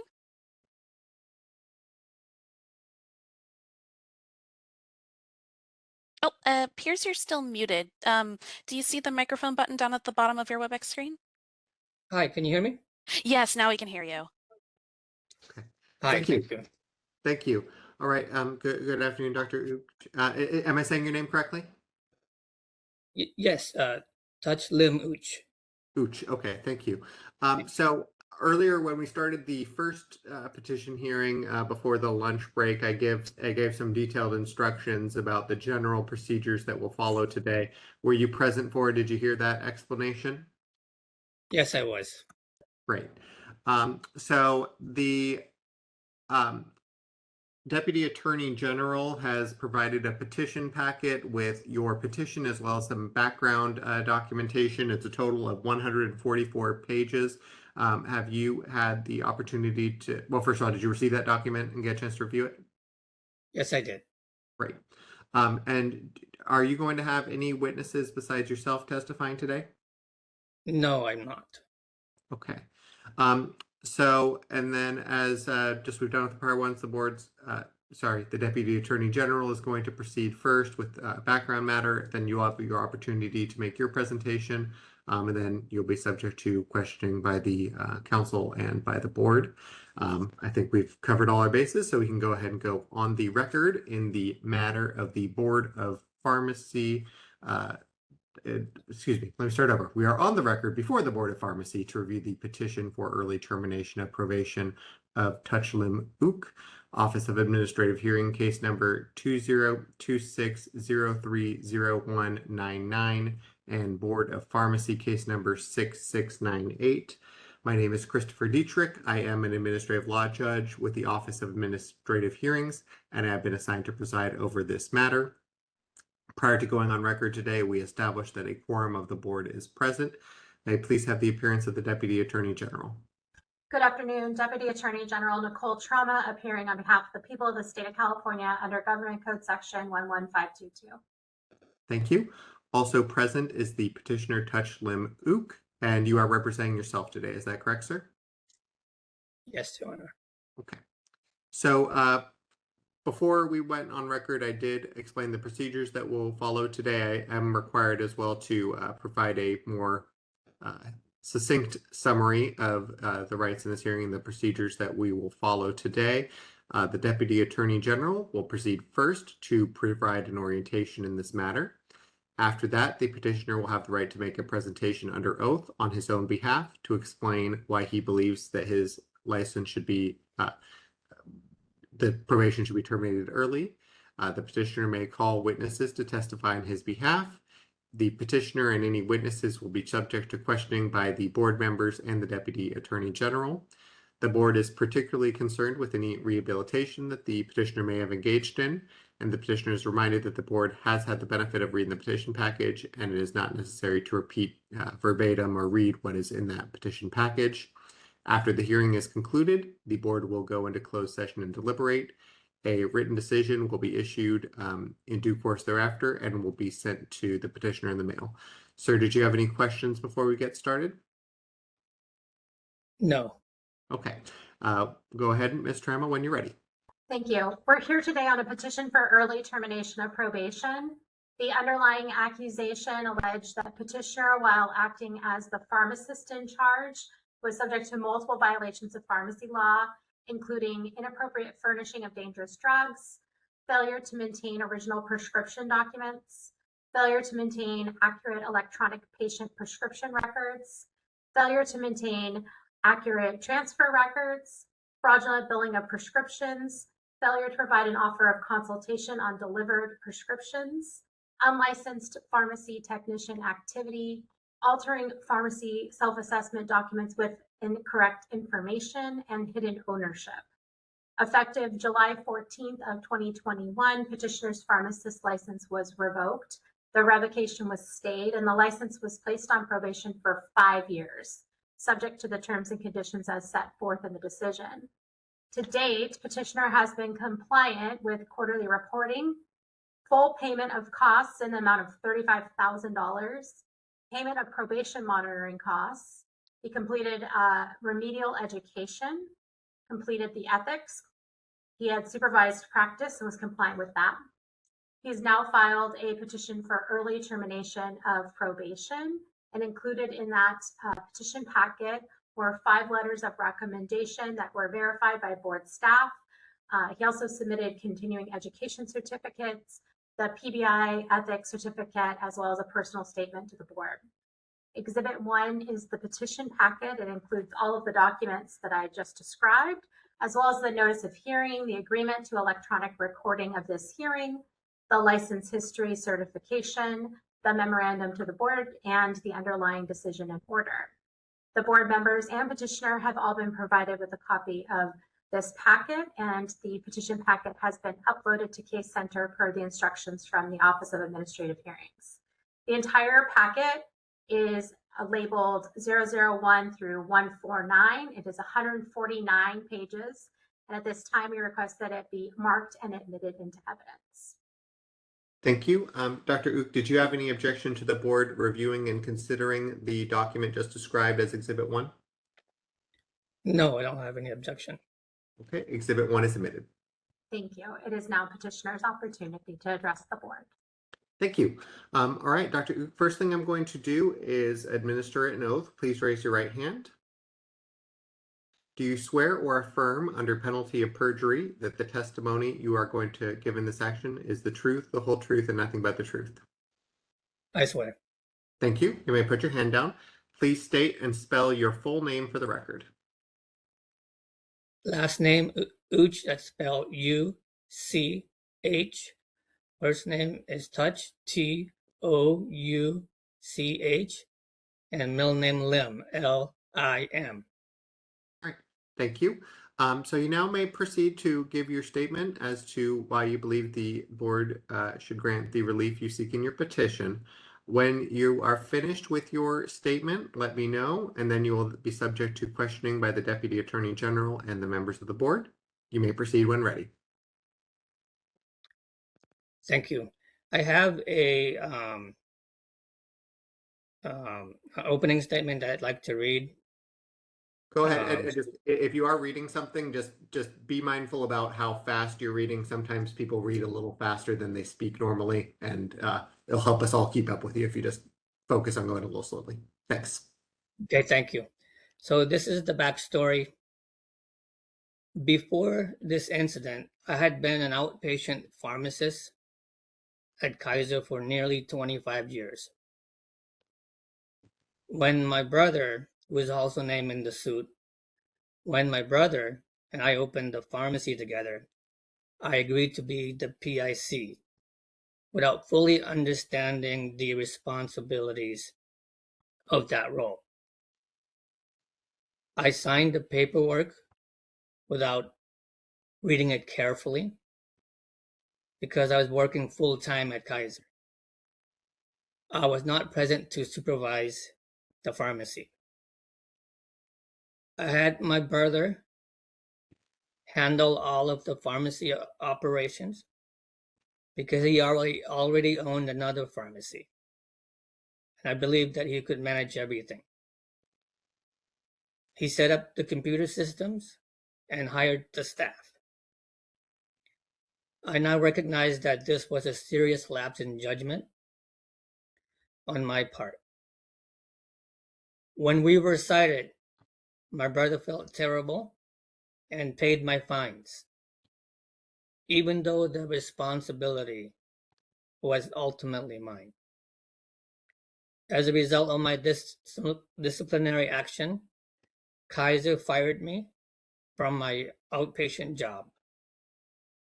That was extremely difficult, but I understand that it was my decision that led me there. So that's the backstory, and I'm ready to answer any questions the board may have. Thank you. Now hand it over to the Deputy Attorney General. Go ahead when ready, Counsel. Thank you. In your own words, can you explain to why you were disciplined by the Board of Pharmacy? And I was disciplined because I was the PIC. I had my name on there, and after going through the training, everything falls into the PIC's fault. So it's hard to explain why a tech didn't work with a good license. It's hard to explain why the computer administrator put the tech as a pharmacist, but ultimately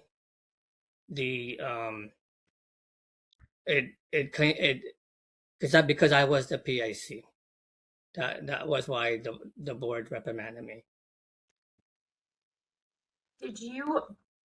Were you personally involved in any of the violations that led to your discipline?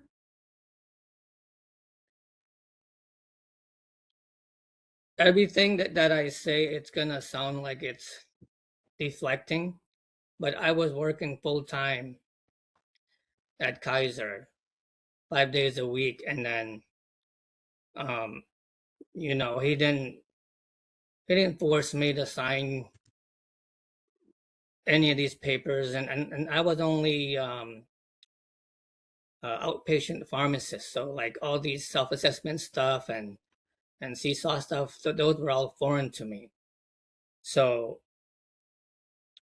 I was not involved in the pharmacy operation whatsoever. So you were the pharmacist in charge in name only? Yes, unfortunately. Did It was you a ever, grave error on my part. did you ever actually work at that pharmacy? No. I mean, like when I got off work or on the weekend, I would go and pretty much look at it, but not like work like I would if I were at Kaiser. I didn't. If anything, not as a PIC. Did you work as a staff pharmacist there? I did look at it. I didn't. Maybe like 30 minutes. I mean, it was Monday to Friday. They didn't open on the weekends either. I mean, I can't recall I mean, for sure, like if I did, like after I got out of work from Kaiser, it would have been maybe no more than half an hour or so. And it wouldn't be like every day. So why did you agree to be a pharmacist in charge of a pharmacy that you weren't even regularly going to? That's the I guess you can say that's where it all began. I didn't stop to think about what I was doing. I put business over oversight, patient's oversight. But I don't know why I did it. Were you getting Yeah. a cut of profits, or were you getting paid for this? Well, certainly now that you bring that up, it felt good to be an owner of a pharmacy.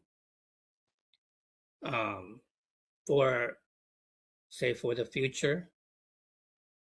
But I was not paid for any of this. So you co-owned this pharmacy with is it Bruce Utch? Mm-hmm. Is that a yes? Yes. Okay. And that's your brother? Yes, he's my brother. Okay. And was it Bruce that was really running the operations at that pharmacy? Yes, it was. So looking back on this experience, has it changed your perspective about what it means to be a pharmacist in charge at a pharmacy? Oh, certainly. I mean, after, like I said earlier, I like I said, I when I was working at Kaiser, I was only a staff outpatient pharmacist. That would be like if I went to a CVS, like I would moonlight on the weekend. I would just go in and fill prescriptions and do the usual consultation and stuff like that. But being a PIC is different.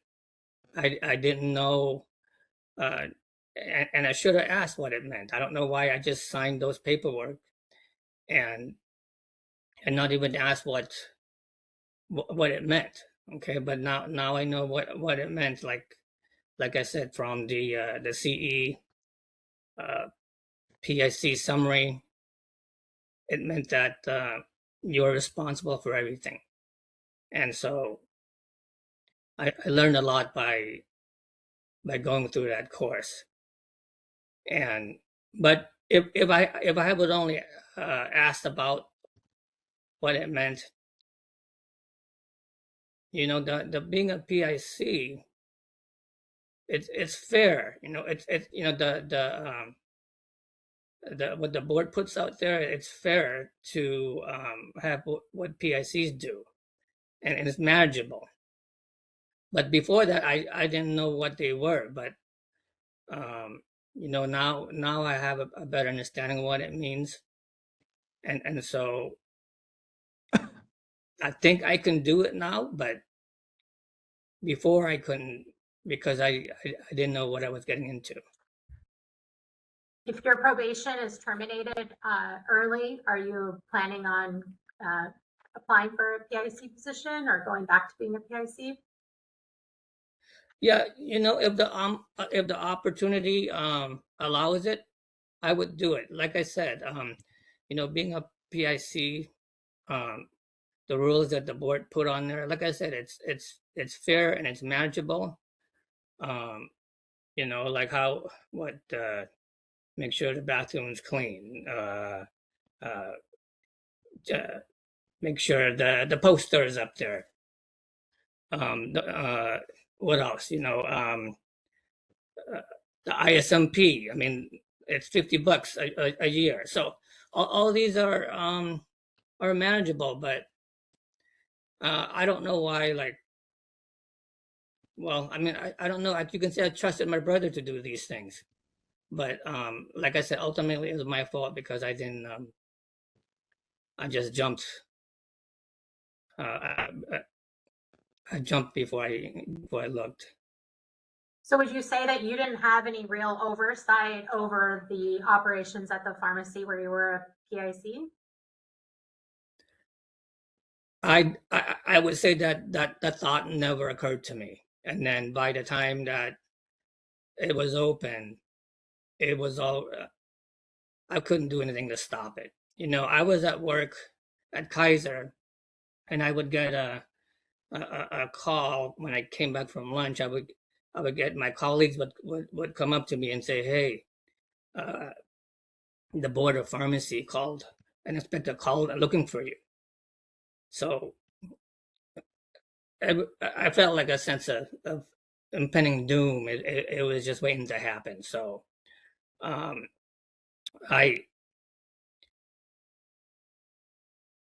mean, I don't know what else to say because that's you know, if I asked about it, I would have had oversight, but I never thought about it back then. So you started your probation in July of 2021, is that correct? Yes. And that's a 5-year term, correct? Mm-hmm. Yes. And Kaiser let you go when you were placed on probation, correct? Yes. Where'd you go after that? Well, after that, because I felt like all this was hitting me. To me, I thought it was a big shock because I didn't know that this was going to happen, and so I took a couple months off and I went to therapy. I went to a doctor, and then just getting my mind clear, and then a couple of months later, actually a bunch of months later, my brother reached out to me. He said he wanted me to go and get some hours over at the place he was working. So yeah, so I took a couple of months off just to clear my head. And that was, you went to work with him at Safe Save Pharmacy, is that right? Yes, yes. Were you nervous about working with him again, given the history that, I mean, got you into this mess with the board? Were you nervous? Yeah, yes, I was nervous about working together, but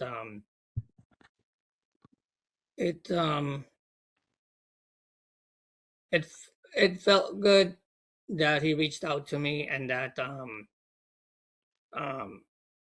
working gave me a purpose. It gave me something to do. Okay, but if you're asking me what did I hold a grudge against, what happened, you know, I'm at that acceptance phase now. So the blaming phase was over, and so I'm glad that that happened. When did you get past the blaming phase and enter into the acceptance phase? I can't say that like there's a certain day, but you know, that's just the whole part about what good can come out of it by just blaming someone. Even you know now, it knowing that it was my fault. That like I said, he didn't force me to sign the paperwork. But just time, and hanging out with family and talking about it, and just trying to look ahead and see what opportunities I have for me. But I mean, I don't have like a certain date, but just the idea that that I'm not getting anything out of it by blaming someone for your own mistake. So after going to Safe Save Pharmacy, you went on to work at another pharmacy after that. Is that correct? Yes, AG. I worked at 2 places. I work at Castle, and then I work at GKN. So, fortunately, these guys, I guess when you work at independent, people know each other, and then a guy called me up and said, "Hey, do you want to get some hours this way?" And then he knew a guy, and then next thing you know, I'm working and earning some hours, and I'm not at Safe Save anymore. So are you currently working at GKN and Castle? Yes. Yes, I am. Okay. And you've been compliant with the terms of your probation, correct? Yes. What, if anything, did you get out of the ethics course? You know, but there's a lot that was on the PBI, but one thing that still resonates with me is that you know, when you cheat, and I know that I'm using the wrong choice of word here. You know, when you cheat, it doesn't affect just you only. It affects your family, your job. Okay, and then I got fired. Your friends. I mean, friends don't want to talk to you. Your community. You know, you walk around and they see you. Oh, there's that guy.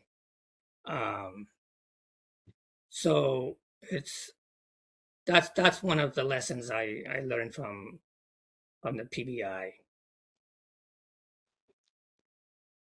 What aspect of probation do you think has improved your practice as a pharmacist? Well, I would say just learning the whole inspection part about being a PIC. Those things I never thought about when I was just a retail at a chain. Okay, so I like to know. Well, I guess I have to when the inspector comes by and they look at the books and see if it's all the information is there. You know, these are things I have to think about now. Like I said before too, like got to make sure not just when he comes by, but like, you know, the bathroom's clean and everyone has their badges, and you know, certainly, you know, the patient aspect of that consultation. But yeah, main thing is being prepared for when the inspector comes. How often does the inspector come to your place of employment to inspect? He comes once every 4 months. And has he noted any compliance issues? He's written some stuff up before when I started. but nothing. Mainly education. You know, the education that he tells us. But the one compliance issue that I recall was he did say the shelves need to be cleaned. So that was a while back. And do you make sure the shelves? I'm sorry. Do you make sure the shelves are clean then? Well, I had to tell the technician to help clean. And one final question. What is your plan if you're granted early termination of probation? Well, I just the plan is still the same. I'm gonna have my guardrails up, like the emails with the boards and reading the script. I just feel that it would working would be better without the restriction. So that's all I have with my plans. No further questions. Thank you. We'll now proceed to questions from the board, starting with Dr. Crawley.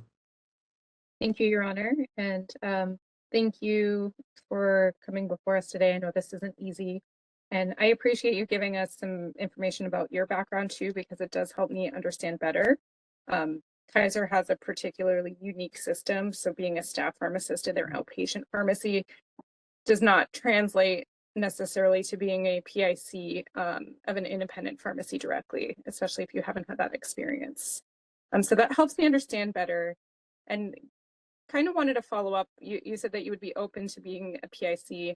I'm wondering if you have specific practices related to the board charges specifically that you would implement or do differently if you were to be a PIC, particularly when it came to the charge of billing fraud.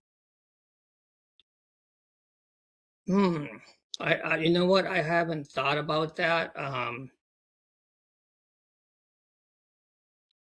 I looked at why that charge was there, and then these things I talked to my brother about as far as why I had those I don't know what they're called, accusations or allegation, but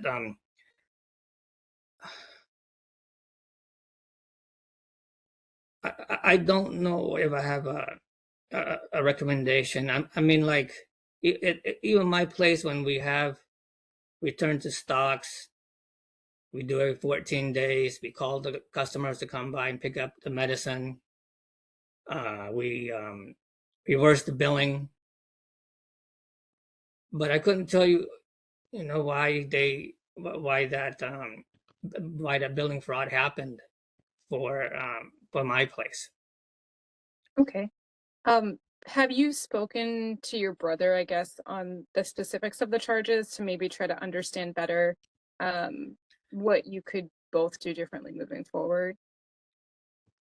Oh yes, yes, certainly. I've spoken to him about all those charges that are there, and a lot of these, once again, it sounds like I'm deflecting again, but like he'll say, well, how come a pharmacist don't know how to take a transfer request?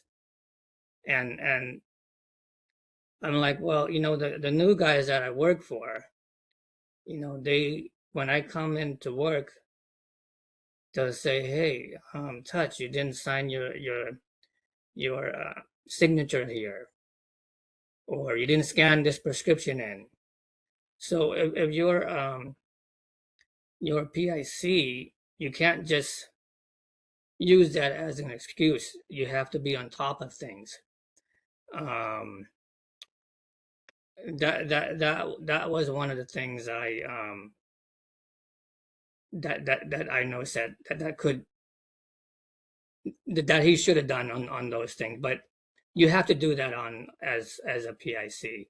You can't just say, the tech, how come she didn't have how come she had an expired license? But I work at GKN, and then one of the guy goes, "Hey, your immunization license is going to be expired in 2 months. Make sure you do it."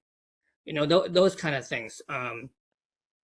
But yes, I've spoken to him about these charges, and you know, a lot of it were, I guess you can say, explainable. One of it I can't even understand. Maybe you know, you guys can tell me about it, but you know, I didn't talk to a lawyer about it. That's the one on the, what's that one about? Where is that one? The being an owner and hidden ownership. I mean, I know that he's got some of his meds shared between my store, but the part about being a hidden owner, I don't know how that was illegal. I mean, in my mind, like you know, some of these pharmacy owners, they have like 10, 12 different pharmacies. So I don't understand the laws behind that as much, but that one I couldn't get the answer to. Thank you. You've answered all my questions. Good luck on your petition. Thank you. Thank you, Dr. Crawley. Mr. Chandler? No questions. Thank you. Dr. Barker? Hi, yes. Yeah, thank you. I know it's, I'm sure it feels challenging, stressful, coming before the board. So I guess I'm just following off of Dr. Crowley. So you are my understanding, you're hoping to be a PIC again. Is that correct? Yes. I wouldn't mind being a PIC, like I said, if the opportunity is there. I mean, you can't just say, well, I know what to do, but then the staff has to be there. Just a little bit of everything has to come in play. But I wouldn't mind being a PIC if the opportunity allows it. So how would you develop like a firm understanding of the PIC requirements and like operationalize them in the pharmacy, like ensuring that there's, you know, cleaning schedules or license update inspections, paperwork, self-assessments, license renewal, et cetera. So it Yeah. sounds like because you didn't, you know, you didn't, you know, according to yourself, you were not aware that that was what you were supposed to be doing and thought your brother was going to be doing it. So essentially you would be a new PIC. So I'm Yes, just wondering, you know, how, if you're, just to ensure that you are really understanding the depth of responsibility of the PIC. Yes. You know, Hold on, Dr. You got to make sure that the question is finished. I'm sorry. Dr. Barker, were you finished with the question? Oh, yes, I am. Okay. Thank you. Go ahead, Dr. Yes. You know, like I said before about the guardrails, you know, the simple things is just reading the scripts and reading the emails, and even in the script, one of my PIC goes, oh, he likes to read this part in the script where it talks about accusations, and then I ask him, why do you want to read that stuff? And he goes, so I can learn more about what happened, and so I don't do it. So that's one other aspect too, is asking someone that's been there and then that they know how to do it. The other thing too is they, you know, going through these courses. This you can hire somebody to check if you're compliant every so often, you know, with a small fee. But the big thing I noticed though is you gotta have the staff that wants to cooperate from clerks to technicians. Certainly the owner. So I'm not the owner here, but in this case, but he delegated the. Well, he has a operational pharmacy person. He delegated that guy to check, and then he does all the other PIC stuff, and then it works out because it's a smaller scale. I mean, when I was over at Kaiser, since it's a bigger scale, you had one person, you had that PIC that all he or she did was just compliance. I mean, that was a long time ago. I'm just, I mean, I'm sure they do other things, but the regular staff just do the line work, if you will. But to answer your question, it would take a cooperation from this whole staff and the owner in order to implement all these compliance tasks.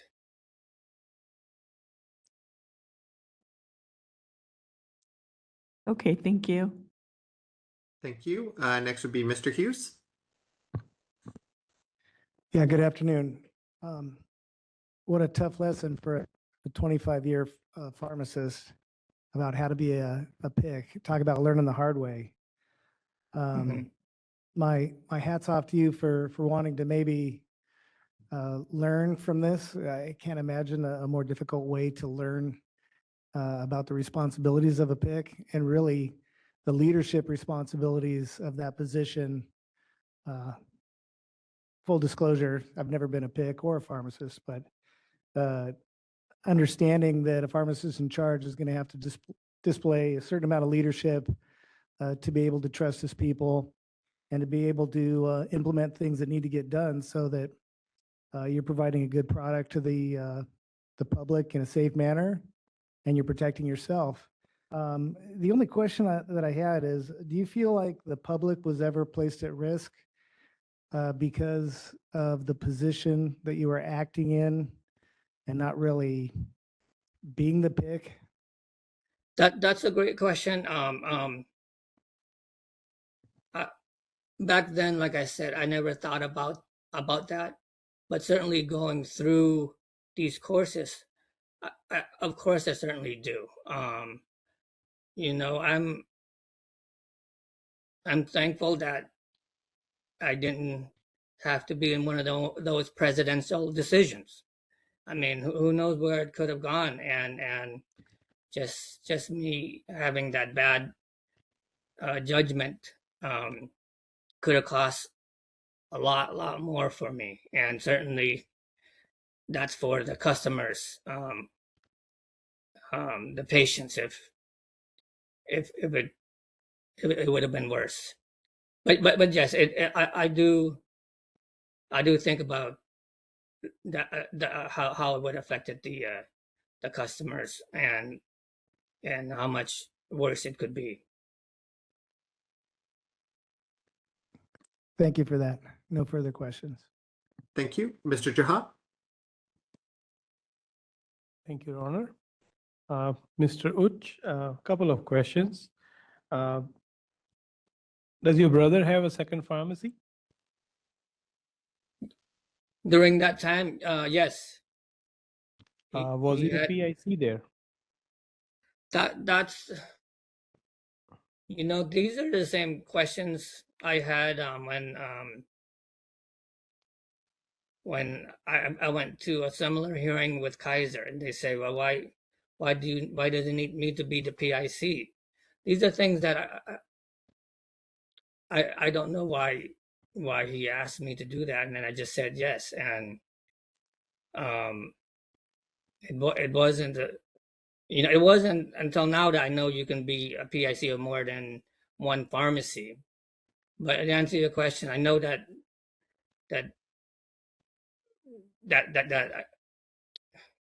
I don't really know why he wanted me to be the PIC there. I mean, like I said, I didn't get any money out of it. And then I just signed my name. I don't understand that part. I understand, but is or was he the PIC for the other pharmacy that he owned at that time? Yes, he was. Okay. Does that pharmacy have any compliance issues in that time frame? After going through if you're asking me if I knew about his situation, that never like I said, I don't know why that didn't cross my mind. But in answer to your question, yes, after going through these paperwork and looking at his, because mine was attached to his, it showed that he had compliance problems even before he called me in to be the PIC of the pharmacy. And one last question. If you look at the losses associated with the pharmacy where you were registered as PIC, just one item, promethazine plain syrup, which is not a controlled substance, but 560 bottles are shown as missing quantity. Any idea? It's physically quite bulky amount in any given period. Any idea what would have happened to that much promethazine syrup? Like I didn't ask him about that one, and I don't know what happened to that. Promethazine with codeine was at one point very high theft item. Not many pharmacies stock it nowadays. I have seen boards in the pharmacies that shows that we do not stock this item. Albeit this is not the promethazine with codeine, this is plain promethazine syrup. But just curious about such a huge quantity, 268,628 ml for a 473 ml bottle that comes to about 560 odd bottles. That's a lot of promethazine syrup.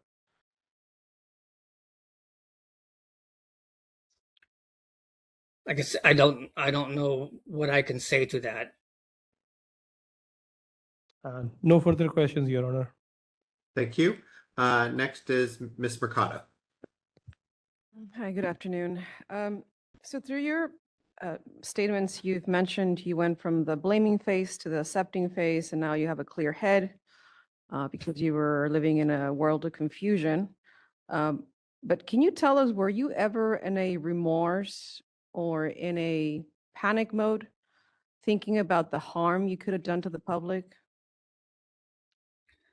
Oh, certainly. When this was during at work, like I was at Kaiser, I was listening to whispers of things going on because of the inspection from my colleagues. In my head, I'm thinking, oh no, what's going to happen? I mean, I'm getting inspected, and people back then, I didn't think about the paperwork. Most of the time, a staff pharmacist, usually you think about someone being hurt, okay, like giving the wrong amount, different drugs, all that stuff. And some of those nights, I couldn't sleep. And then I do think about the customers, and then them being hurt. Okay, well, you've said a couple of times to the board that, your answers might sound like you're deflecting, but what I personally have failed to recognize or hear from you is any type of remorse. These are very severe actions that involve fraud, potential harm to the public, and you're coming here today to ask us to tell the public that it's okay to take you off probation because you were confused and your brother set you up for failure. Do you really believe that you're worthy of early termination of probation? Yes, I do. And I stayed for for 5 years, and because I had the tolling, I wanted to do my full 5 years, and I could have tried to apply the other year, like last year, but I felt like I didn't deserve it. But because of tolling, I wanted to come before you and from the public to ask for the early release. And I'm sorry, I don't understand what you mean by tolling. Can you explain that to me? Oh, I would have been off like in July, my probation of this year, but because I took those time to go to see the doctor, it didn't start in July. It actually starts in next May, so a year from now. But this July would have been 5 years that I would have had my probation. So Okay, it thank you. pushes it back. Understood. No, no further questions. Thank you. Thank you. Mr. Newell. No questions, thanks. Thank you. Mr. Sanchez. No questions. Thank you. Dr. Santu. Hello. Dr. Uchna, thank you for coming and speaking to us. Question that I have is that you said that you would, if the opportunity came, you would consider being PIC. And you mentioned things that would make you be prepared. You would ask questions, you would read the board publications and so on. Do you understand the requirements for being a PIC, a law that, what is required at this point? In order Yes, to it become a wouldn't. PIC? Yeah, yes, I do understand. You know, when I said that I wanted to be a PIC, I would need to go and research it some more, and it would have to be, like I said, an employer is not going to come up to me and say, "Hey, you want to be PIC?" And I would say, "No, I'm not qualified." I would need to have more time to look at the rules and be compliant. But when I said I want to do that, I still do, but I would still want to research and understand it more and not put myself in the public's way just by doing something silly. So as of today, you don't know what is the next step need to What? be? No, yeah. After today, I don't know what would be my next step other than going back to my usual independent pharmacy. And what was your understanding of self-assessment at the time when you got cited by the board or we were put on probation versus what do you know today of self-assessment? What purpose does it serve? Well, back then like I said, back then I didn't know what any of those board binders were, if that's what they would call it. But the self-assessment, you know, I had one of them CEs where one of the presenters would come up and say, you know, on the self-assessment, don't just put yes until you read everything, and that resonated in me. And so you have to read it carefully before you answer the question.